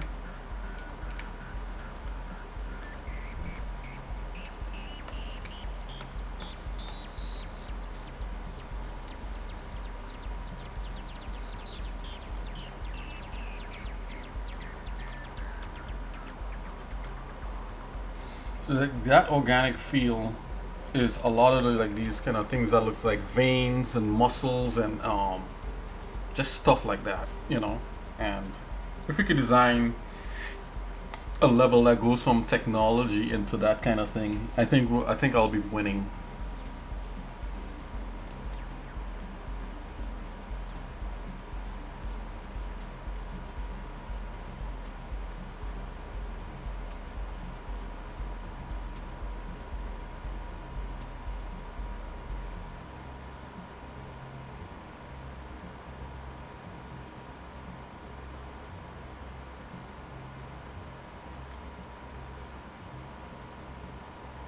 I like this. I like the feel of this.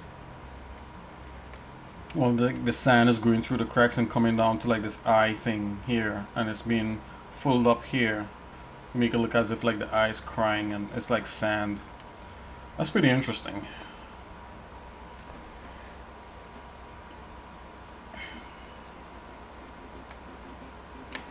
So I know it's interesting. So I'm just gonna dump it in here. Don't know if we'll actually use it.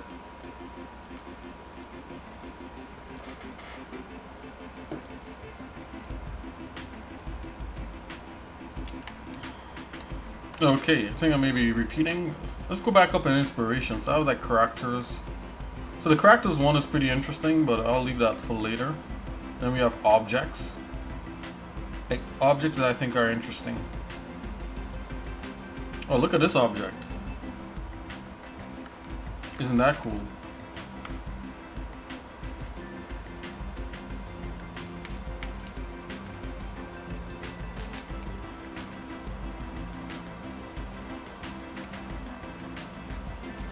And then I have real world objects, right? Things like this. So not everything is based upon other people's art. It's like also off of like real world objects.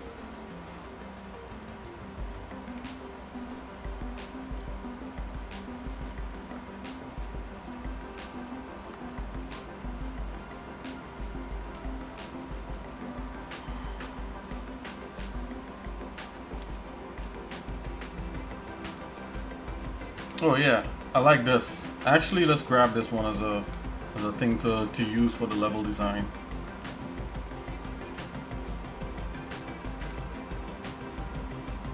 Oh, look at this one. Look at this. These are like engines and turbines and stuff like that. Look at this. Look how the green. Look how they made that. It's like, you know, industrial. They don't care about things looking cool, right? As long as it works. And they just painted that forest green in there.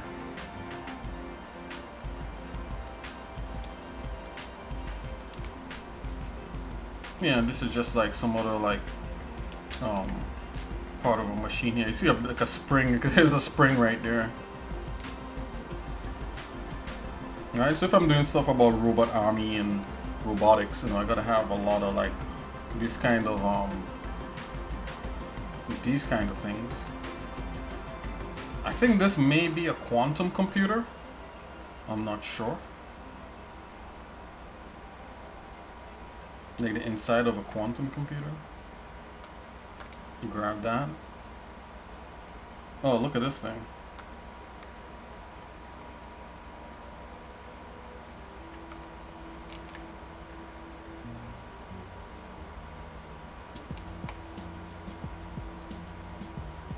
Alright, these are like airport vehicles. Oh, that's fine. Oh, can't show that one. Just kidding. Some more sketching. It's another like kind of quantum computer-y thing. Yeah, some hydraulics and that kind of thing. Oh, these are like weaponry. It's like bombs.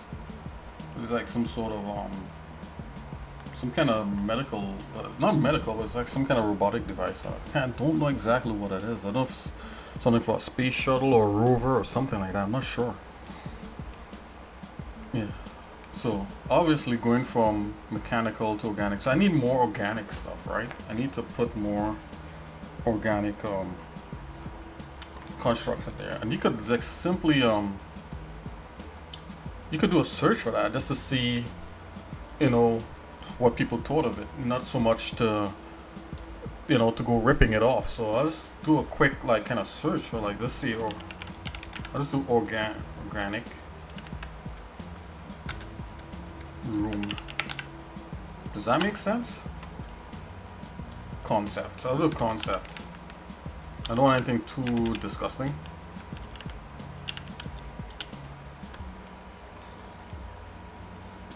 You see, you're gonna come up with like these kinds of things. Oh snap, look at this. This is disgusting. Look at that thing. It's like a flesh room.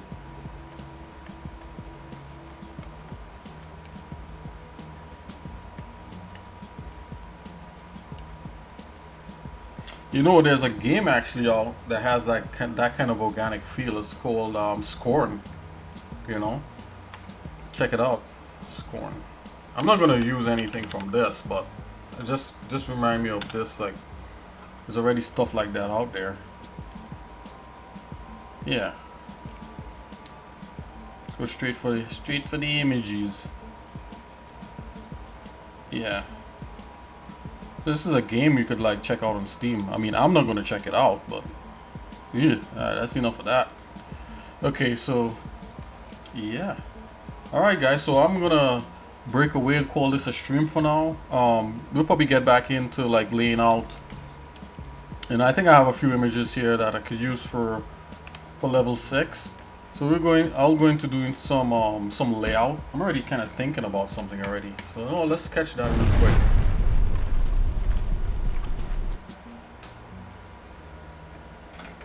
Okay.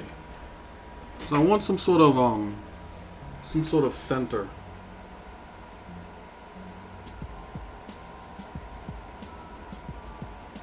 This is a room.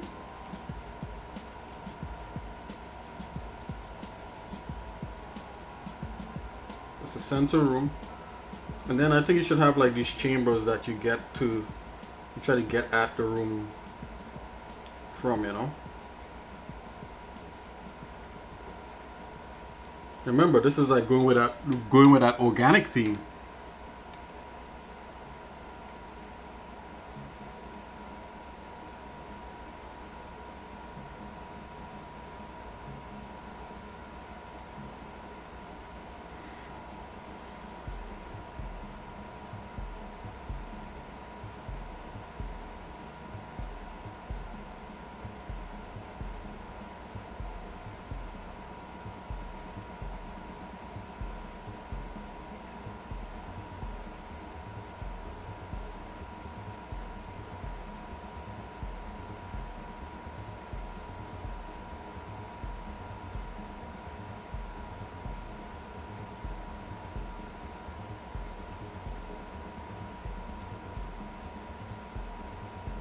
Right, and then I gotta think about things like height. Everything doesn't have to happen on the same flat plane, right? You know, things could happen on different levels.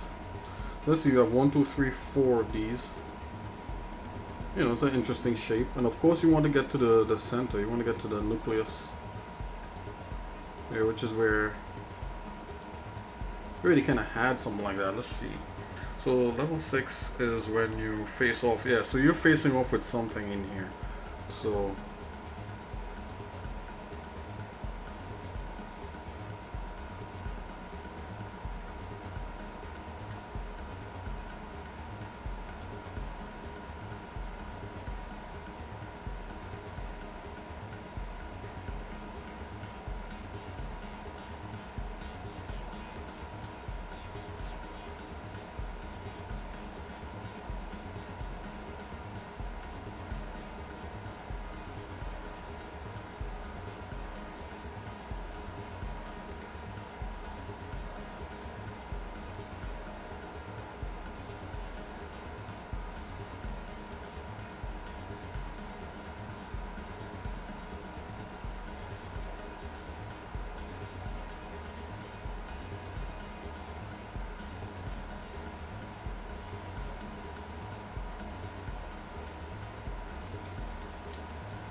okay. But obviously you gotta have a starting point. Like, where do you start in this scheme of things? You know, I normally like to start from one end and head to another end.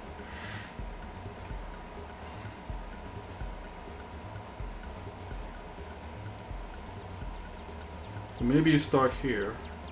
Let's just do this. Head there. Alright, so this is another set of stuff here.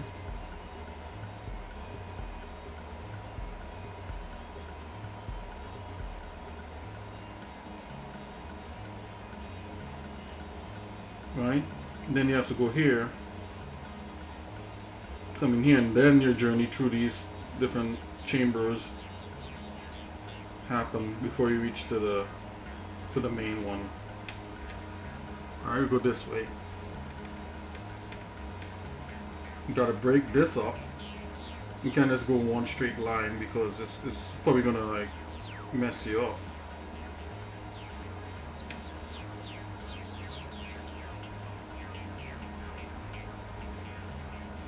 So I'm doing like what they call like a travel path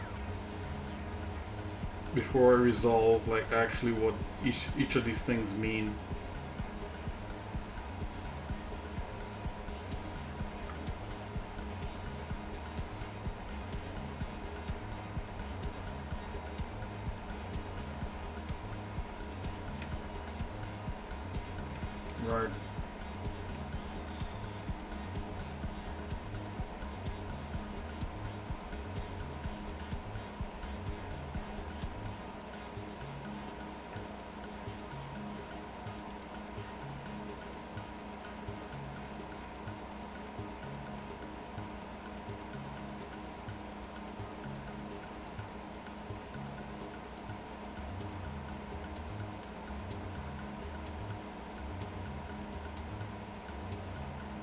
Yeah, so this is a start.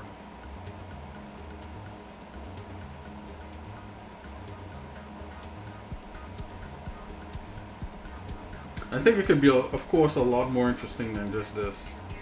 But for now, I think that will work.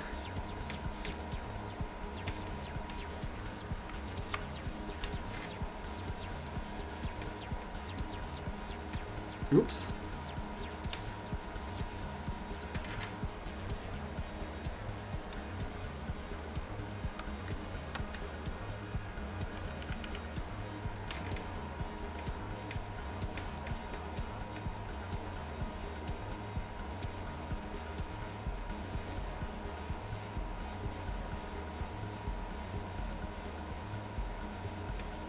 Level 6 is definitely interior, so I'm gonna work on that.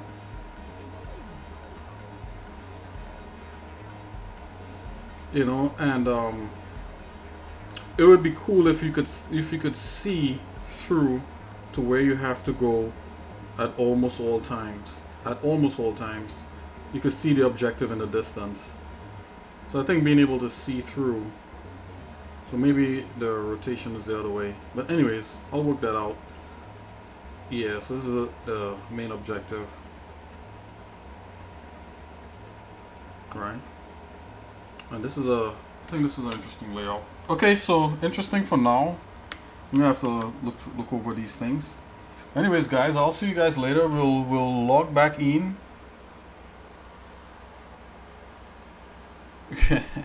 We'll log back in a little bit, and I'll see you guys in a second there.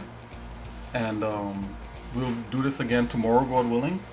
And we'll get more into like really fleshing out what level 6 and 7 should be.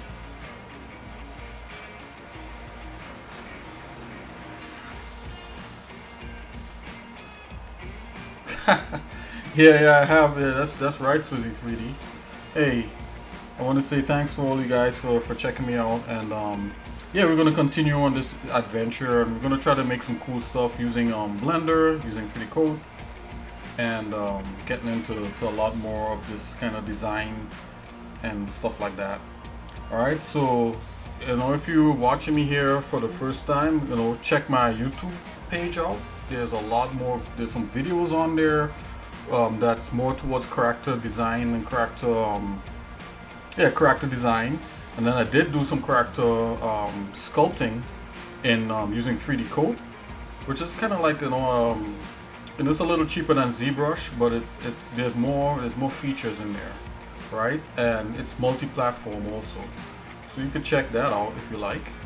And yeah, you know, and we would continue you know, working on this kind of stuff here on the channel. So I'll see you guys in a little bit. Take it easy. God bless.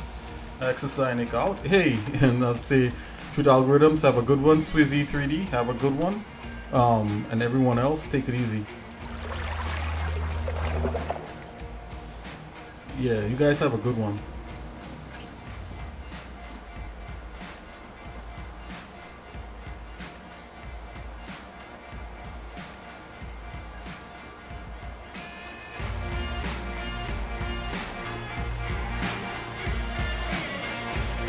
Yeah, thanks, Truth Algorithms.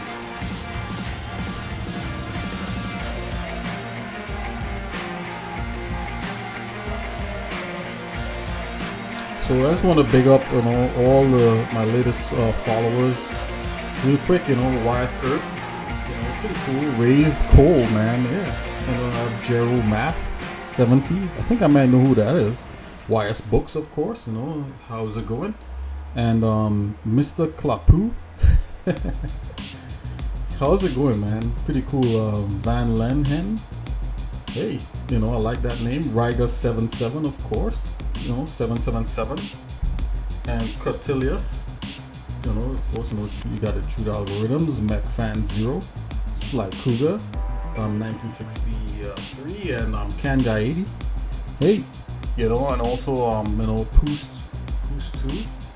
You know, and you know, everyone else out there. You know, if I forget you, you know, just hit me up on the stream and say hello.